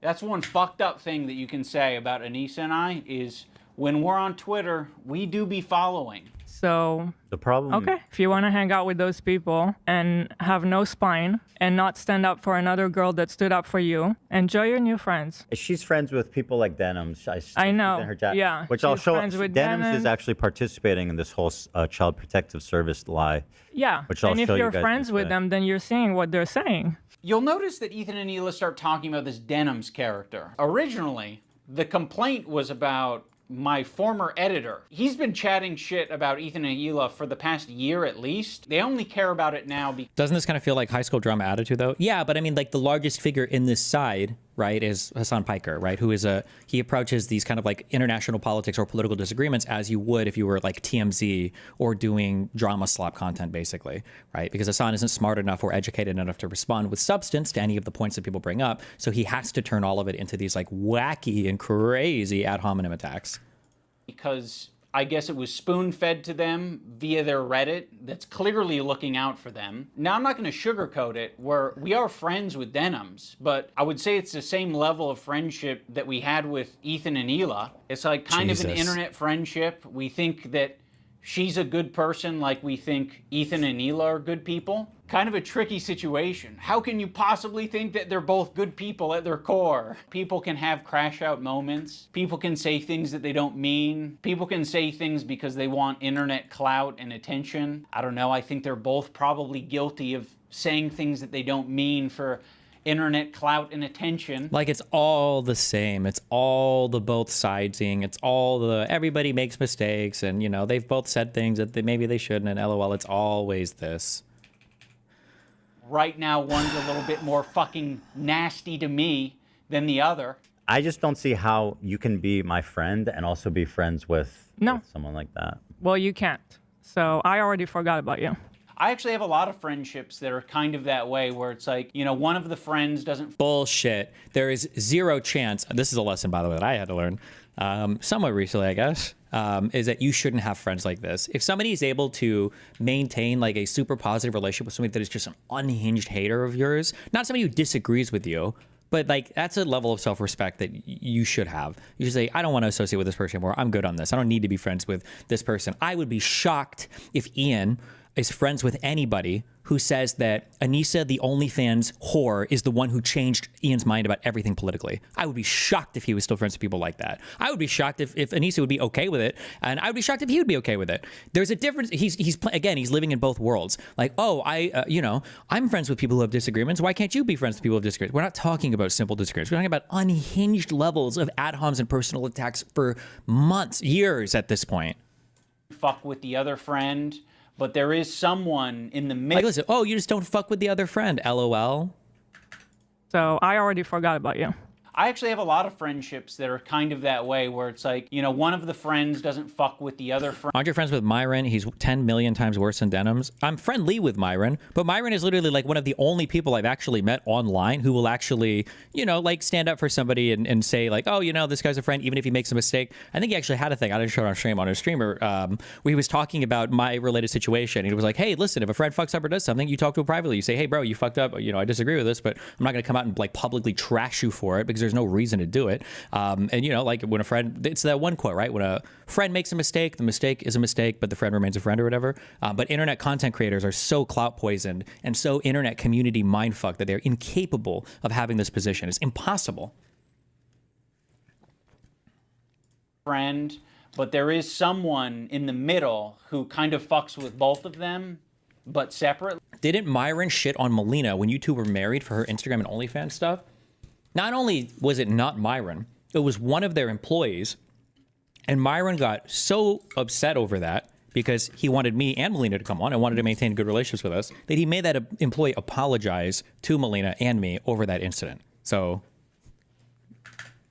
There's some that way where it's like, you know, one of the friends doesn't fuck with the other friend, but there is someone in the middle who kind of fucks with both of them, but separately. Yeah, there's a lot of friendships that are like that. I'm not like you say, this is. I'm sorry, I can say this a million times. I want to know how many people he's friends with that have shit on Anissa and him for the OnlyFans related stuff. I want to know if that number is more than one. I'm like, or is more than zero. And by the way, nobody would blame you also for not being friends with those people. That would be the most understandable thing in the universe. I'm not gonna make you guys like meet up and kiss or anything. I get it. You guys are in fucking... You're either my best friend who's deep throating me to the base of my cock, or you are Satan. You're the devil. The last thing I said to Anissa, we were texting before I ever talked about it. She's like, I don't care about this guy. He's a nobody, and you know, blah blah blah. And I said, well, then you'll have no problem publicly denouncing it, right? Mm-hmm. And then from there, the conversation ended. She never replied. Ethan, you can't even phrase it in a way that doesn't make you sound like you're being coercive and shitty. Well, then, you should have no... Coercive? Are we really co-opting the language of rape for every single fucking conversation we have now? Coercive? Like, what's next? You were asking her to non-consensually ask them to disavow somebody? Like, come on, get coercive? What are we talking about here? Problem publicly denouncing it, right? Does that sound like a friend? It kind of sounds like something a powerful villain would say. But it was so funny how she immediately went to comment everywhere, like on our subreddit. She immediately had to comment like, "Oh, he doesn't work with us anymore." But that was it. That's all she said. But then say that you don't. Okay. Do you have anything else to say for your friends, though? One of the reasons Anissa was so quick to clarify things in your Reddit is because your Reddit was already talking about who this editor is, and they were spreading misinformation that it was our co-host on our podcast, Uncle Dane. So yeah, the last thing we mentioned that it was 7 upvotes, 0 upvotes. Was talking about who this editor is, and they were spreading misinformation. What? Yeah, he is on a podcast with them, but honestly gets no views. The most upvoted comment, no, the other person on the podcast is someone else. Like, it's literally, oh my God, dude. That it was our co-host on our podcast, Uncle Dane. So yeah, the last thing we wanted is this guy getting pulled into this mess, and you guys don't give a fuck. Would it have been nicer and more supportive to say, we don't agree with the things he's saying and we support Ethan and Hila? Sure. Like, yeah, that would have been a nicer thing to say. Our silence means something. It means that we would like to pause this relationship until you figure your shit out. Okay, then just say that, because you're contradicting yourself then. So then it never, okay, so then Hila was regardless of what you think about Hila, she was 1,000,000,000% correct. Hila was right then. This isn't about you, disavowing as much as you feel like you comfortably can. It was that you agreed with what the other person was saying. That's what this is about. And that's what you're just saying now, right? He just said it. This is gaslighting. This is fucking, I hate using the psych terms, but it is. This is like crazy making gaslighting. Like you're trying to convince somebody, no, we just, we didn't feel like we needed to make a public statement because that would be inappropriate. But also it's because we fucking agree with them. And we agree that you need to fucking figure your goddamn shit out because you're fucking crazy, bro. You're crazy. And then maybe we can find a moment in time, I don't know how long it'll be, but a moment in time in the future where things are a little bit easier to broach. I don't think we need to do it right now, but you've insisted. And it's so funny too. Oh God, I'm so sorry. This is just the worst thing I've ever seen in my life. I'm sorry. I've been on the receiving end of shit like this for so long, and it's interesting to see it happening so publicly and so blatantly to somebody else, right? You're now signaling that when creators aren't speaking up and aren't saying anything, it's because they do agree with what's going on, which is basically validating every single thing that Ethan had said earlier and had accused you of. That when you don't say anything, when you don't make these public statements, people just assume that you agree. And it sounds like that is the case. It sounds like that's exactly what you're saying. Yeah, we do agree with them. We're going to wait till we can talk to you later on about it because right now you're being unhinged about it. You're having mental health moments about it. That's exactly what's happening. You've insisted that this is an important thing to address. I would have been perfectly fine with you not blasting me on your Instagram story. I would have been perfectly fine with you not blasting me and my wife on your podcast twice. I would be fine with you not brigading my comment section on my podcast that gets 3,000 views a week because I prefer to not do harassment campaigns and instead talk about vampires' kids. And also, right, just whenever you respond to somebody doing stuff like this, calling CPS, supporting people that do it, wink, wink, nod, nodding to all these communities, you're harassing them. You're going on a harassment campaign. You're doing an organized hate brigade. So when you respond to something, it's harassment and it's hateful. But when they're doing it, it's, who knows? I don't know anything about them. LOL. Yes. Like they say something like he doesn't work for me, and I strongly disagree, and I support Ethan and Hila. The problem is that she doesn't. That's the problem. That's true, and she's right. And Hila was now with this video out, she's 100% vindicated. Hila was correct. They do support it. The problem. She actually. She thinks they have a point. Yep. That's the problem. Yeah. So go fuck yourself. I agree. Go fuck yourself. What about your girl? This is what I'm talking about. This aggression that you're putting out into the world. What the fuck do you think we're gonna do? You think I'm gonna fucking sit on my hands when you do this shit? It was in response to what you were already doing, though. This didn't come from nowhere. Maybe everything in life can be emblemized in the Israeli-Palestinian conflict, because it's the same thing with the Israel-Palestine shit as well, right? Where when you're talking about the Jews, they have no reason to be mean to Palestinians. There's always some explainer for how the Jewish people are evil and there's no reason why you should ever feel this way. But then when it comes to the Palestinians, well, there's a reason why they rape on October 7th, okay? And it's, it's a resistance and it's not perfect. And it's because of, when Israel did this and that. And they, of course, it might not be the best, but like they, there's a lot of stuff they're dealing with. It's like, okay, so they have an infinite leeway to do whatever the fuck they want. But then when the other side responds, now you're going to be endlessly critical that they didn't respond in what you would consider to be the perfect way. And you're going to pretend like it's not even a response. You're going to pretend like it's unprovoked harassment. Like, this is nasty. We had such a fair response to what you guys were going through. We don't support harassment. It's a bad thing, but it happens and you're perpetuating it. You fucking propagandist, lying scumbag, terrorist supporter. He probably sets up a mirror and jerks off watching himself. Dan KKK Clancy has a similar view of Hitler. Because Dan Clancy, the Nazi, fucking anti-Semite. You can't expect other people to stop harassing you if you continue to harass people. But all of these things, and again, you can agree or disagree on I guess maybe the terminology that he's using here. Dan Clancy is not a person that Ethan Klein just decided to out of nowhere begin harassing because of, whatever. All of these are paired with insanely substantive critiques of the unhinged amount of weirdly anti-Semitic shit that is for some reason allowed on Twitch. It's not a random thing. Now, again, if you're going to try to pretend like the criticism is people are just mean to us and we don't want people to be mean to us, then this criticism of Ethan is fair. But I don't think it's just that people are mean. It's that people get unhinged in a personal way and they don't even respond. They don't even respond to any of the actual points. It's just drama slop. It's just unhinged personal attacks constantly. Let's think about it on a micro level. Have you ever been in a comment section and found someone to argue with? It doesn't stop. Wait, what is this? Ethan's upset with. This was a month ago? I think some of our connections, and we've tried to reach out to Ethan to talk privately. Basically, it just seems like we're at a bit of an impasse. So we want to stay out of the drama as much as possible. We don't want to pile on and add to anything. So this is our lukewarm addressing of it. It's, we're always open to talk, privately, especially. And, we'll, the door's always open. Yeah, the door's always open. I want to, really drive it home. We don't condone harassment of any kind. Condone harassment of any kind. Is she about to say including what Ethan does?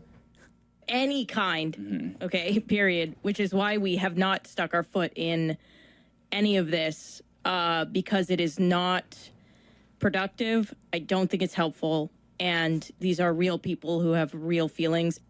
Oh, so how long did he work on this content cop for? Aren't these usually months in the making? So you're telling me that he said this at the exact same time he was working on a content cop, or did he just decide to a week or two later? And then what, did we change minds then? Did we say, you know what, actually, maybe some harassment is good. Maybe Ethan does need to be harassed a little bit. What changed from this to then, or from then to now? It can literally go on forever if you don't want to touch grass. I mean, yeah, this was kind of like a line, what happened today, that should never be crossed, even by the most cynical, toxic people. It's going to have ramifications in terms of how I conduct myself. In terms of these fair weather friends who are, so happy to be friends as long as they're getting something out of it. Ethan, that is a rich thing to say. You're the H3 podcast, okay? There's a lot of friends of the show. There's even more fair weather friends of the show. Let's not get into this shit, okay? That is so bizarre and insulting to suggest that I was only ever being friends with you to get something out of it. No, I'm friendly with you, and I'd say I'm a light friend because it's been pleasant hanging out with you. I've enjoyed your content over the years, and as of late, it's gotten really fucking shitty. So he's not friends with them, or... Because earlier he was like, I'm just friends insofar as we've chatted online. The same way I'm friends with denims is what he said. So Are they not really friends at all then, or what? Because at one point, didn't Ethan literally guest star in fucking iDubbbz content?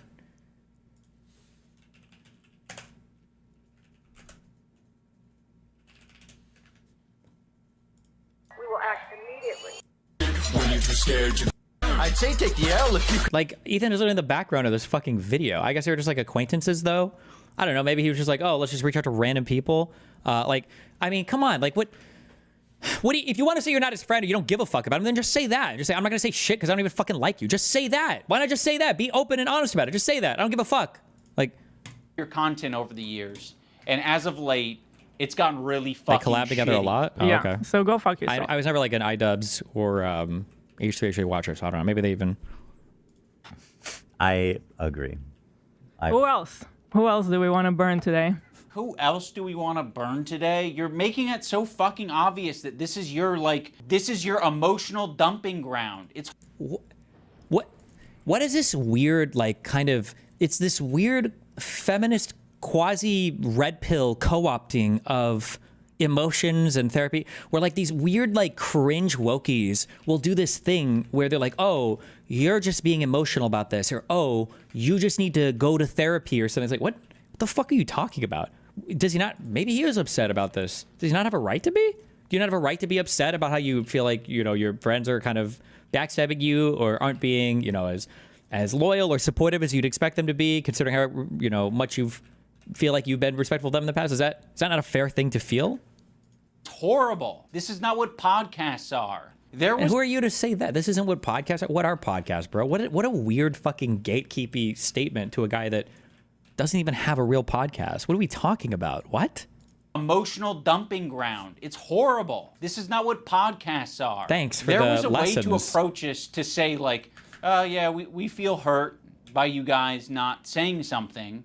You've decided to do the extra thing and attack. Now, in fairness, I am attacking back, but I feel very insulted and I feel defensive. And Oh, wait. So he is... Oh, God. This is the Palestine-Israel thing. It's with the example I just brought up. Their reactions are always justifiable, and there's always a good reason why they're reacting. The other person is just acting spontaneously. I have no clue why the other person is engaging in the behavior they're engaging, but I can give you a really good reason why I'm engaging the exact same behavior. And attack. Now, in fairness, I am attacking back, but I feel very insulted and I feel defensive and I feel like I am speaking up for a lot of people who have problems with you and a lot of people who have been on the receiving end of your harassment. It's so easy to be anti-racist. Everybody's anti-racist. Racism is the worst thing in the world, right? We fucking hate racists. Fuck racists. Microaggressions. The minute that they actually have to stick their neck out for somebody, the minute they have to actually risk something to put themselves in under scrutiny, to sacrifice something personally to stand up for racism, then all of a sudden it's like, hey, I don't want to get involved. And that's drama. How much do you care? I don't do drama. True. How much do you actually care? That's what they said exactly. That is exactly... Why would he even play this clip? They said they didn't want to get involved in any drama when they had nothing to gain, and they would have probably lost something by making a statement about it. But now he is getting involved in drama. Why? Because he has something to gain. And he literally showed off other content creators in his attacks on Ethan. Like, literally. Isn't that the whole point? Like, I realize that Ethan and Hila are more scared now than they've probably ever been.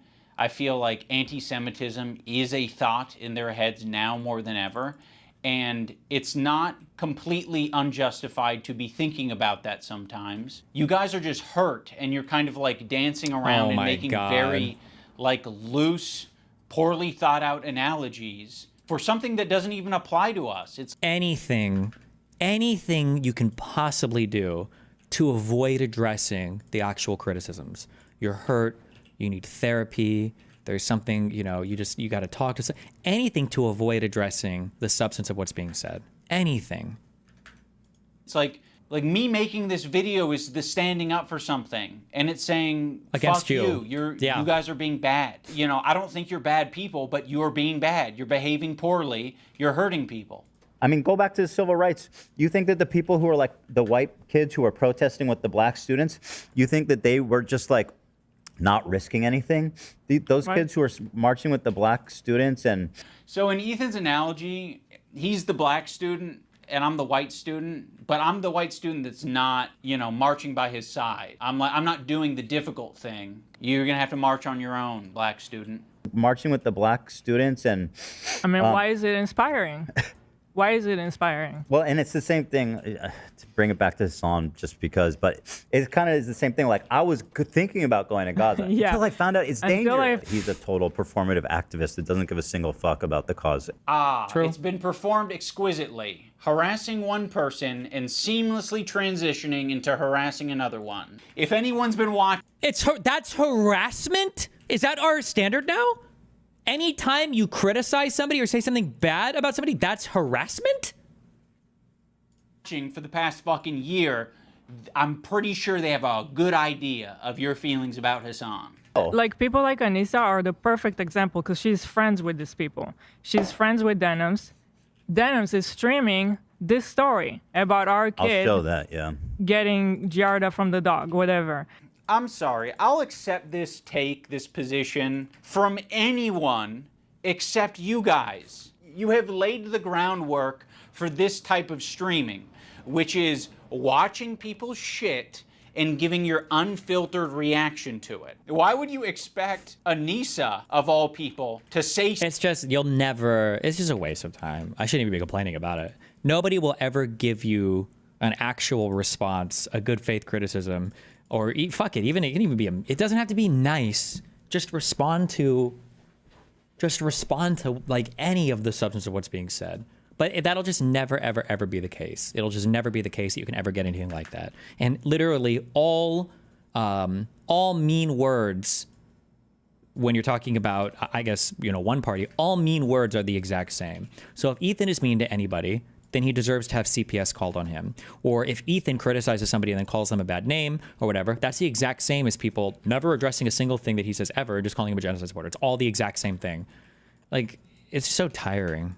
Something to Denims. Okay, so by that logic, we should be saying shit to you guys all the time. But I have a feeling you guys... I like how he says it too. Oh, then what? Are we going to be criticizing you guys always? Yeah, like you don't? What do you mean? Like, I like that almost, I don't want to call it a threat, but he's like, well, if you were to, take that position, people would be on you guys constantly. Yeah, no shit, they are. What the fuck are you talking about? Like, what is that? What are you even trying to say with that point? Hello? guys wouldn't like if we said shit like that to you all the time. Yeah, we've been respecting you as independent content creators. You can do what you want. We'll treat you as adults. Maybe we shouldn't have been treating you as adults. She could say so much, and it would make her a little bit uncomfortable, right? It's not comfortable. She'll get a little bit of shit. Yeah, just for but saying that would be commendable. And by the way, it kind of speaks for itself that saying, hey, their house is clean, they're actually good people, like that's going to get you shit. That kind of says it all, doesn't it? There isn't a single person that I respect who would give a fuck if I publicly said that Ethan and Hila are great with their kids, Ethan and Hila didn't kill their dog, and Ethan and Hila wipe their asses or don't have giardia or whatever the prompt is. No one would care. The only person who would care is me, because I'm like, why did I tweet this out? I'm not tweeting out because I'm not your fucking lapdog. That's why I'm not tweeting it out. A lapdog, but I will be the lapdog of all of these unhinged and crazy lefties. I will be their lapdog and come out and attack you because that's the talking point right now, because you're like fucking public enemy #1 and you're the guy that has to be taken down. I will be their lapdog. Like, it's a lapdog to just say something publicly to support a friend. Like, this is such a blackpilling moment, bro. Content creators, streamers, whatever, these people are not your friends, and they never will be. Don't ever mindfuck yourself into making that mistake. These people are exclusively clout-driven in the most shameless ways possible. Holy fuck. I'm not saying it to my audience because I don't give a fuck. It's not my business. That's, in my opinion, doing something that's difficult and standing by your principles. That's the whole point. That's what makes standing by your principles commendable, admirable, is that it's not always easy. Why are you saying that I'm not standing up for my principles when you don't even know what they are? I get, like, we're a little bit past directly naming me, so we might have gone off on a tangent. If you maybe accepted the phone call and we talked about it, you could have asked me, hey, what are your principles? And I can tell you the way I've been behaving is exactly in line with my principles. Now we're going to talk about the BDS list. We're going to start off with Frogan because obviously this is like as bad as it gets. If you're following Frogan, that can only mean that you're anti-Ethan. Oh, this is not a good start. Love of the H3 podcast. You are following Frogan, so that means that you are anti-Ethan. Keep in mind, by the way, he's about to do this whole thing about how like, oh, so just following somebody is bad. Does anybody remember where the whole drama with Frogan started? Anybody remember what day 0 was of the Frogan drama?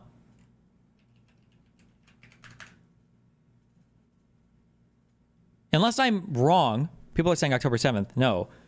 Unless I'm wrong, and because I don't follow this stuff as close as you guys do, so maybe I'm wrong. Didn't this all start with Ethan silently unfollowing Frogan? I don't even think Ethan said anything, right? I think he just unfollowed Frogan, and then Frogan had an epic 350-pound white woman crash out, didn't she?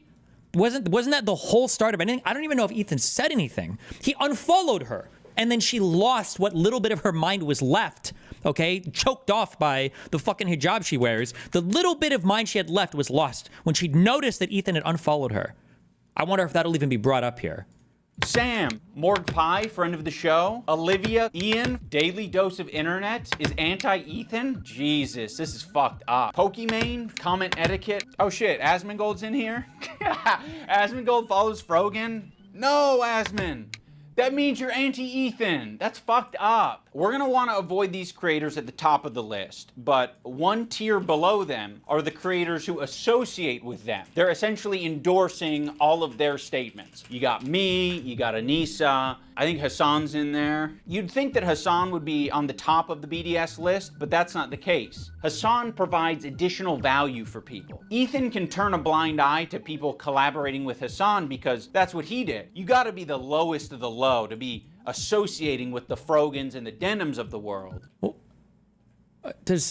I could be wrong. I'm sorry. Does Ethan have a super positive relationship with those other podcast people? I don't even know.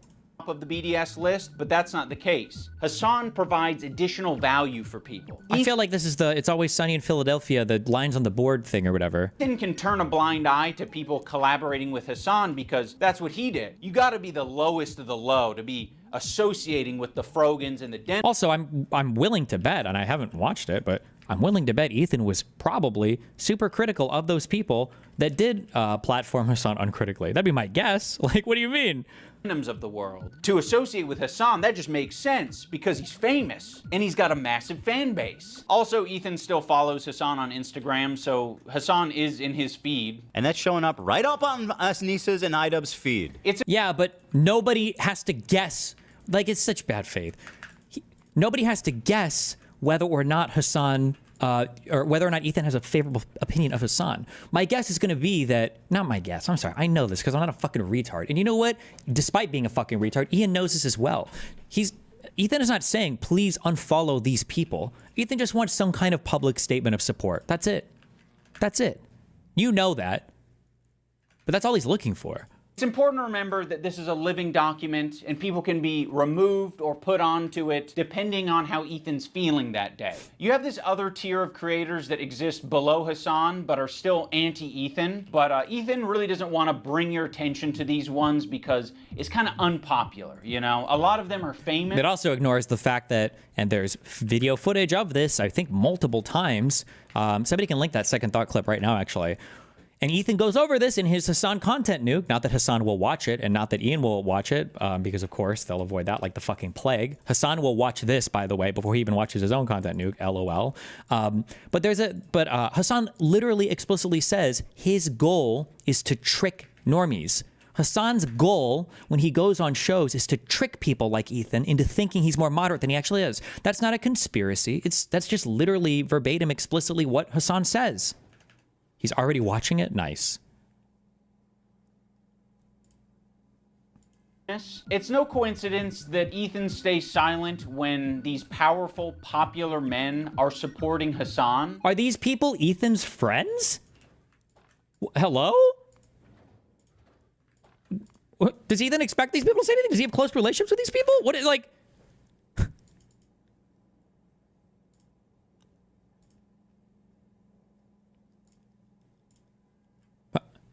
Give me that second thought clip also, please.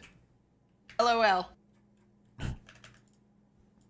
It's because Ethan is a coward. He's a bitch-made coward. I think Ethan has an unreasonable amount of respect for these comedians because they have power, they're quick, and I think he knows that they don't fuck with his ideology. My God. But he's going to keep that to himself because the last thing that he wants to discover is that people that he respects and looks up to, they don't fuck. Ethan is maybe he does actually. I don't know. Ethan has a huge respect for like Theo Von. This is a guy he looks up to, and he's afraid of fighting with him. Like I don't even know this. I don't know if Ethan has a personal relationship with any of these people. I just don't know. But okay. To discover is that people that he respects and looks up to, they don't fuck with him. Bill Burr came on. It was like the worst fucking show. It was just horrible. That was like my lowest moment on podcast history. We could talk about Bill Burr, ruined my life. Bill Burr made Ethan go on Lexapro. I was prescribed it and it was in my bedside. And then it was the Bill Burr episode that made me finally start. When Stavros goes on Hassan's stream, I don't understand. Didn't Ethan admit that he fucked that interview up? Like I think everybody sees it that way. I think Ethan himself sees it that way. No? What does that have to do with anything that we just watched?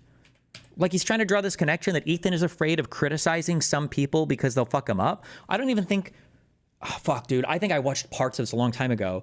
Was this Ethan trying to like, fuck with Bill Burr and hold him to account? Or did Ethan just like fumbled the interview hard or just didn't have a good flow and just kind of I don't think it was him trying to call Bill Burr out or anything, was it? It was just kind of awkward. Yeah. This isn't even okay. Burr episode that made me finally start. When Stavros goes on Hassan's stream and he mocks your content nuke. I actually saw a really interesting video about you, man, and I don't know that I'm even comfortable being here anymore. Oh no. It really kind of shed light on you in a way. Yeah. You kind of like have leftist politics and stuff like that. And I actually feel betrayed. Yeah. And so I'm actually just here to let you know this is the last time I'm ever coming. You don't fire back because you're coping. So you're just going to tuck your tail between... Does Ethan have friendly relationships with these people? How does he miss the point so hard on this? What? ...between your legs and never mention on your podcast that mentions everything. You're bringing up some fucking connection I have on Twitter. Someone mocks you on... You've lost the ability to criticize him bringing up that connection, though, because you've already explicitly said the reason why you didn't say anything is because you agreed with it. So I don't even know why you're bringing this up. Like Ethan was wrong to make that assumption when you've explicitly said that you agreed with it. A stream, you're not touching it. Fuck you. You're a coward. It's just his job. It's just what he does. Like, I don't know. Maybe Ethan is. Again, I don't watch the fucking podcast. Is Ethan afraid to call these people out? Is that why he doesn't say anything? Or are they just not his friends and he doesn't like... For his job. He doesn't mean it. We're actually good friends. He makes fun of everyone. It's not just me, right? Oh, also, I can't forget about Matt Lieb. Matt Lieb is in this like middle tier. His value... Matt Lieb is one of the most deranged, unhinged, lefty, lunatic fucks on the internet. He's just a crazy, crazy, crazy, insane person, but... Association is this just like peak content creator brain? Do people lose the concept of what a friend is when you get popular enough? A little bit. I think that the issue is, again, I've said this a million times. In the content creator world, there's a lot of very weird pressure to be friends with certain people or to not be friends with certain people. It doesn't exist in conventional human relationships. So right now, there's a huge pot of gold. Not like explicitly like you're going to earn a lot of money doing it, but there's like a huge reward for Ian, coming out strong against Ethan. There's just a big reward for it socially. There's a lot of people that are willing to give him a pat on the back and congratulate him for being so brave. And that's where this type of stuff comes from. And you don't really see that in the real world and for real world relationships or real world friendship dynamics. Rhett and Link. So Rhett and Link, conveniently, are also in this category of popular and powerful men who Ethan does not want to burn bridges with. Although he's sniffing around. This guy, Matt Lieb, he works for Good Mythical Morning. Of all people, this guy, Matt Lieb, who apparently is a producer for Good Mythical Morning. Well, this guy works for Good Mythical Morning, acting like he's wholesome, and he's bringing on somebody that wants to kill my wife, or in a video game. And I think he should be fired, frankly. And I hope he is fired. He's pathetic, and he interviewed basically a terrorist. I think Ethan only respects power right now, which is one of the reasons I made this video in the first place, is because he thinks I'm weak. He thinks a lot of these other creators characters that he's gone out of his way to attack, he thinks that they're weak, and he thinks they're a target that he can bully, he can manipulate, he can send lawsuits to. And I want him to know that we're not going to be bullied. You're being a piece of shit, and we're going to call you out. So here's the button. You've got a video and you've got an audio. We're hitting both. This isn't even a content cop. This is just basically Ian just crying that Ethan isn't a pro-Palliadot. It's so cringe how much this cringe shit has warped and corrupted and rotted the minds of every fucking community on the internet, even supposedly apolitical communities. God, it's so cringe. It wouldn't be as cringe if people at least knew the first fucking thing about it, but it's just so cringe how much people stake their entire reputation on this shit that they couldn't give a fuck less about. Whatever.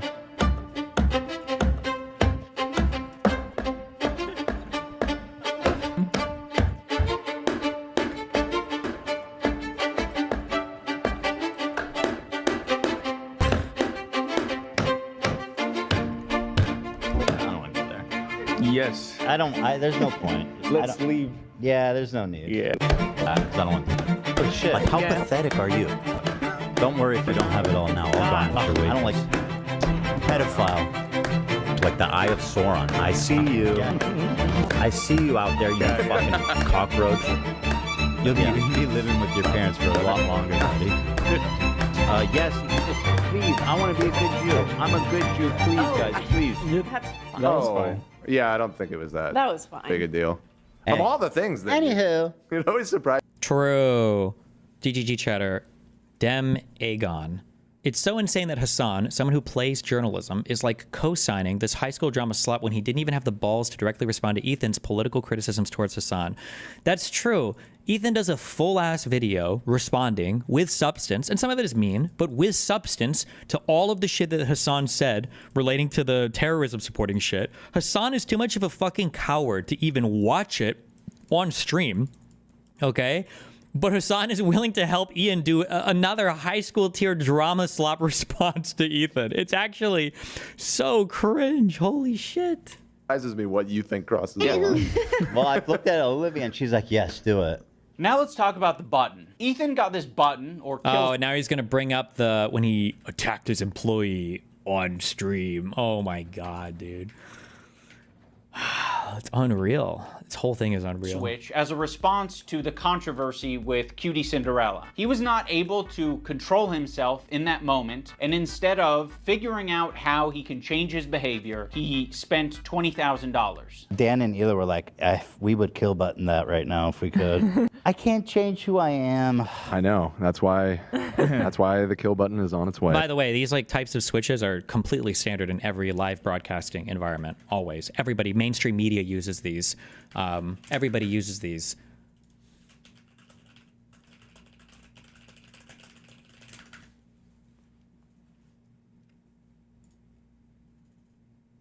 There was a famous example. God damn, this was 12 years ago? Do I have one? No. When the guy pulled over and got out of the vehicle, we went. They were following some event here, and he kills himself, and Shep Smith is calling for the kill button. Well, not this kill button. Maybe that's not a good way to refer to it here. But he was telling people to push the button, basically. A tragedy that unfolded as viewers were watching on live television late this afternoon. A car. About this. As the man pulls over on a dirt road, the anchor, Shepard Smith, sounds wary. This makes me a little nervous, I gotta tell you. The suspect on foot now runs and stumbles, gun in hand. It's always possible guy could be on something. At this point, we're going to pause the video as the man ends his own life. On Fox, however, they did not cut away on time. Get off it. Get off it. Get off it. He was calling for the button there, because they usually run the broadcast 5 to 15 seconds ahead of time so that you can cut out for live broadcast in case something like that happens, and they fucked it up. So this isn't, I like how he's like, oh, Ethan did this because he can't control his emotions. This is a pretty standard thing for live broadcasting, but, you know, whatever. Can't change who I am. I know. That's why the kill button is on its way. That's it. See, exactly. He uses the button for everything. If his jokes don't land, he's hitting the button. It was being presented as if the Jordan crying thing. I hit the button. Why? I don't think I needed to, but you guys were giving me crickets, so I panicked. If he's insecure about getting something wrong, he's hitting the button. But okay. You what? Button for that? What on this frame could Ethan have responded to? Perhaps the country flag that he got wrong? Maybe. I don't know. If he goes on a problematic tirade, he's hitting the button. Before, look how sad. But yeah, it's not just that. Like their eyes are like big. I think you guys are wrong on this one. I think you guys are all wrong on this one. I don't think he's unique in hitting the button. I think if all of us had buttons, we'd hit the button all the time. But if you don't have it, you operate differently. You think about what you're saying. You maybe plan for your show a little bit more. You maybe say, I'm not going to have my podcast be an emotional dumping ground for today. You instead say, ooh, it's important that we stay on topic. Also, the H3 community and Ethan himself use the phrase goblin mode all the time to excuse a lot of his shitty behavior or make it seem less bad. I've been diagnosed with goblin mode, actually. By claiming that what happens is he just gets into this like uncontrolled state he refers to as goblin mode. I do not call myself goblin mode. Yeah, oh, yeah, that's what you did. Goblin mode? Is that what you're calling Tourette's now? To all victims of goblin mode, I would like to issue an apology. Well, you are goblin mode today.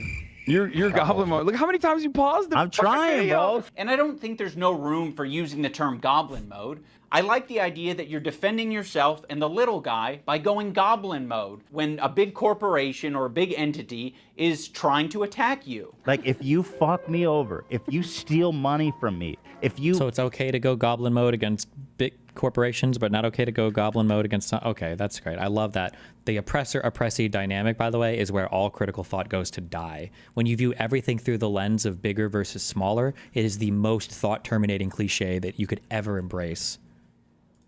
Patronize me. If you do any of this shit like you're trying to do to me, to treat me like a fucking idiot, I'm crazy, dude. I've gone fucking goblin mode over way less. But you not thinking about what you're saying, not, reflecting on your behavior, not changing your behavior, that's not goblin mode. That's being a child. Let's talk about the crew. I think the crew has been put in the worst working environment that you possibly can be for a fucking podcast. Every crew member has it bad.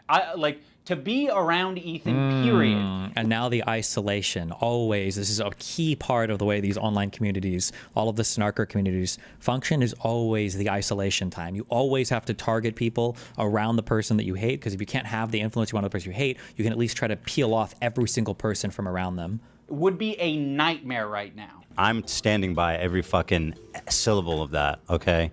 What she did was abhorrent. And by the way...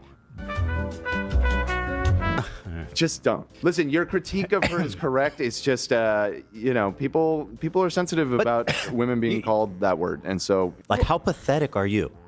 You know what I mean? Well, I'm not assuming his pronouns. And fuck all these people. Okay. Go ahead. No, and I'm not yelling at you. I'm just... Wait, I don't know. Maybe Ethan originally said that? But the way this is edited right now makes it sound like Ethan was saying to him, to Dan, this is Dan, right? Was saying to Dan, how pathetic are you? Was he, or was this cut from something different? Word. And so... Like, how pathetic are you? You know what I mean? Well... Because that's what this is edited to make it sound like. Like, he was saying that to Dan. How pathetic are you? Maybe he was, though? I'm not sure. I'm not assuming his pronouns. And fuck all these people. Okay. Go ahead. No, and I'm not yelling at you. I'm just... Kelly is a black woman, right? Yes. Maziel is a... Korean. Oh, Dan, come on. You're being such a buzzkill. Yeah, I don't know Korean. I asked if Koreans are POs. He's using H3 snark shit? I don't know. Maybe he might be. I don't know. I don't follow this, but it's close enough. But God.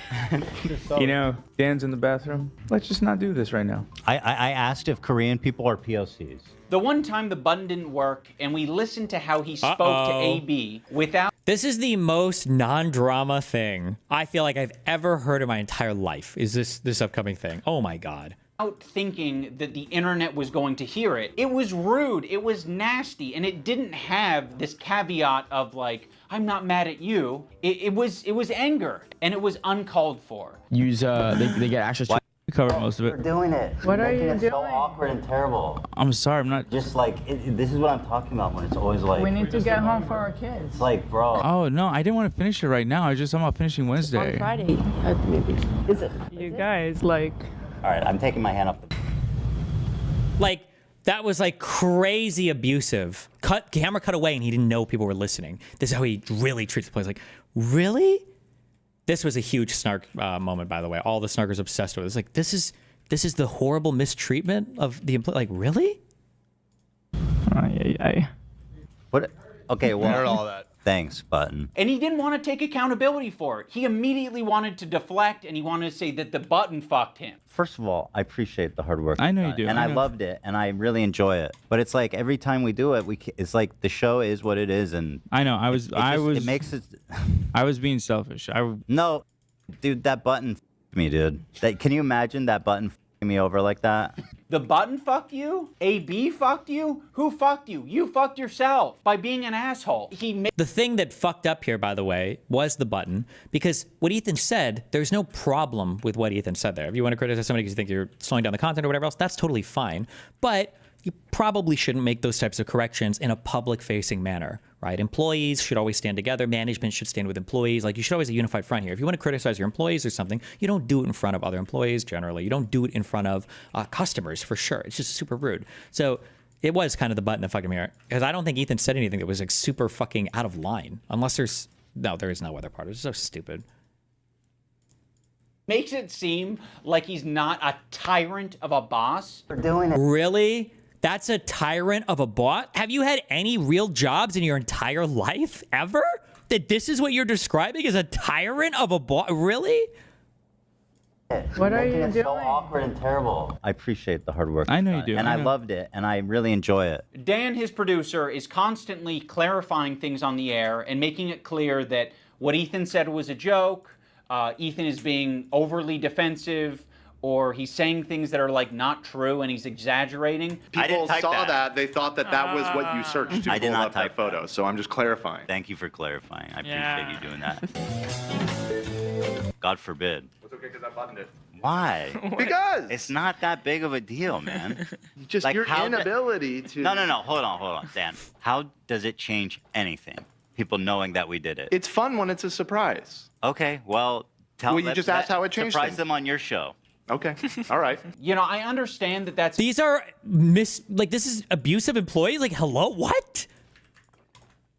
his role, and he's, you know, Ethan's made that his job, or Dan's made it his job. Ethan leans on it so heavily, in the same way that he leans on the Button. Ethan is leaning on all of these people Except to his be own adults behavior. and look after his behavior and give all of this emotional and empathetic energy for Ethan, but Ethan refuses Oh to my give it back God. to them. Also, let's talk about AB and Lena, two Lebanese employees, Oh and you my just God. continue to talk about the conflict like they don't exist. It would be nicer, a lot nicer, for you to shut the fuck up about it. You're allowed to do that. Hezbollah in Syria alone killed double that much. All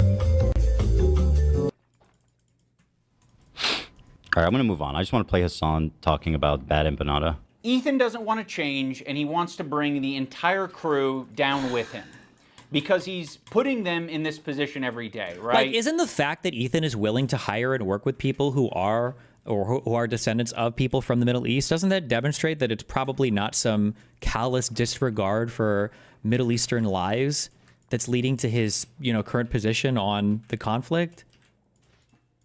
But it's more important that he gets this shit off his chest. It's more important that he dumps. We're all familiar with Goblin Mode. Well, Ethan debuted a new mode recently. And by the way, my ratio is pretty good. Like, I'm looking at like 20 goblin modes to 1 too far. Demon mode, let's call it. What makes Demon Mode different than Goblin Mode is goblins aren't really like an intimidating, powerful force. If the goblin is persistent, it can get what it wants. When I'm done with the other one, the big one that's dropping probably next week, my full attention is going to you, George. Like the Eye of Sauron. I see you. I see you out there, you fucking cockroach. Ethan, the reason the internet got behind you when you were being sued by Matt Haas or when you were being sued by Ryan Kavanaugh is because... This is such a lazy video. It's just a shallow overview of snark threads and previous videos already made by other people. It literally is. It's just, all of this stuff is just, but it's because nobody can respond with substance to literally anything that anybody says about the Israeli-Palestinian stuff. It's why, for me, they fixate on whatever personal drama or personal shit they can find. For Ethan, it's the go to therapy and do this. For anybody else, it's like, are you Israeli or Jewish in ancestry, or is it the CIA or the State Department? There's always something different. It's never a response with substance to any of the points, because at the end of the day, they're retarded and it's indefensible anyway. People saw you as the underdog. They saw you as the guy who's defending the common man. I'm suing, and I cannot wait for you guys to read it. At the moment, we are writing 3 complaints for 3 people. You are doing the classic rich asshole thing. You have a deficit of friends. Oppressee. You have a surplus of enemies. You feel really bad. You feel hurt. But you also have a surplus of money. So what can you do? You can use that money to bully and intimidate people. These public legal threats that you're making to fellow creators, these legal threats that you're making to people on Reddit, on Twitter, you're like, I'm hurt. These people are hurting me. What do I do to stop it? There's nothing I can do to stop it. I'm powerless. No, you have a ton of power. Are we going over like the CPS stuff at all, or what are we gonna, are we just gonna pretend that none of that happened? Also, he's about to say you have a ton of power. What is the power? Because it sounds like if he responds to any of them, you say that that's harassment and bullying. Is suing somebody harassment and bullying too? Like, is everything harassment and bullying, or? You have a ton of options. You have a ton of choice. Wait, like what? Because you can't respond to them on stream because you said that's harassment. So that's not an option. Apparently you can't sue them or do anything else if you feel like something really wrong is going on, because that's also harassment. So what are the options? Is he going to say it? I want to hear him say, what are the options? You can't ask your friends to take a stand for you because that's coercion. What are you supposed to do? Powerless. No, you have a ton of power, you have a ton of options, you have a ton of choice. That's exactly what you get for being filthy rich, is you can do all of these things. Do what? What thing? I'd never want to sue someone for defamation, but like at what point do you kind of fucking have to? I mean, this is like basically someone calling you a pedophile. Be like, yeah, Ethan's a pedophile. Dan Clancy or whatever, like the CEO of Twitch, and being pedophile. Dan KKK Clancy has a similar view of Hitler. Because the pedophile comment was dumb, but I think didn't Ethan walk that back? The pedophile comment is dumb, but again, and this is the thing that they always gaslight you on, and I think it's especially gross because Ian knows how this all plays. It's not just somebody being mean about you. It's not just somebody being defamatory about you. It's holy shit. I realize how women and black people feel in the United States now. The earlier analogy was right. It's not just somebody saying a mean thing. It's not just somebody being unhinged. It's not just personal attack. It's all of this stuff combined happening immediately and happening constantly and being supported by every single person and being ever present in every single community that's outside of yours, and then everybody else telling you that it's not happening is the mind fuck. If it was one person, Ethan wouldn't give a fuck if Hassan had said, oh, I hate Ethan, he's a pedophile. Ethan would probably respond to it once and move on. It's every single day having large content creators signing off on when medium content creators are drafting content from snark and doxing communities that are gathering information on you and attacking you in the most unhinged way. And it's this whole system of stuff that's happening constantly. And then when it doesn't work on you, then they apply that same pressure to everybody around you. And it's just this over and over and over again until you break or bend to whatever political or social whim that they have. That's the issue. It's not just a one-off thing. If Hassan had, or not Hassan, if Ethan tried to set his whole community up to go in on fucking Dan Clancy's personal life, over and over again, I would say, okay, you're starting to hit the comparison point there. You're starting to approach what Ethan is talking about, but it's not just a one-off comment. Dan Clancy, the Nazi, fucking anti-Semite. And the fact that he would throw the Nazi and anti-Semite comments on here, like it's the same thing as the pedophile comment. The pedophile comment was stupid and out of line, okay? Or I don't even know if I would say it's out of line. These people are fucking crazy. Who cares? But the Nazi stuff, that's rooted in some kind of substantive critique, right? What you can disagree with it or think it's hyperbolic, but that's not coming from nowhere. But we won't see him actually address where it's coming from, of course. There are certain things you can accuse people of that rise above to make it actionable, which is wrongfully accusing someone of being a pedophile, a sex criminal, a murderer, shit like that. Dan Clancy Online. now, in other words, he is a pedophile. You have so much less to go off of saying that than anybody has about based Dream. on his looks. Just based on his Well, looks. at least you're self-aware. That's 100% a joke. I have no evidence to conclude that he is. Oh, so it's not even... Like, he even says this at the end. Now, you could say it's an inappropriate joke for sure, but do you think people are joking when they say Ethan abuses his kids? Or when they say Ethan is a genocidal freak supporter? Or when they say that Hila, by the way, was actually part of the IDF's crew to break into houses in the West Bank and abduct and murder innocent? Like, the other side's not joking when they say any of this. The fact that Ethan even explicitly said, like, come on, bro. One of the more notable legal threats that Ethan has sent out recently is against Noah Sampson. I have nothing but vibes to gain, and potentially your money as well. Don't worry if you don't have it all now. I'll garnish your Did you wages. see the NLRB whistleblower? He says, I don't know, don't care. If anything more comes about it, I'll watch it, but I don't care. I don't like just listen to random whistleblowers say shit. Show me something, otherwise, don't care. You're going to be living with your parents for a lot longer, buddy. 26, you know what I mean? Try 46. Noah made a video that was critical of Ethan and other content creators when they're talking about Israel and Palestine. I mean, the way he's talking about Noah on his podcast is so fucking creepy and weird. Is this a new thing? This is a new thing. This happened during the show. Upon initial examination, it seems to check out, and it's not great for young Noah. Can I say that? Don't say it yet. I'll say it. So he's a rape. So of course his standard. I don't know what he's accused of, so I'm not actually going to say. But Ethan brought on a former. Okay, this stuff is semi-retarded. Dan kind of did this stuff with Dan Clancy too. I don't know why people fixate on drama that's totally unrelated to anything. I want to say that, but there's another part of me that says, you know what, actually, fucking go for it. Because if Noah's going to call me a fucking sex pest or whatever, if these guys all want to do it because of some crazy shit and, you know, whatever, whoever wants to allege whatever in some lawsuit, which you're free to do so, okay, until you get crushed in it, which I'm eagerly awaiting. If you want to do that, that's fine. But then when somebody makes the same accusation against you because you're lying to your girlfriend so you can fuck other people and maybe give her STDs, which was the whole reason why you weren't supposed to lie about it, yeah, then fuck it. If you're going to greenlight those attacks, then fuck it. If other people want to go on you in that way, personally, I think that those types of attacks, just because they're not relevant at all to the situation, aren't really, they're just not worth it. But like, you have no high ground to stand on there. Partner of Noah to basically just shit talk him and say that he's a bad partner. But that's all that Ethan was. That's it?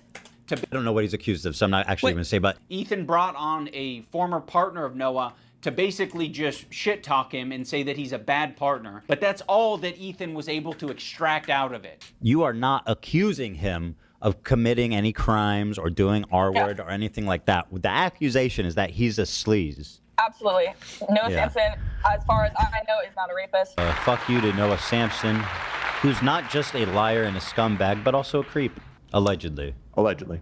Now let's talk about. Okay, so again, like, I wouldn't fucking go in on shit like this because I think it's cringe and retarded. However, the thing that fucking, I think, somebody correct me if I'm wrong, okay, because I didn't watch this because I don't give a fuck about shit like this. But the thing that Noah was accused of was supposedly him and his girlfriend had an agreement where if they were going to hook up with anybody else, you had to communicate that because people were trying to be careful about STDs and shit like that.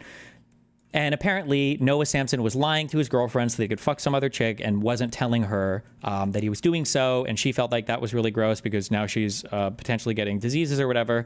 And she didn't like that. Okay. Now, should Ethan go in on this? I personally think it's retarded. But I guarantee you that if I did something like that, people would be calling me a fucking rapist. People would say that you're having sex with a woman and you're not telling her what your sexual history is, potentially subjecting her to STDs. She wouldn't consent to sex in that environment. You're basically raping her. 1,000,000,000,000%. These people would be calling me a rapist. So I'm not going to have much sympathy there for Noah. And I like the way that Ian just like kind of hand waves all of this as saying like, oh, well, you know, he was just a creep, LOL.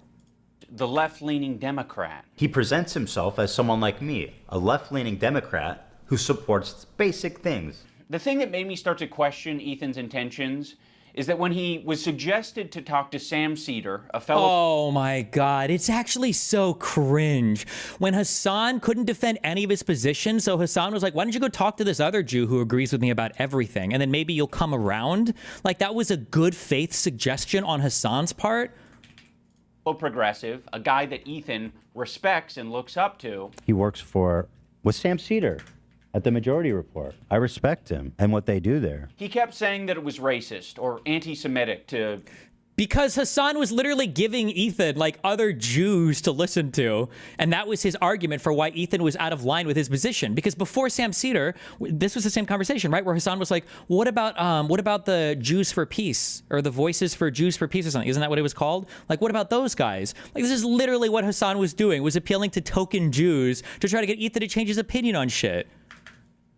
Suggests that he. But we're gonna leave out. Fuck, dude. Somebody put an idea in chat. I'm never doing this because I'm too lazy. Somebody should do a fucking show, and they should call it Context Cop instead of Content Cop, and just be like, okay, what's actually being talked about here? Like, what are the actual? Because again, for some reason, nobody can ever bring up in good faith what are the actual accusations being made. Why are people actually upset about a particular thing? Why are people actually, and then deal with those? Because by the way, arguably, Ethan's not even beyond reproach. There are things that you could probably legitimately criticize Ethan for insofar as how he's handled different things or how he's communicated or messaged on certain things. There's probably things you could criticize him for. But you're not talking about any of those things. This is just a personal hit piece.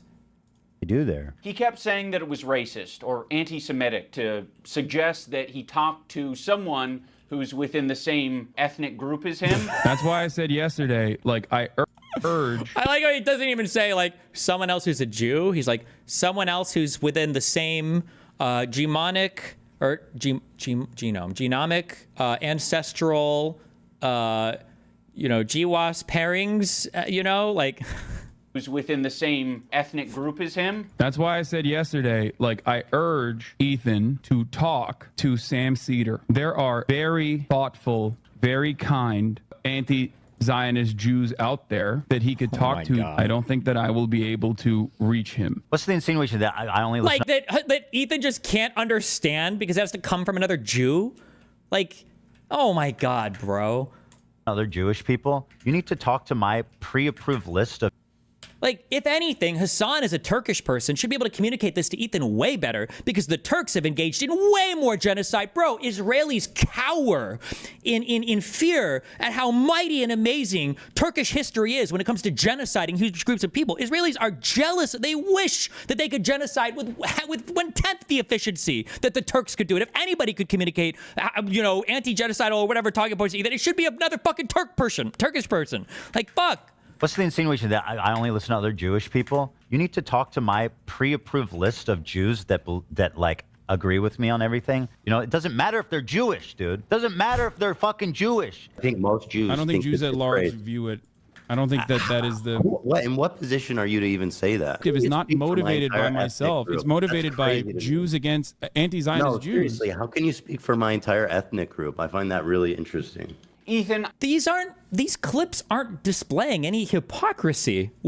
Hassan is making a claim about what Jews think writ large, and Ethan is saying, how could you even say that? That's one, it's not true, because Hassan is always fucking lying, okay? And two, you wouldn't counter that by saying, well, you're saying that... So, Ethan, you claimed that Hassan is misrepresenting the positions of all Jews. Well, why don't you talk to Candace Owens about what black people think? Oh, I'm sorry. Why don't you talk to Sam Cedar about what Jewish people think? Like, how does that further your argument? Hello? How fucking stupid is this? I wonder if Ian even wrote any of this fucking script. This all just feels like a rehash of all the exact same talking points from Hassan, Dedham, Shonda Black, Frogan, Noah Sampson, Matt Lee. Like, these are all the exact same snarker talking points that these guys have hashed against Ethan for the past fucking year and a half. Like, really interesting. Ethan, I don't know what to fucking tell you. This is like step one of having a leftist ideology, is recognizing our race, religion, nationality, all this shit, all shape our experiences as people. Oh. By the way, in shit like that, not to do the cringe fucking Republican talking points, but this is partially why Democrats might have an issue, or especially leftists might have an issue communicating with people, is this idea that, like, hey, bro, like, I know that you don't like my talks on single-payer healthcare or anything like that, but I found another darkie to talk to you, bro. This guy's black like you. He lives fucking rap. He wears his pants low on his hips. This guy, he's got chains. Like, you'll love this dude. He looks like you. He's the same type of guy. He could even be your fucking brother. He might be, for all I know. Like, listen to this guy. Talk to this dude. He'll fucking learn you some good shit, man. Bro, let's go. Like, what the fuck? What kind of... Like, Ethan has a brain. It works. You can just communicate ideas to him. It doesn't have to come from another Jew for him to understand the point. Nationality, all this shit, all shape our experiences as people.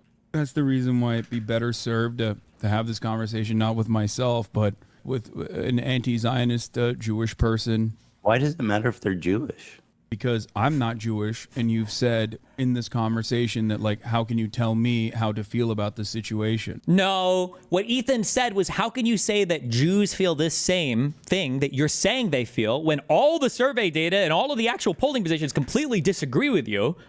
How can you say that? That's what that was in response to, but okay.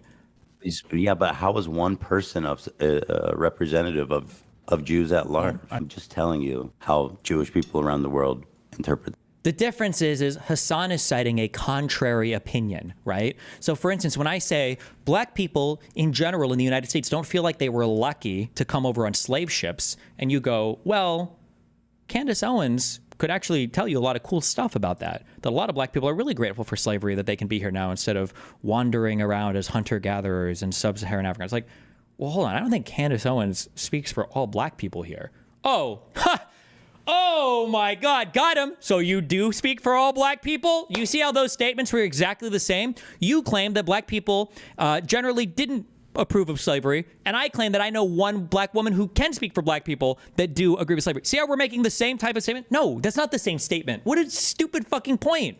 That phrase. So yes, Ethan, on occasion you might be suggested to talk to someone who has some crossover with you. It doesn't have to be your ethnicity. It could possibly be someone who shares progressive ideology with you. It could possibly be someone who... But that's not why he said. That's not what you just said. That's not why he said you wanted to talk to him. Here's another progressive. It's because he was Jewish. Is of your same gender. I think Ethan understands this concept very well. He listened to these women on his show when they told him that he shouldn't be calling women bitches. This bitch is intolerable. You are such a nasty fucking bitch, Ken. I don't know if you can call her a bitch, though. She is a bitch. She's a fucking bitch. You're right. I call her a see you next Tuesday. Listen, you have. I'm curious, what do Lena and Sam think about it? I wouldn't be okay with that. Yeah. Yeah. Yeah. I feel like that it's for the girlies, Ethan. But I So agree. you guys all seem to Yeah. be in consensus that it's Wait, so the girls on this show are comfortable pushing back on him, and then he listens to them when they disagree. But I thought you said earlier that the Lebanese people were being held here as literal Arab slaves because nobody on the show could push back on Ethan's opinion ever. So Ethan must have fired these two people immediately after, I'm guessing, right? in poor form. I think to respect the women here in the room, I'm going to have to pass on saying that. I would never be able to do that. I would fight all three of these chicks to the death. To respect the women. In the moment, though. A week later, I'd admit I was wrong. And here in the room, I'm going to have to pass on saying that. The infantilization of Ethan Klein is fucking nauseating. He's not a child. He is absolutely capable of looking into Hassan, learning about his politics, interviewing, doing loads of things with Hassan. He's not a child. He is absolutely capable of looking into Hassan, learning about his politics, interviewing, doing loads of things to figure out where he stands. He presents himself as someone like me, a left-leaning Democrat who supports basic things. And for the first time, I noticed an inordinate amount of radical, hardcore leftists. I mean, I thought we were social democrats, not whatever this was. This comment from Hassan really started to sound some alarms in my head. I was already getting uncomfortable with our partnership. I started to wonder if I had any idea who this guy actually is. You made how many episodes with Hassan? Like, this guy made a fucking program with the big... Show him! I need the clip now, or I'll just spend the next 5 minutes looking for it. I don't know. Hold on, wait.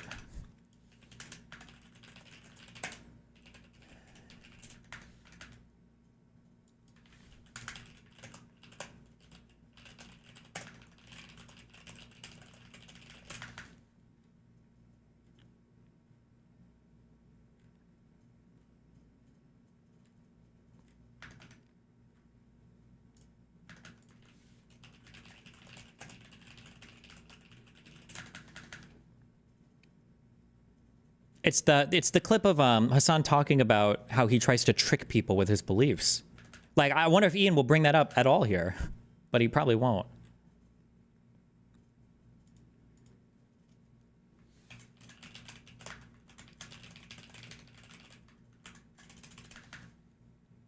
It's in the content nuke. I don't want the content nuke. I want the clip. I just want that one clip.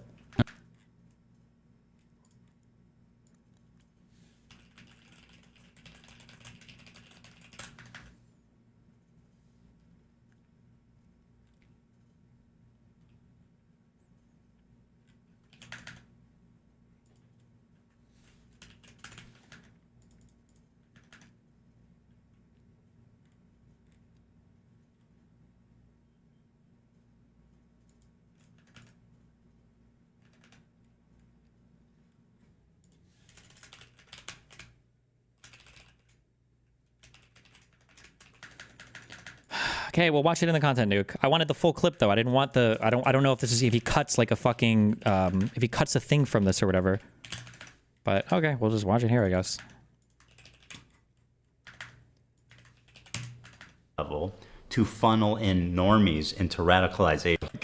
Everything that he's done. Then I saw clips like this where Hassan is explaining how he's hiding his power level to funnel in normies into radicalization. I think that in the short term, in order to combat against that, you have to advocate for a much lighter form of propaganda. You want America, in the way that I feel about it, and if you want America to get out of the way for places with more revolutionary potential to do what they would normally do, I think that, you know, one thing you have to do is advocate for a lighter form while simultaneously still doing it. Wait, fuck. Thank you.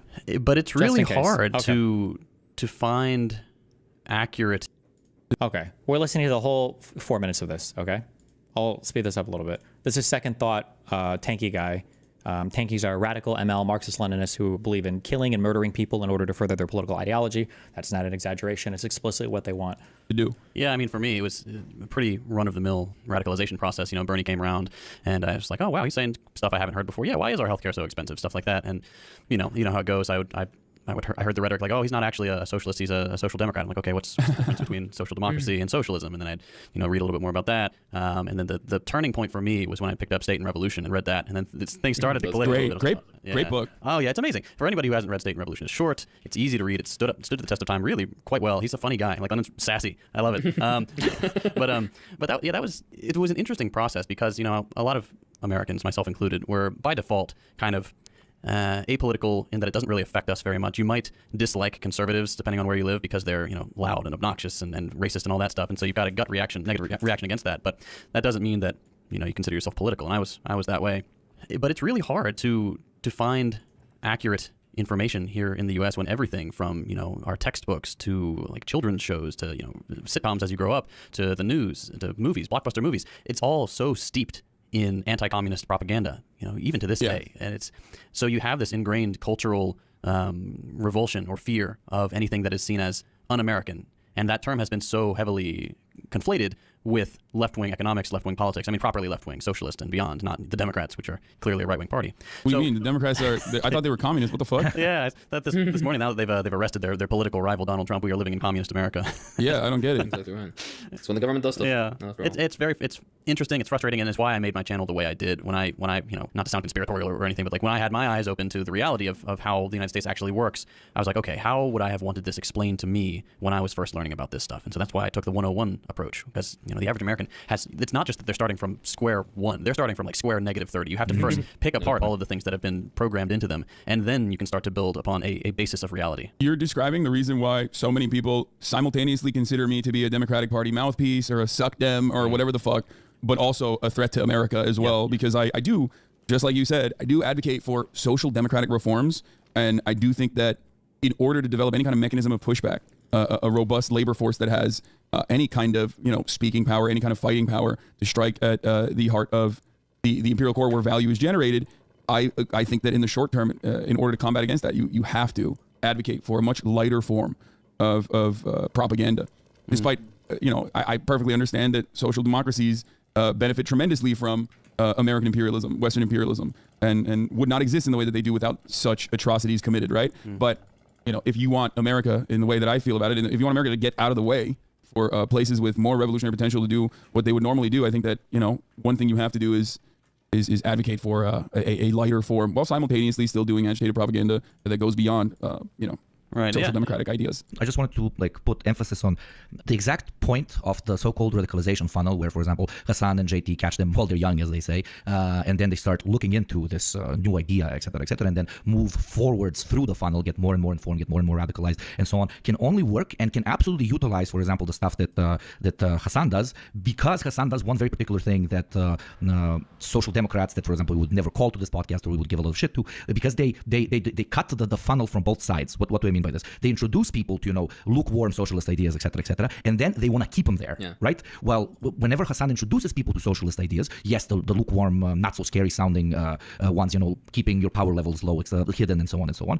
He does not stop them from progressing through the funnel and getting additional information and so on. He doesn't agitate against, for example, the revolutionary perspective and so on and so on. That is the main difference. You do your part in the funnel for the cause or whatever the fuck you want to call it. We'll talk later about if what we're doing actually does anything, etc. But as long as you do not try to keep people exactly there where you want them and don't want them to evolve, etc., then you're doing, in my modest opinion, a great thing for the cause. But unfortunately, there's a lot, especially for example on Twitch, motherfuckers that do the opposite, and they just because they want to farm their audience as much as they fucking can, and then they generate drama, which is almost 99% with other socialists, etc., and that I stay away from all that noise. Exactly, and that is reactionary shit. That is quite literally like anti-progressive and hurts the movement much more than it helps. So, yeah, those are the two different I hate Wreckers, right? I mean, they've always been around, and I think originally Wreckers would operate like almost like in a way that you salt a workplace, right? Like they would come in, they'd have a different ideological perspective, and they would do these things.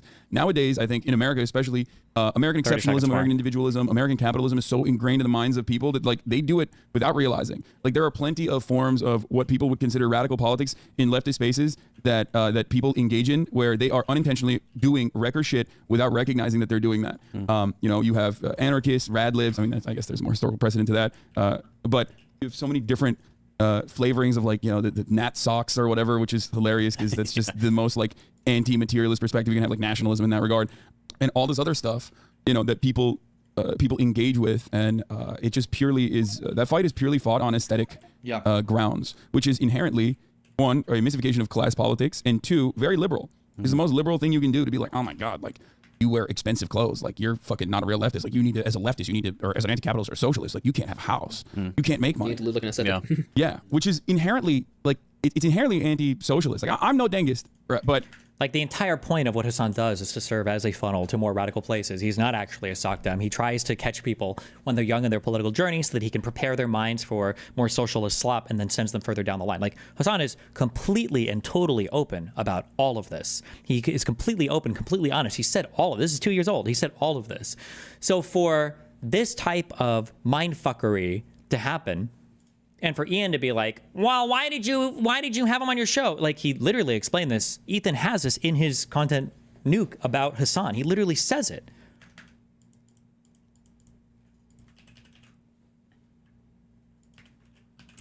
This is annoying. This is in Ethan's video. In and of itself, but I rarely ever engage with I would say even liberal or leftist infighting because I think it's unproductive. I think it's harmful. I think it's stupid, and I think that even if I disagree with a content creator's worldview, even if I disagree with where they're coming from, there are always going to be people in their audience that might be a little bit more radical in their politics or ripe for radicalization, like those in the margins, who I would much rather have on my side than against me. Especially if they're moving the needle in a direction in the United States of America that eases some of the burdens that the working class would experience. So that was that for this episode. I hope that you learned that Hassan is not just a sotsdem cuck. There is some actual complicated brain patterns emerging there, and that obviously we're all a part of the same funnel. And as long as how he ended the conversation, as long as we help this funnel grow and help this funnel expand without shooting each other in the foot, this is all a great way of moving forward. So Ethan didn't know that he was part of a funnel to more radical ideology. With our partnership, I started to wonder if I had any idea who this guy actually is. You made how many episodes with Hassan? This guy made a fucking program with the biggest mega leftist on the platform. Now he's acting like he was tricked and he was incapable of figuring out what this guy's beliefs were. Bro, I didn't make the fucking left. How fucking retarded are you? How stupid must you be if you're fucking iDubbbz and you don't understand, it's explicitly stated what happened in Ethan's video, but iDubbbz just can't understand it? Does he not speak English, or does he not this program? You did. You made fucking, 60 some odd episodes of this shit for hours talking to this guy? You didn't have a problem with any of it until, Ethan talks about being a... You didn't have a problem with any of it until, Until what? It wasn't about them disagreeing. It was about the but whatever. It's even worse. It was about the unhinged treatment of Ethan afterwards. Like, they still made shows after October 7th for quite a while. Like, Ethan talks about being aware of Hassan's 9/11 comments and then sort of leaves it at that. Like it was just a joke. Actually, I think Ethan describes them as edgy moments or jokes. You might remember him from such classics as America deserved 9/11, dude. Fuck it. I'm saying it. Now, to be clear, I knew about all these edgy and controversial jokes at the time we made the show together, because who am I to judge? No, Ethan, those aren't jokes, right? When someone makes a controversial statement like that, that's not them trying to be funny. I can understand why you would conflate the two. That is someone who is extremely frustrated and passionate about a particular topic. what is this slop? What? Wait, so Americans did deserve 9/11 in the truest sense that there was no hyperbole there? Like, what? In that case, Hassan does support terrorists. He does, actually, right? None of those things are jokes. Like, what? That is someone who is extremely frustrated and passionate about a particular topic. Oh In my this God. case, American imperialism and terrorism. You could have looked into that. You could have talked to Hassan a little bit more and found... You don't think he has? ...out what his international politics opinions are. But you wouldn't even need to do that. You can look at it online. You're not a victim. You weren't tricked. You made 60 some odd episodes. If you didn't want to go down this route, you shouldn't have done it. But that was your fucking choice. You did it. You are an adult. When Ethan and Hila are watching Matt Lieb saying that one state doesn't represent all Jews, they cannot wrap their heads around the idea. No single person represents all Jews. I'm just telling you how Jewish people around the world interpret that phrase. Ethan is not speaking for all Jews in that he's delivering some cryptic message communicated on the Kala that only Jewish people are perceptive. He's just going by, broadly speaking, what Jewish people feel, which is true. Like, you can allude to things without being a spokesman. I can tell you on average what Indian people feel about anti-Indian racism in Canada. I can tell you on average how young Asian men feel about anti-Asian, propaganda, anti-male Asian propaganda in the United States. I'm not Asian. I'm not Indian. I can tell you on average. It doesn't mean I'm a spokesperson for these people. But if I was to give you a contrary take, well, to what I think on average these people say, well, I would have to have some kind of different sourcing for that. It's a different claim to state, like, this is what a group believes versus let me tell you what they actually believe, right? Those are two totally different things. I can't even believe I'm explaining this. This is like intuitively, obviously true. Like, everybody knows this. No single person represents all Jews, as no single state represents all Jews. This is another weird thing. Oh Israel my God. This is a lie that I see Hassan and people pander. They say that Israel's going to war on behalf of Judaism. I don't believe that that's ever been stated. And I don't think Israel ever explains that it's like, I think Israel says it's a place where Jews can go. No, Israel is much stronger than that. Israel would prefer if every Jew came back to Israel. Either I've got a hugely incorrect reading of that, or Ethan is reading what Israel says about itself way too charitably. I think Israel would be very happy to see all these Jewish people go back to Israel, and that it is the sole place where Jewish people can be safe or whatever. That's how Israel markets itself. But Israel is just a place Jews can go? With that slogan, we might actually have peace. You know, if that's not even true. God, it's so cringe. How can you be so fucking retarded and feel so confident talking about any of this shit? Well, I guess he's not really talking about it. It's just drama slop at the end of the day.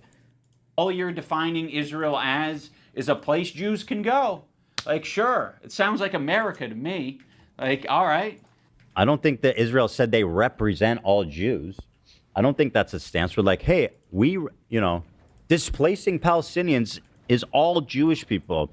Ethan is being so disingenuous here to suggest that he doesn't understand what Matt Lieb is saying. Like, he's making a semantic argument. Like, I don't think Israel has said that it represents every last Jew on the planet. I don't think Israel has claimed that.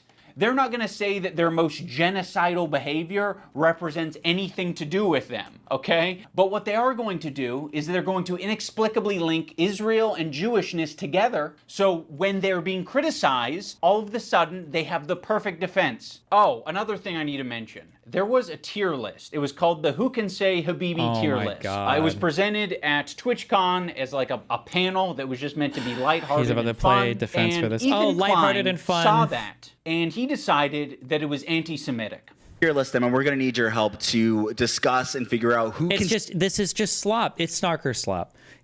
This content cop is unironically just snarker slop from all the other dog shit videos. And it hurts me to say this even, okay? Because I don't like to compliment any of these people, but it's not even as good as those other videos. Like Noah Samson's video, I think, was just a better video than this. This isn't even a good video. Say Habibi and who can't. And also, like, we have tiers. We have Arab coded. They ask permission to say Habibi. You know, like you got like a white guy who's like, can I say it? Is it a slur? And then Love Sabra, which is they're not Arab coded at all. Now, when I first saw this tier list, I immediately knew what it was doing. I was like, oh, it's a play on the who has the N-word pass and who doesn't tier list. Granted, Habibi is very different than the N-word, but it is a cultural word amongst Arabic-speaking people and Muslim people. Like that is a word that's used. Habibi, it means my love. Oh no, don't do that, Habibi. Oh yes, Habibi. You're my Habibi, I'm your Habibi. So yes, it's meant to be a fun way that these Arab content creators can express their Arab culture and be proud of it and happy about it. Because it's not like they have massive representation on the platform. Making a tier list based on Is that true? They don't have a massive representation on the platform, but the largest or the second largest political streamer is shilling for their entire cultural identity every single fucking day. I'm sorry, who are your huge Zionists on the platform? Where are the Jews on the platform? What? What was that fucking comment? Are you serious? On race. And nobody has a fucking problem with that. Okay, you have a tier list based on race. Where's the Jewish panel? Where's the Jewish panel? Where at the top it says Jewish. It's a tier list based on Arab to Jew. He's Arab, which is good. That's the best thing you can be on this. That's the best. This is racist. I will say that conveying information through a tier list is not the most effective thing, but Ethan should understand this principle. He did a white slurs tier list with Hassan. Cracker. I mean, you know what my take is. We can't put this as an F. Cracker. I mean, that's got to be at least a D, right?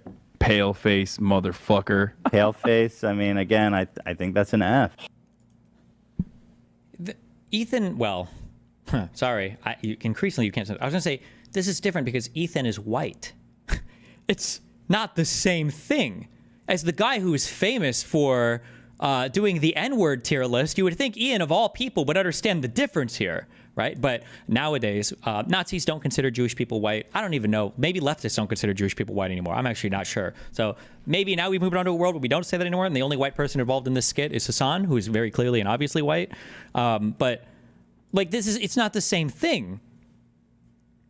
Hog. So hog is my favorite. I use it all the time. Him and Hassan feel... Also, they're not... I don't think they were... An F. Hog. Were they putting streamers on this list? Hello? Wait, it's not the same thing.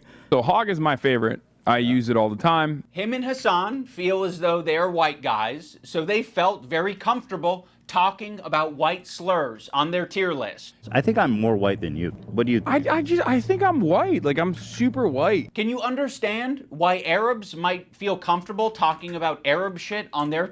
What if they had a... I'm trying to think. I don't even know what word you would use. What? Like, imagine you have like a tier list of people who had really good fathers, and you stick a whole bunch of white streamers at the top, and then Sean DeBlack comes up, and you're like, you know where he's gonna go. Bottom. Like, that's the equivalent to what we're talking about here. Like, why are you pretending that Slurless, I don't even think was calling out other streamers, like... Tier list, Ethan? You're the white guy? You think you're more white than Hassan? I think I'm more white than you. So, yeah, the white guy can say all the things that he wants, like cracker. But the Arabs can't have their tier list. Oh my God, dude. I would put him also in Arab. I know Turkish people are different. Notice how they dropped the premise almost immediately that it's about who can say Habibi. And then it's like, Hassan, okay, actually, he's Arab. We fucking love him. He's dope. He's Arab. Habibi is an Arabic word. That is an Arabic word, Ethan. Funny about this whole thing is that... Also, Turkish people are not Arabs. Okay, so please stop this. Okay, don't confuse the Persians are Iranians, largely speaking. Arabs are smattered all across the greater Middle East region. Turkish people are not Arabs. Okay. That they say Habibi in Israel. Again, people underestimate just how like mixed Israeli culture is. Like we say Habibi in Israel. Yes, Ethan. Another piece of evidence as to why it isn't anti-Semitic. This is racist. Except when they were talking about their list, they literally said this guy can't go here because he's a Zionist. They literally explicitly say this when they're doing the list. Like, it's such a dog whistle. If you're not Arab or understand Arab culture at all, which is a lot of Americans, and Ethan Klein presents you this tier list and calls it anti-Semitic, you're just going to eat it up. It's not. Ethan is just... Yes, tell me, please, about Arab culture. I'm sure Anissa has educated you so much. Has she ever even been to the Middle East? Or was she born in America and has been here her whole life? I'm curious. Has Anissa ever been to the Middle East in her life? Proving his location on this tier list under Love Sabra because he doesn't understand Arab culture. Oh my God. There's a lot of Arabs who eat Sabra. None of these people understand Arab culture. What are you talking about? All of these people are born and raised in the US of A. You think Denims has spent a ton of time in Arab culture? Frogan threw on a fucking, I was gonna say threw on a Habibi. What's the head thing called? Hijab, and calls herself part of Arab culture. These are the whitest, most online, like super online people. They all went to college. They had middle-class family and upbringing. These are Americans, all right? These are Americans through and through. They might have last names that would imply otherwise, or they might be a slightly darker shade of white than you, but to pretend like they have some keen or unique insight into the Middle East or Middle Eastern culture, when I don't even know how many people have ever even been to the Middle East before, is a fucking joke. And it's racist. Fuck you. Like, culture is some sort of like ethnically essential part of your identity.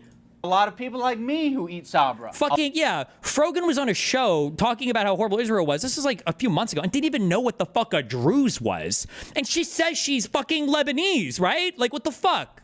A lot of the times it's all that's in the store and I'm gonna buy it and I'm gonna eat it. Link me the but clip. It is not Somebody the good link me the shit. clip. Like the average Arab American, they're gonna go in the store and the only option they have is fucking Sabra. And that sucks that that's the only option, right? Arab communities and distribution facilities are not widespread across the U.S. So what are they left with?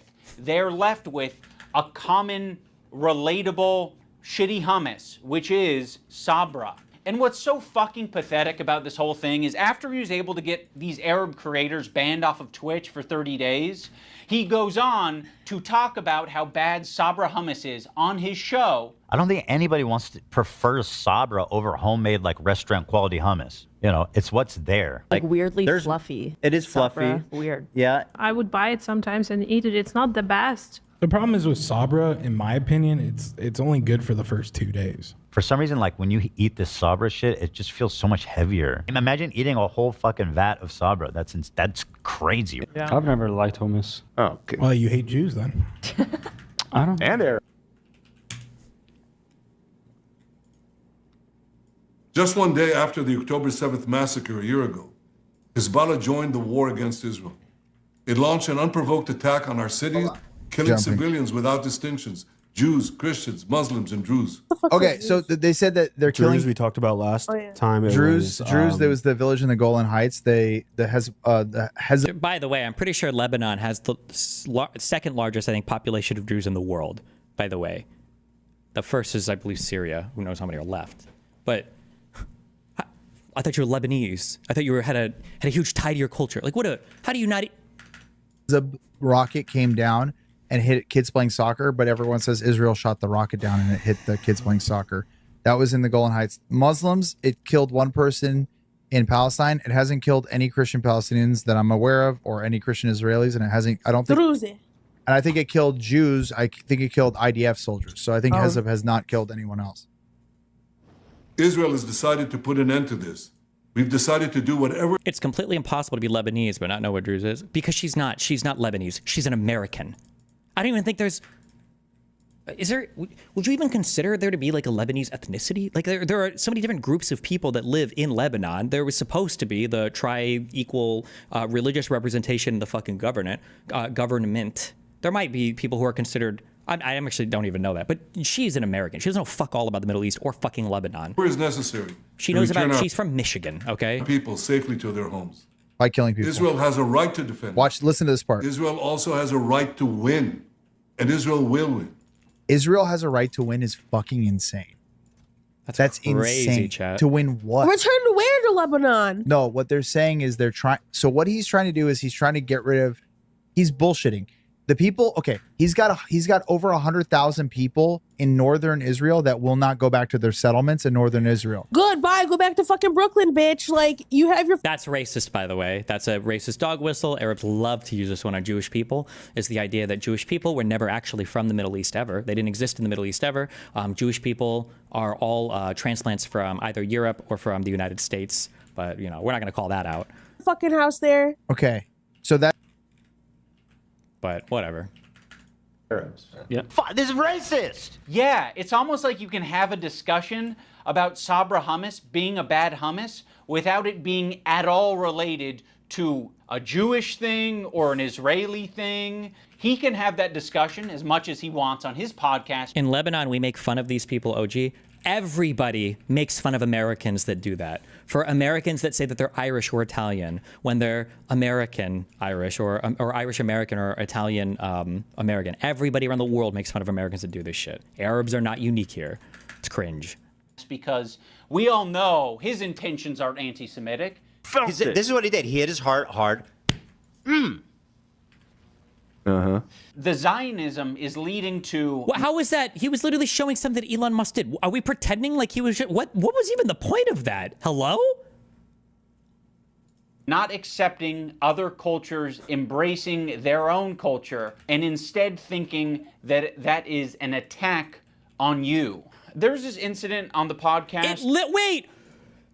Did he just say, how can Ethan interpret this as an attack on him? Didn't they literally call Ethan out, literally explicitly, while they did that demonstration? Didn't Ethan come up and they put him on the bottom of the list explicitly? Didn't they say that in that same presentation? What? He's on the tier list. He's literally on the fucking list. That other cultures embracing their own culture and instead thinking that that is an attack on you.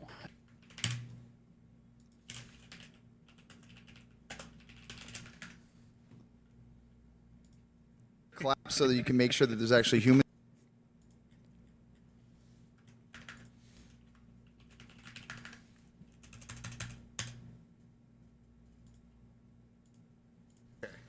The next person is one of my favorite people, Ethan Klein. I told you guys to clap. This is a good reaction. That was a good one. That's good. All right. Turn that up. Turn giraffes. We all know where this is going. Okay. I like how we're getting audience input. They're like, fuck what you guys had to say. Dude, where's the? You guys are missing a category for Zionist. What does that have to do with Sabra, though? What? I'm so confused right now. What does that have to do with Sabra? And it's so funny because Ian is going to retreat to the exact same excuse that he used to use with his content that now he calls out. And I know what he would say. Ian would go, well, come on. That was just a joke. Whenever somebody says it's just a joke, your next response or your response to that should be, oh, okay, that's fair. What's the joke? Tell me why I'm supposed to laugh at this. I'm curious. I just want to know. Can you tell me what the joke is here? What's supposed to be funny about this? Own it. Also, by the way, if you want to make jokes about this, then fucking A, do it. I think you should be allowed to make these jokes. They want to make fun of Ian for being even fucking Jewish. Fucking, hey, dude, this is the United States of America. You should be fine doing it. But don't pretend like it's something else. Don't pretend like that's not what you're doing. Okay? At least fucking own it. That was a joke. That was just a joke in my... Stand-ums. Well, obviously it's Love Sabra, right? Yeah, it has to be. That's easy. That's Definitely Love Sabra. All right, so there he goes. Are we being messy? Yes. Good. You put him as number. Yeah.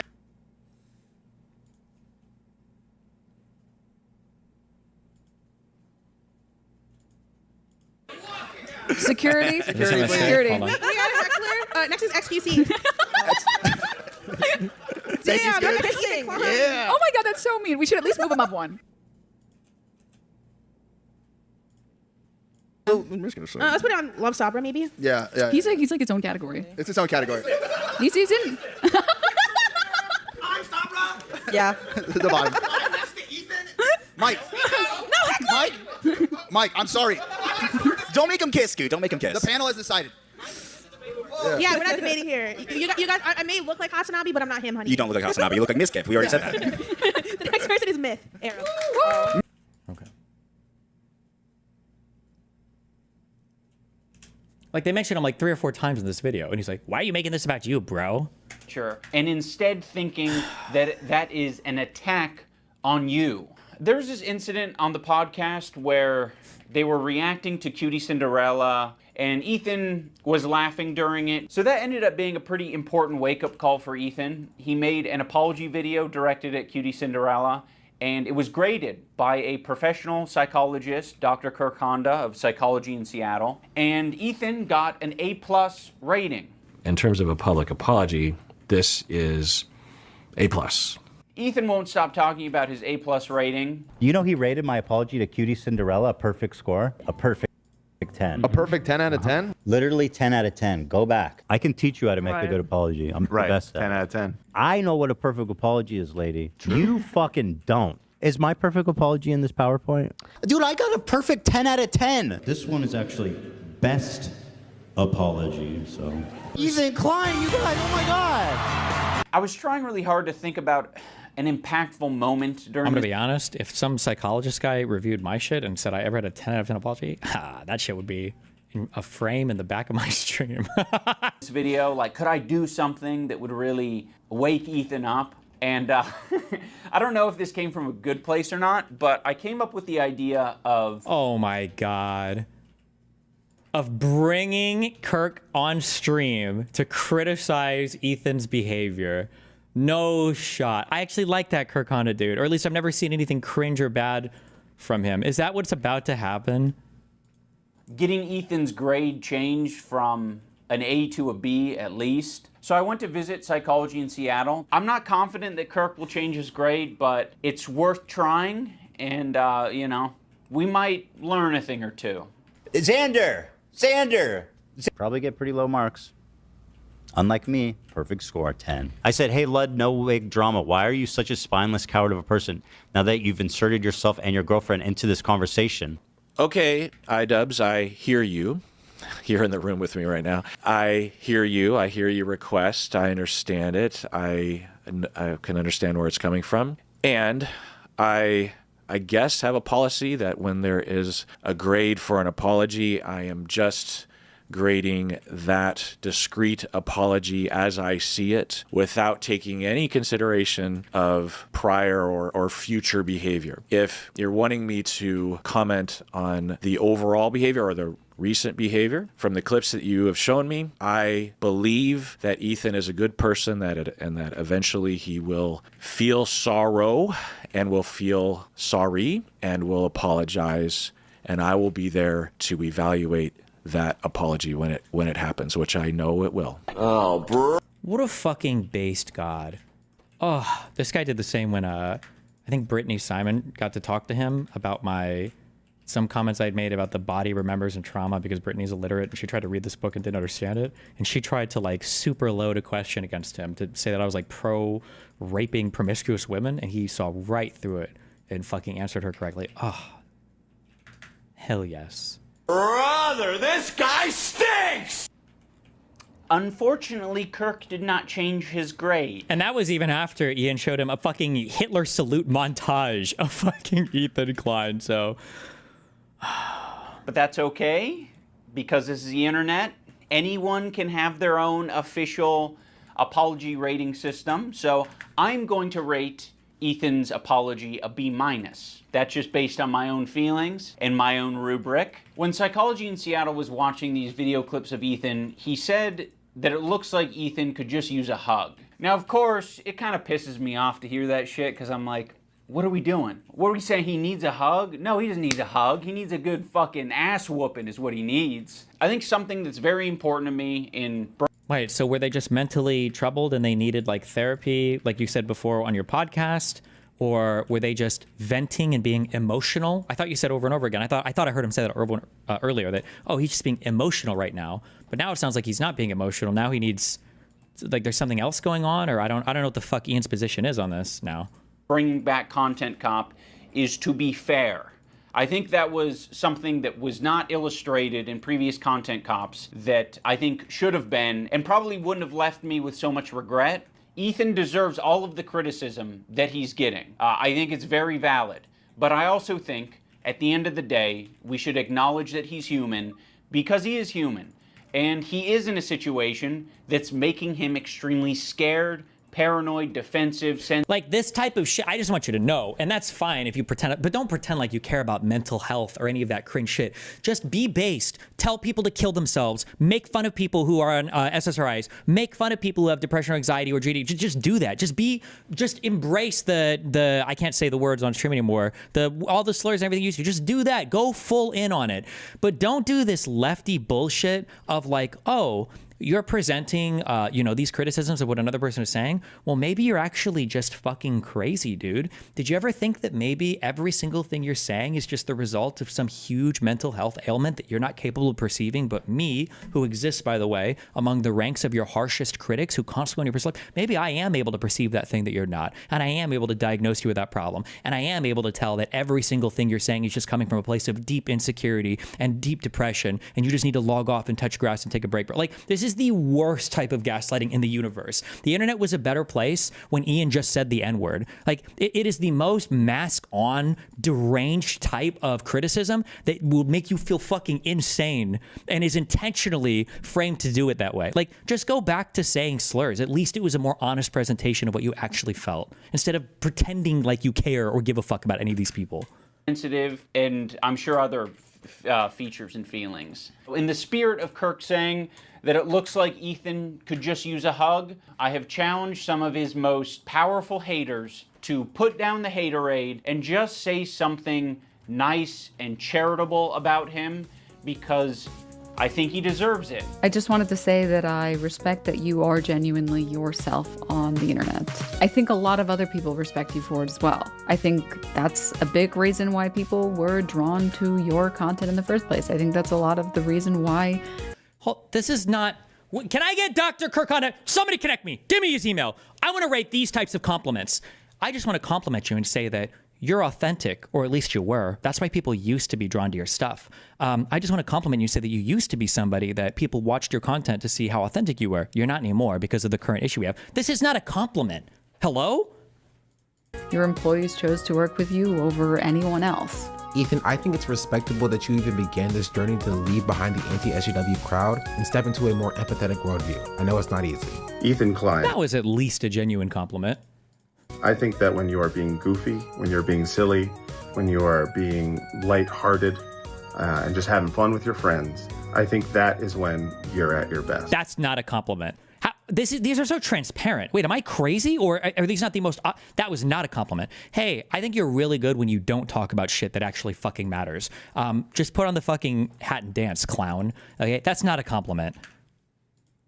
So I'd love to see more of that. That'd be sick. I will be reading my letter off because I don't want to sound robotic. H3 used to be the sports figure that I used to watch. I hope that one day gets back to... Just as a... do I even have to say this? If you're trying to compliment somebody that you have an issue with, you're trying to do this thing where you say a nice thing, but your compliment can't start with used to. That's not a compliment. That's an attack. You used to be so funny. You used to be such a cool person. You used to be so awesome. You did this. That's not a compliment. We know that you don't like them now. That's the whole... That's part of the reason why you're fighting. I want to sound robotic. H3 used to be the sports figure that I used to watch. I hope that one day gets back to what I remember. You were one of the inspirations for me to start creating content, so all this has stunk. I hope you really hear this, and I wish you the best. I think Ethan Klein rocks a buzz cut pretty good, and I think he's got a good choice of facial hair. I think it's really cool what he did 8 years ago, fighting that frivolous lawsuit. Oh that was my pretty fucked God. up, and fighting it, he changed YouTube for the better. And I thought You used to be cool 8 years ago. that was cool because I thought it was like he was fighting for free speech. I also see the dynamic of Ethan and Neil. I'm like, fuck, like, it's really hard. Oh my God. The thickest rope the strongest. Are you actually serious? And you make this somehow about you crying like a fucking baby? Bro, dude, I wouldn't be able to do it. If I was Ethan, no, I do this actually. Fuck it. I wouldn't kill myself if I was Ethan. I would dab on the haters. And I hope Ethan does dab on the haters today. Oh my God. To be a couple online and see people attacking your partner, and it's like, okay, like if you come to their defense, that doesn't always help them, right? Sometimes that makes it worse for them. And I have been kind of slipping into a very unhealthy place where it's gotten worse and worse, and I get criticized more and more, and I get more defensive and more hold up, a feeling of almost infallibility that I could take anything on. It led me to make a lot of mistakes, and then when I was criticized for those mistakes, then I would act extremely defensive and nasty and not really processing them in a healthy way.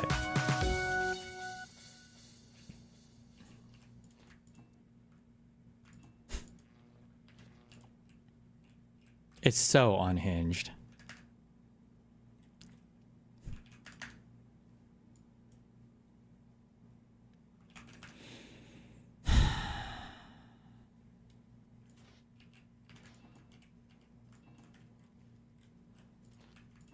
You know what the answer is Ian hates Ethan because Ethan did what Ian tried to do but wasn't able to do, and that was transition away from doing overwhelmingly negative type content without being a soy fuck that nobody liked anymore. That's the real reason why Ian can't stand Ethan, because Ethan did largely transition away from, we'll use the soy word, problematic content, right? And he did do that. As have a lot of, well, not a lot of people. Actually, most people that try to do that failed fucking miserably. I did. I think I did a pretty good job doing it. Ethan did. Ethan did a really good job doing it. Ian wasn't able to do it. He was one of the creators that fell into the soy chasm, which is where you try to step away from problematic behavior, but then as a result of that, somehow you lose the ability to be funny or entertaining or to deliver messages that don't just seem contrived and pandery. And I think that's the real reason why Ian made this, and he was pressured by a whole bunch of other soy fucks on the internet as part of these weird snarker, anti-fan, lunatic fucking communities. And that's where 80% of this video is coming from. Jesus.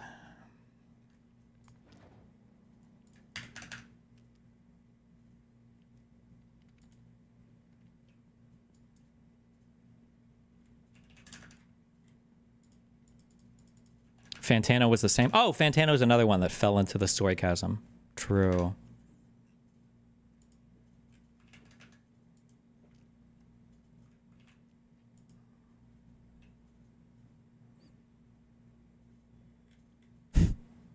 And Hassan and Denims are both watching it right now, or is it just Hassan is live watching and reacting to it? Has he explicitly told his fans yet to go and review bomb or not review bomb, but whatever, mass leave good comments and thumbs up? And he's saying is you seeking it out, but it's your fault for seeing that. Is what he's trying to say. From what I understand, it's such a weird point And that I also guess it's for just sending like your not getting employees through to me. send you stuff like that, which we don't, and you Yeah. guys don't. So he's wrong and wrong. Yeah, that's definitely what he's saying. I don't want to see any other way No. to interpret it.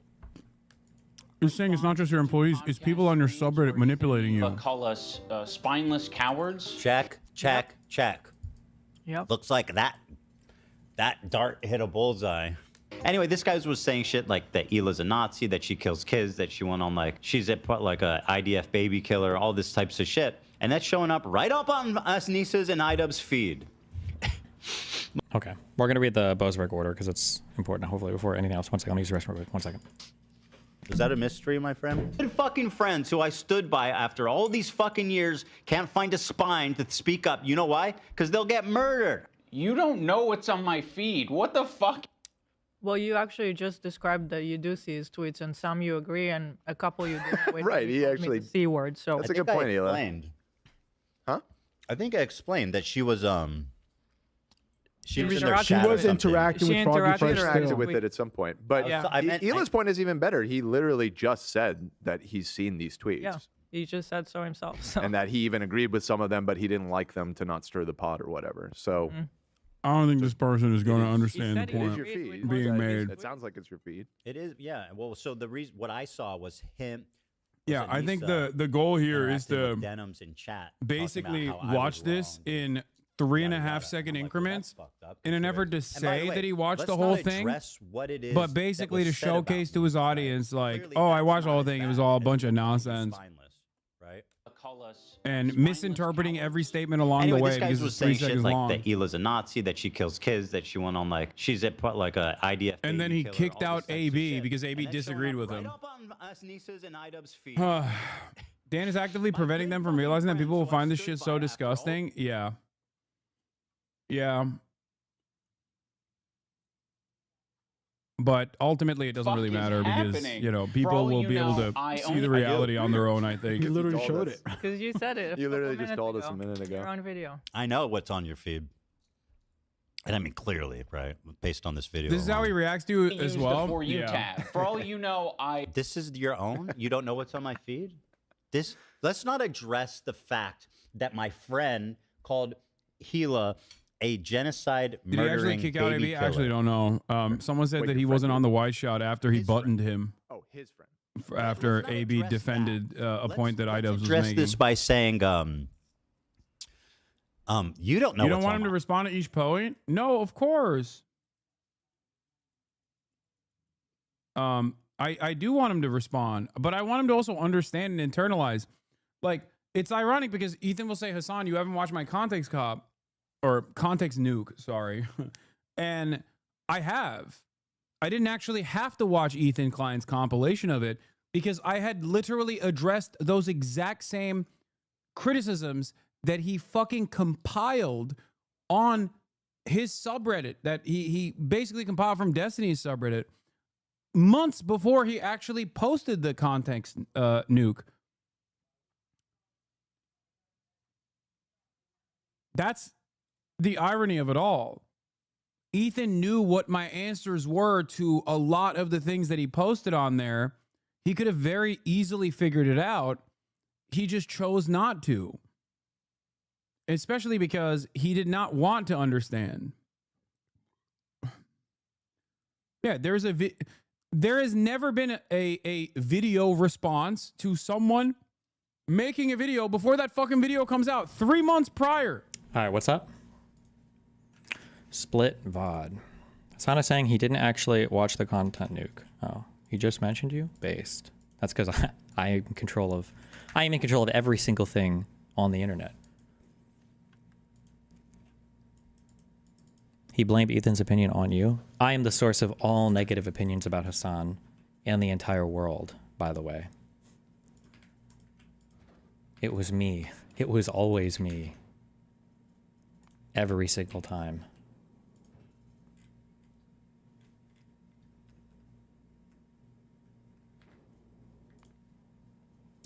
Oh, why did I turn these off? Fuck.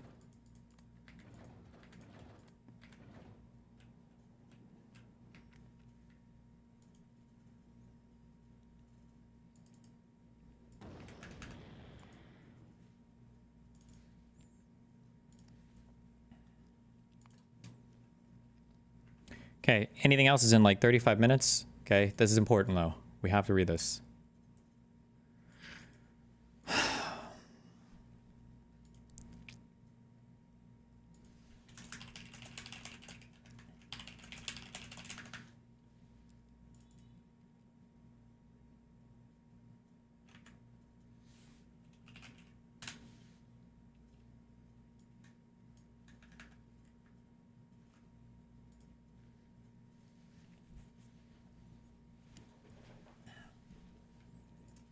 Wait, this is not it. Hold on.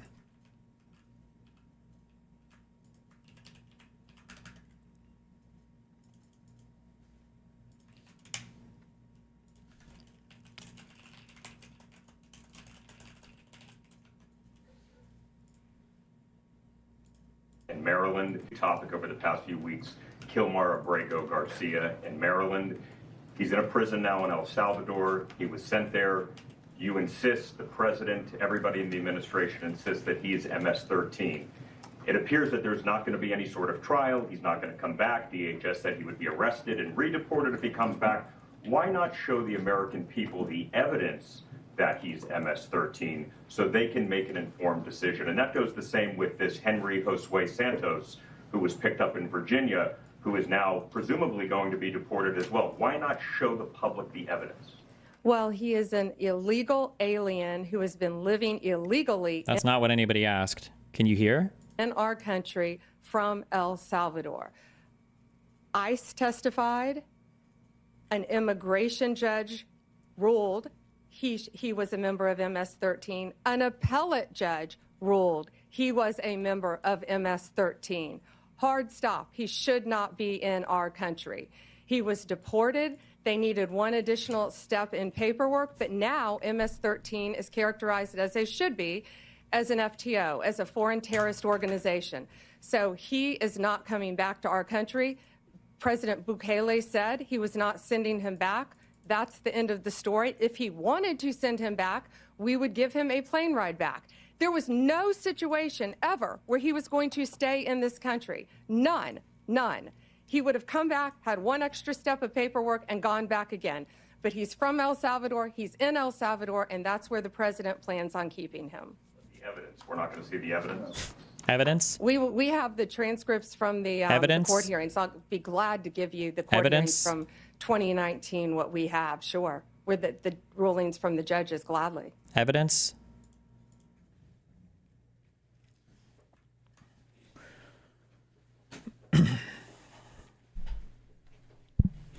On the evening of Saturday, March 15th, 2025, this court issued a written temporary restraining order barring the government from transferring certain individuals into foreign custody pursuant to the Alien Enemies Act. At the time the order issued, those individuals were on planes being flown overseas, having been spirited out of the United States by the government before they could vindicate their due process rights by contesting their removability in a federal court as the law requires. This had to do with, this isn't about Abrego Garcia in particular. This is about just all the people that were basically deported from this country with no due process to the El Salvadorian slave labor camp.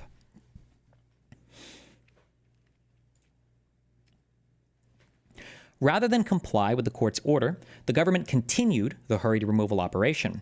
Early on Sunday morning, hours after the order issued, it transferred 2 plane loads of passengers protected by the temporary restraining order into a Salvadoran mega prison. As this opinion will detail, the court ultimately determines that the government's actions on that day demonstrate a willful disregard for its order, sufficient for the court to conclude that probable cause exists to find the government in criminal contempt. All of the words here are very intentional and very legalistic, okay? Willful disregard means that they knew of the order and they chose to disregard the order, and sufficient for the court to conclude that probable cause, PC, probable cause is what's needed to issue an arrest warrant. That's the standard of proof. And to find the government in criminal contempt is the particular thing that we would charge the government with. So we're saying that a crime has been committed, or at least we have probable cause to conclude that a crime has been committed, and this is the crime. The court does not reach such conclusion lightly or hastily. Indeed, it has given defendants ample opportunity to rectify or explain their actions. None of their responses has been satisfactory.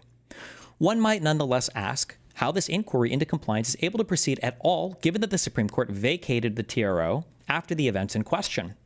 That court's later determination, vacated meaning the Supreme Court said, we're going to go ahead and dismiss this temporary restraining order and say we don't have to deal with this anymore, okay?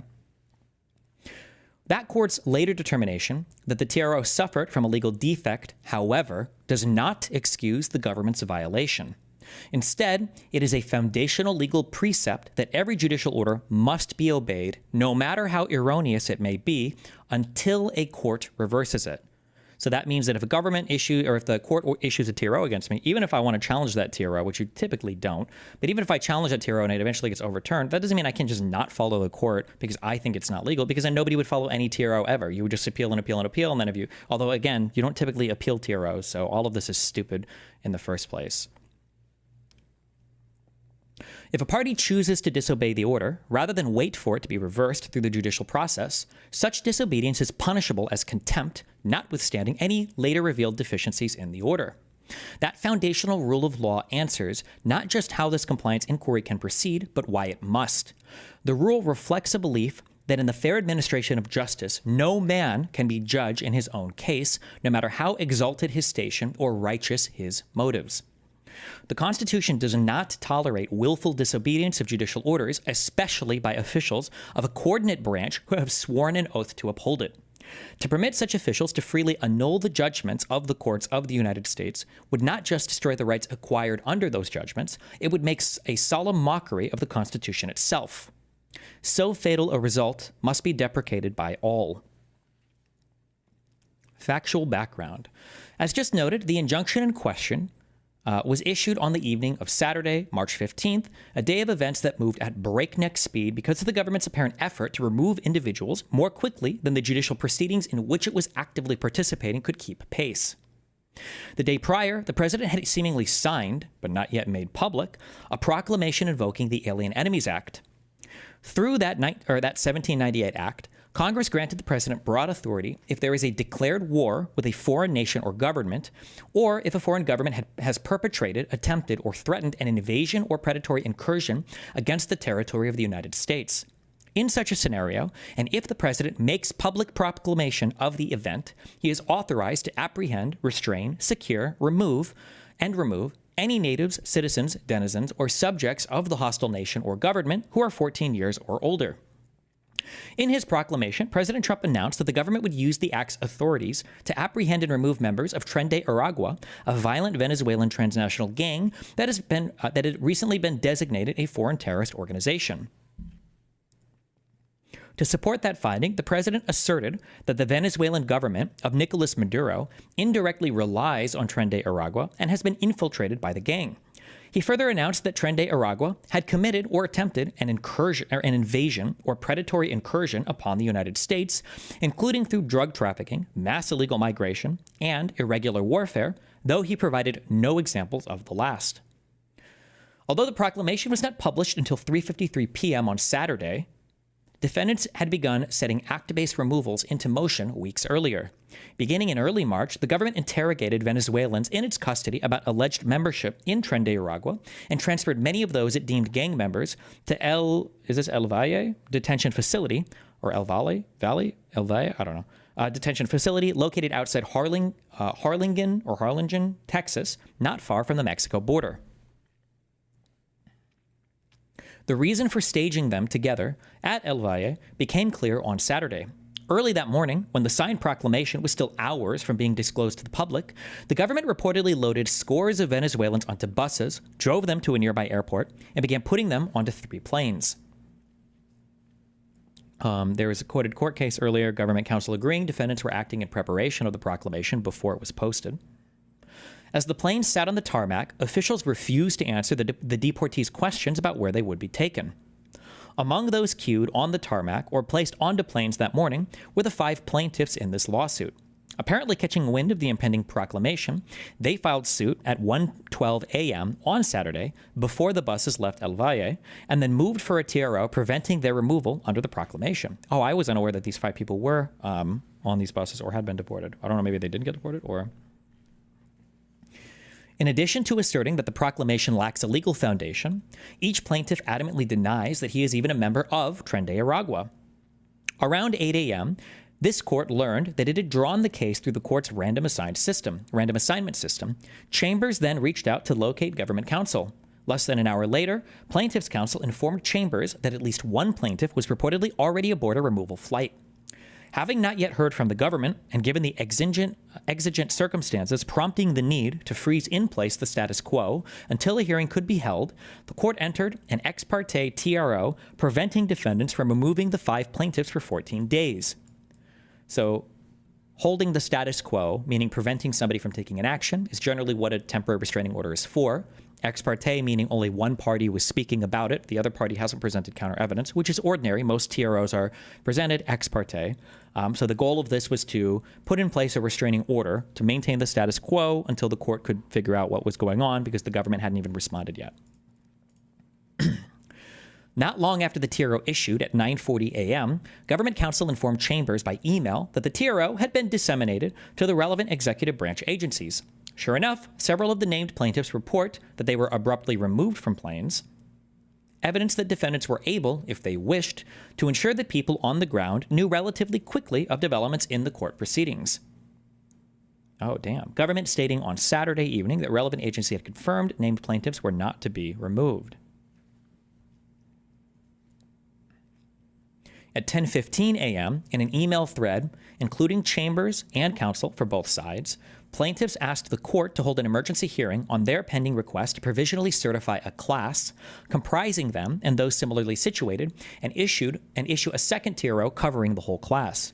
So to certify a class means that you're basically saying, hey, instead of just representing a certain number of plaintiffs, we want to make this a class action lawsuit, and we have a group of people that we're representing instead. And then they're asking the government, can you issue a TRO that covers this entire group of people? So it's not just our 5 plaintiffs, the people that are bringing this case to you. We're gonna upgrade this to an entire class of people. And I think that class might have been all Venezuelans. Well, let me get a drink. Hold on, my voice is dry.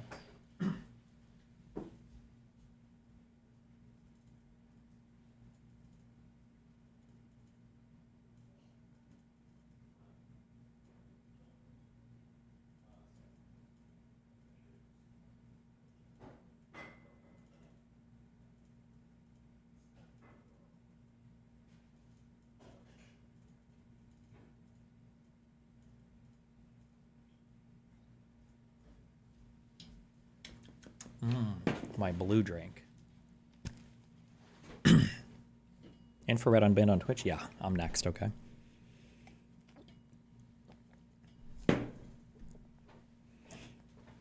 The government notably did not respond to plaintiffs' pointed question about whether it was prepared to halt removals pursuant to the act in the interim. So, just after 11 a.m., the court set an emergency hearing for 5 p.m. That same afternoon. I could be wrong, but I don't think these courts are ordinarily working on weekends. So I think all of this is happening like literally on Saturday and Sunday on the weekend.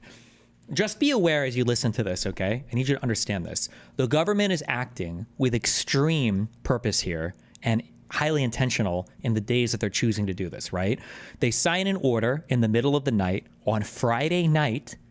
Then they announce it on Saturday morning, thinking that the courts probably won't do anything until at least Monday, right? All of this is done in a highly intentional manner. And they prepared for these removals before it was even signed, let alone publicly announced, right?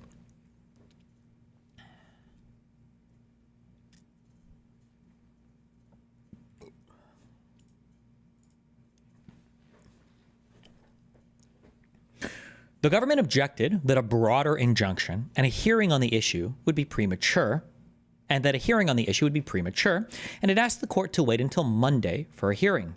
The government notably did not respond to plaintiff's pointed question. Oh, I missed that part. Okay. And remember, they're saying we want to wait for a hearing until Monday because if the hearing hasn't happened and the TRO hasn't been issued for the whole class, then we can deport whoever the fuck we want. This is all done with malicious intent to try to not comply with what they think is going to be an incoming court order. I hope I just spilled that on my fucking white shirt.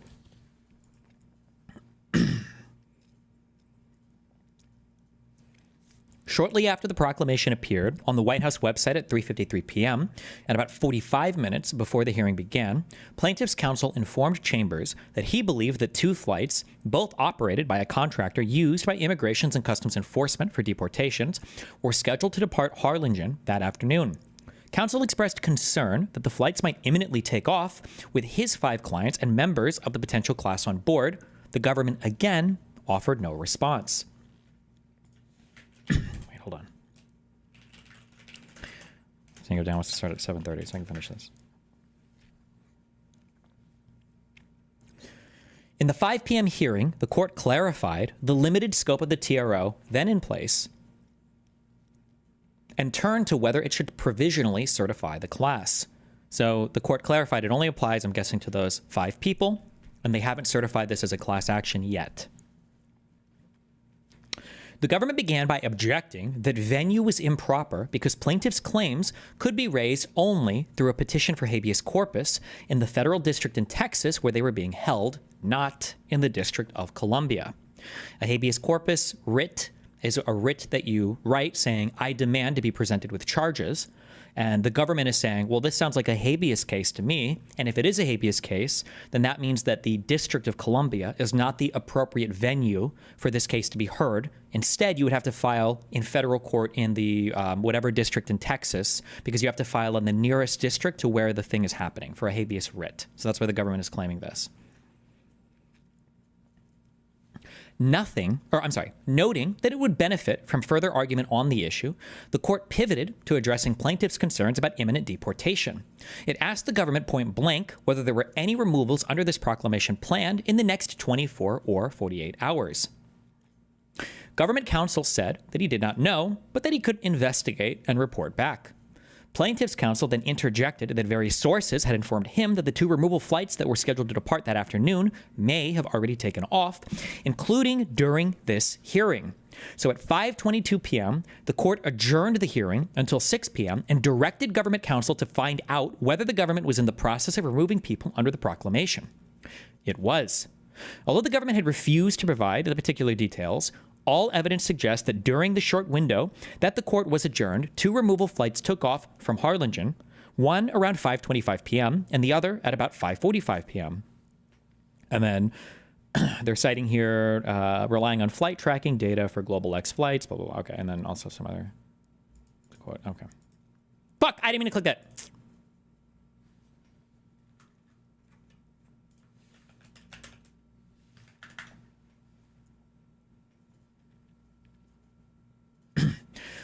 Comparing flight tracking data with planes visible in the 3-minute video posted online by the president of El Salvador and reposted by President Trump and Secretary of State Marco Rubio. Good one, dipshits.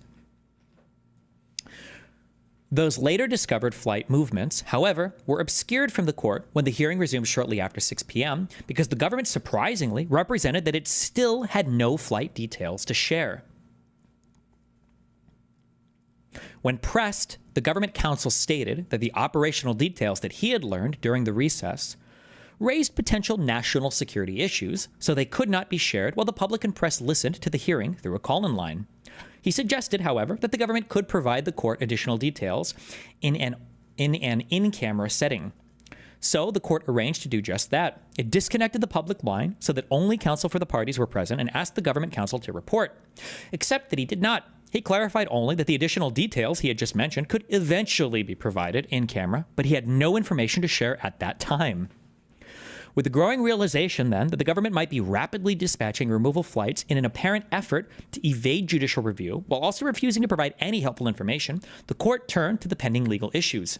After hearing argument, it first determined that venue was proper, and it next provisionally certified a class of plaintiffs covering all non-citizens in custody subject to removal solely under the proclamation. So they did get the class upgrade, so it is now a class action. The court then addressed the sole remaining question, whether it should issue a broader TRO covering the entire class. It concluded that this was appropriate because plaintiffs had satisfied the factors governing emergency relief and because the distinct possibility, unrebutted by the government, that flights were actively departing or planning to depart required an immediate order preserving the status quo. When the factors satisfying emergency relief are that there's going to be some form of irreparable harm that can't be made right by the court if the status quo was not preserved. Apparently, you should also show a good merits on succeeding in the case, or at least prima facie you've made an argument, but that's not as important. But the irreparable harm is a big one, and clearly, if you get flown off to El Salvador, it seems like you're never coming back, so that satisfaction is pretty easy in that case.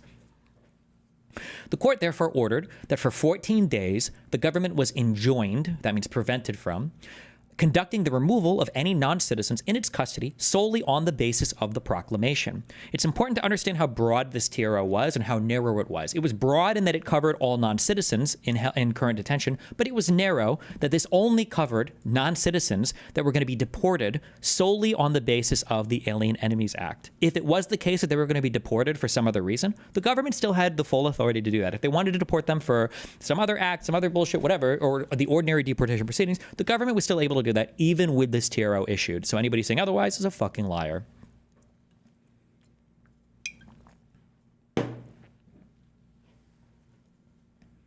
Then, at about 6:45 p.m., the court delivered an oral command clarifying what compliance with the TRO meant. It directed government counsel to inform your clients of the order immediately and to notify them if class members were on a plane that is going to take off or is in the air. Those people need to be returned to the United States. However that's accomplished, whether turning around a plane or not disembarking anyone on the plane, I leave it to you, but this is something that you need to make sure is complied with immediately. Another lie that's commonly said is they wanted to turn the plane around. What if they would have ran out of gas? Well, the judge also just don't deplane. Just don't have them get off the plane, refuel, and fly back. You don't have to turn it around mid-flight if you don't want to. The hearing adjourned at 6:53 p.m. Roughly 30 minutes later, the court memorialized the TRO in a written order. That order referenced the just concluded hearing and reiterated that the government was enjoined, meaning prevented, from removing class members, which would be all non-citizens held in a deep immigrant whatever detention center that were being deported under this particular act. Despite the court's written order and the oral command spelling out what was required for compliance, the government did not stop the ongoing removal process. According to defendants, the two planes that took off during the adjournment departed U.S. airspace before the court's 6:45 p.m. oral command and landed abroad sometime after the court posted the minute order at 7:25. A third flight reportedly took off from Harlingen at 7:36, but the government maintains that all aboard were moved under authorities other than the proclamation. The first two planes, those carrying members of the plaintiff class covered by the TRO, apparently touched down in Honduras at 7:37 p.m. and 8:10 p.m. and remained there for several hours before taking off again for El Salvador. After the planes landed in El Salvador, shortly after midnight on Sunday, most of the passengers were apparently transferred into one of that country's prisons known as the Center for Terrorism Confinement, or CCOT. But not all passengers, it seems.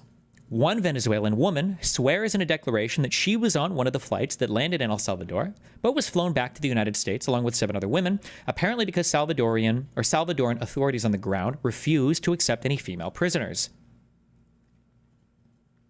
Her account is corroborated by a declaration from a Nicaraguan man who avows that he was on board one of the removal flights but was returned alongside the women because Salvadoran officials would not take custody of Central American nationals such as himself.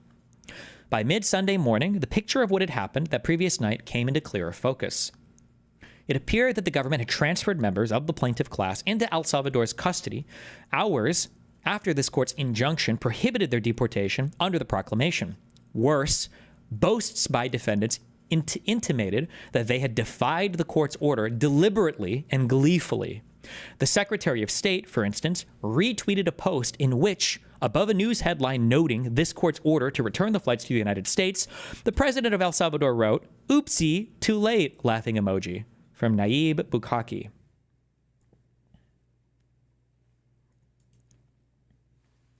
Marco Rubio reposted. Good one, dipshit. Federal judge orders deportation flights carrying alleged Venezuelan gangbangers to return to U.S. blocks Trump from invoking Alien Enemies Act.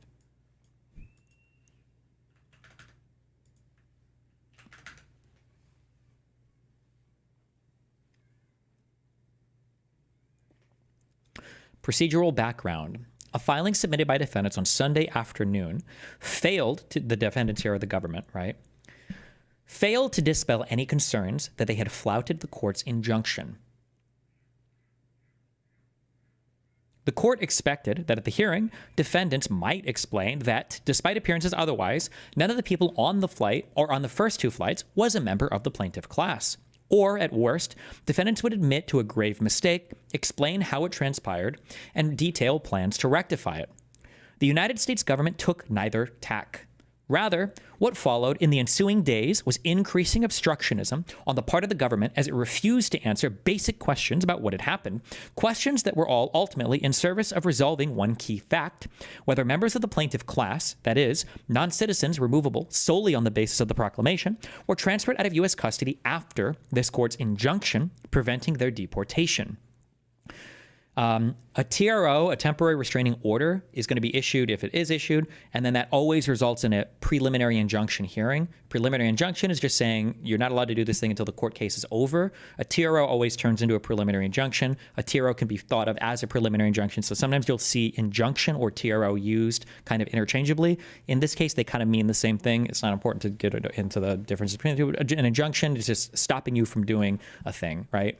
So you can have an injunction after a court case. That could be a penalty. You're no longer allowed to do this thing. You know, there's an injunction. You're enjoined from doing some action.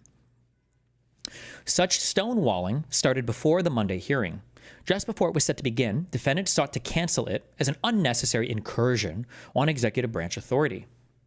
Nowhere in their filing did they dispute that class members were transferred into Salvadoran custody hours after the injunction issued. Instead, defendants set forth several hyper-technical legal arguments for why, in spite of that fact, they had complied with the court's order. Such arguments, while convincing to epic Redditors, were unconvincing then and remain so now to the federal court. Then, in the hearing itself, the government refused to provide any relevant facts. The lawyer that the government sent to the proceeding, conveniently not the counsel who had appeared at the TRO hearing, repeatedly stated in some form or another that he was not at liberty to disclose anything about any flights. Although he would not say that such information was even classified, he claimed that he could not be shared, even ex parte, with the court, meaning he couldn't even tell the court without the defense present. He couldn't even tell the judge, like solo, because of diplomatic concerns and national security concerns with flight patterns and things of that sort. That is, the government maintained that it could not share any details about the flights, even privately with the court, despite the fact that the previous day, the defendants had retweeted a 3-minute video that portrayed a host of operational details. In high definition, 4K, 8K, 120 FPS, 6 consoles, live streaming, broadcast to the whole world in high definition, the video displayed the planes and the runway where they were parked, how migrants were restrained and transported, the faces and uniforms of many detainees, guards, and other officials, where the vehicles apparently entered CCOT and the inside of the prison.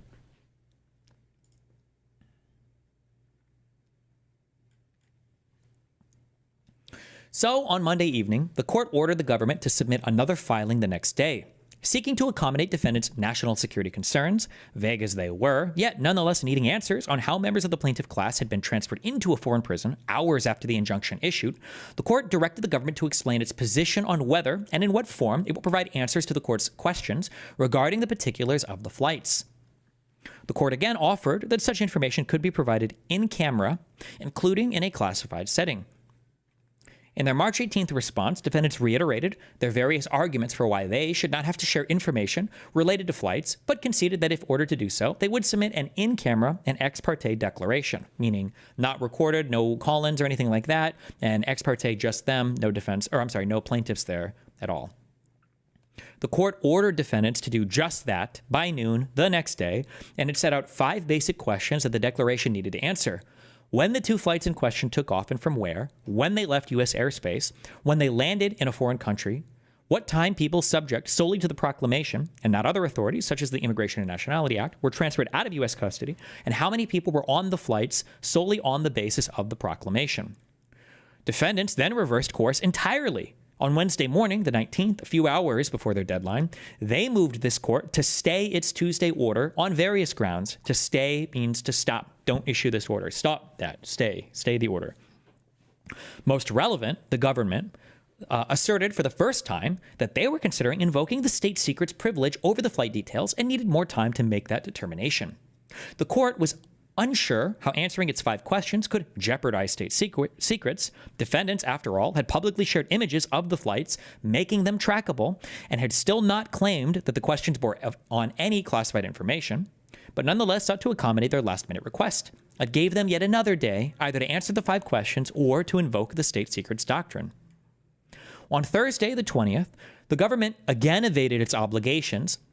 Rather than invoke the privilege or answer the questions, it submitted a short declaration from an immigration and customs enforcement officer stationed in Harlingen. I don't know if it's Harlingen or Harlingen, but it was his understanding, he said, that cabinet secretaries were then considering whether to invoke the privilege. In response to this wholly inadequate response from a low-level official without any actual knowledge, the court required defendants to submit a declaration from someone directly involved with the cabinet-level discussions and gave defendants 5 days to indicate whether they were invoking the state secrets privilege. The government has since invoked it. The court also directed the parties to brief whether defendants had violated the court's TROs. That briefing is complete, and the court held a hearing on the matter in early April. In parallel to the investigation of defendants' compliance, have been further proceedings on the TRO's merits. After briefing and a hearing, the court denied defendants' motion to vacate the TROs. It held that plaintiffs had shown a likelihood of success on one of their core claims, i.e., those subject to removal under the proclamation had a due process right to challenge the government's determination that they were removable, and that they would face irreparable harm if the TROs were dissolved, a harm that also tipped the balance of equities in their favor. The Court of Appeals then rejected defendants' request to stay the orders, raising concerns with both the applicability of the act and the lack of due process. The Supreme Court subsequently vacated the TROs on a narrow ground.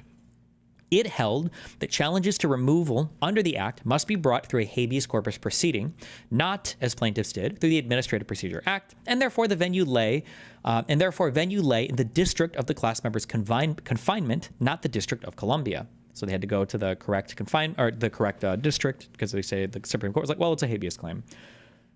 While the court split on the venue question, it unanimously held, as this court did when declining to dissolve the TROs, that those subject to removal under the act must be allowed to challenge their removability in federal court before being deported. Specifically, all justices agreed that the Due Process Clause requires the government to provide anyone it seeks to remove notice that they are subject to removal under the Act, and to do so within a reasonable time and in such manner as we will allow them to actually seek habeas relief before being removed. In holding as much, the court effectively said that the Constitution flatly prohibits the government from doing exactly what it did that Saturday when it secretly loaded people onto planes, kept many of them in the dark about their destination, and raced to spirit them away before they could invoke their due process rights. As this opinion will shortly explain at greater length, the fact that the Supreme Court determined that this court's TROs suffered from a venue defect does not affect, let alone moot, the compliance inquiry presently teed up here. Somebody said, I'm Lebanese and we all see ourselves as Arabs. We only say we're Lebanese because we come from there, but like most Arabs, we just see ourselves as Arab. Lebanon is a made-up country from 1946 with French-made borders. Cool. I mean, so are a lot of countries in the Middle East, right? Okay, fuck. Dan said he's already downstairs.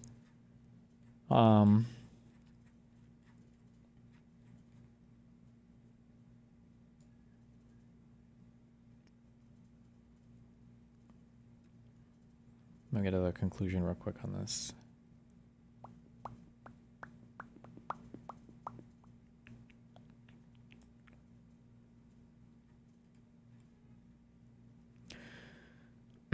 So now what? The court last details the next steps that these proceedings may take. Up here, I think they just justify the whole whether or not they broke the TRO. They obviously and clearly did, but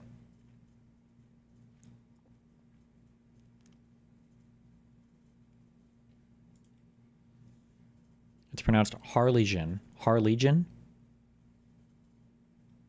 Okay.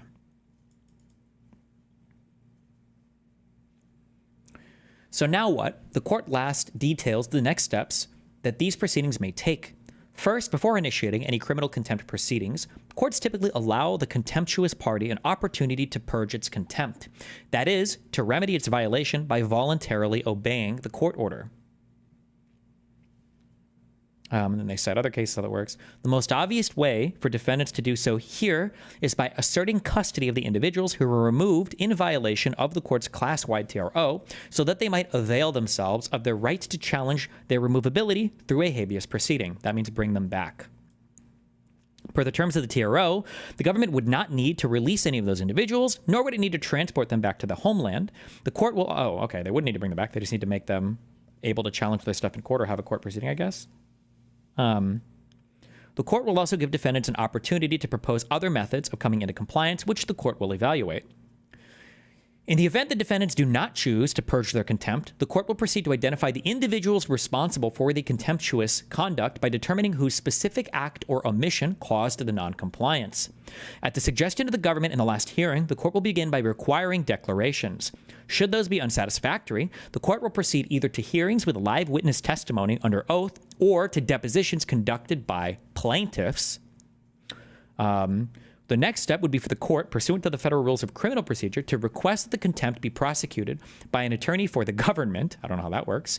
If the government declines or the interest of justice requires, the court will appoint another attorney to prosecute the contempt.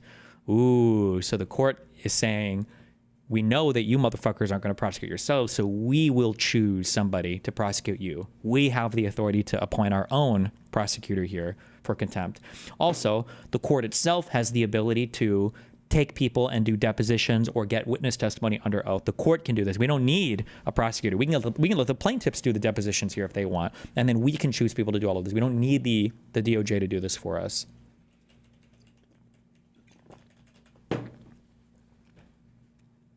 Finally, a note on defendant's invocation of the state secret's privilege, which permits the government to disclose.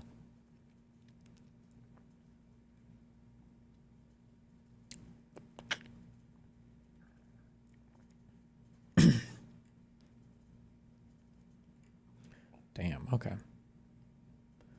For the foregoing reasons, the court will find probable cause the defendant's actions constitute contempt. It will provide them an ample an opportunity to purge such contempt. If they opt not to do so, the court will proceed to identify the contemners and refer the matter for prosecution. A separate order so stating will issue this day. Damn.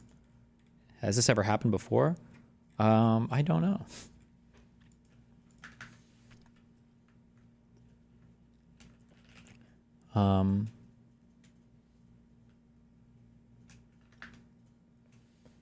I thought there was a part in here about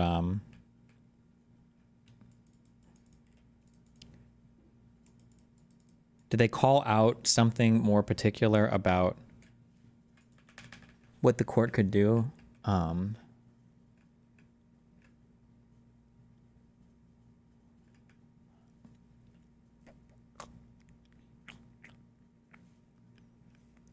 So the trial will happen with or without them, basically? Well, right now it's about holding them in criminal contempt. So right now they have to say why they actually shouldn't be held in criminal contempt by either complying with the order,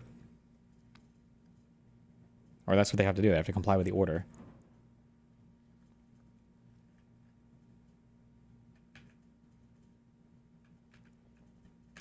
Well, okay, I'm killing my kick stream for a minute and then I'll restart it. Downstairs.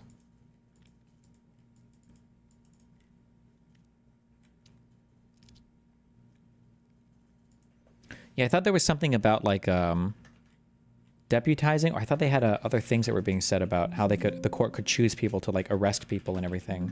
But maybe that was in a different order, or maybe I read something different. I'm not sure.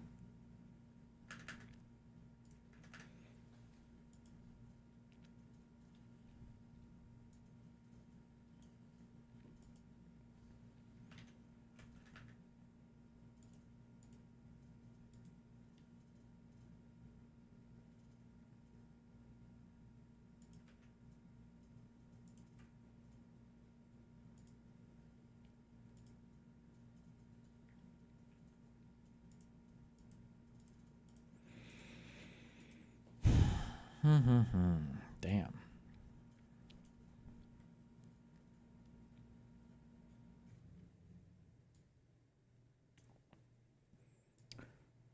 Okay. I'll be at kick.com/destiny. Okay. Be careful. I'll see you there. I love you all very much. Don't die.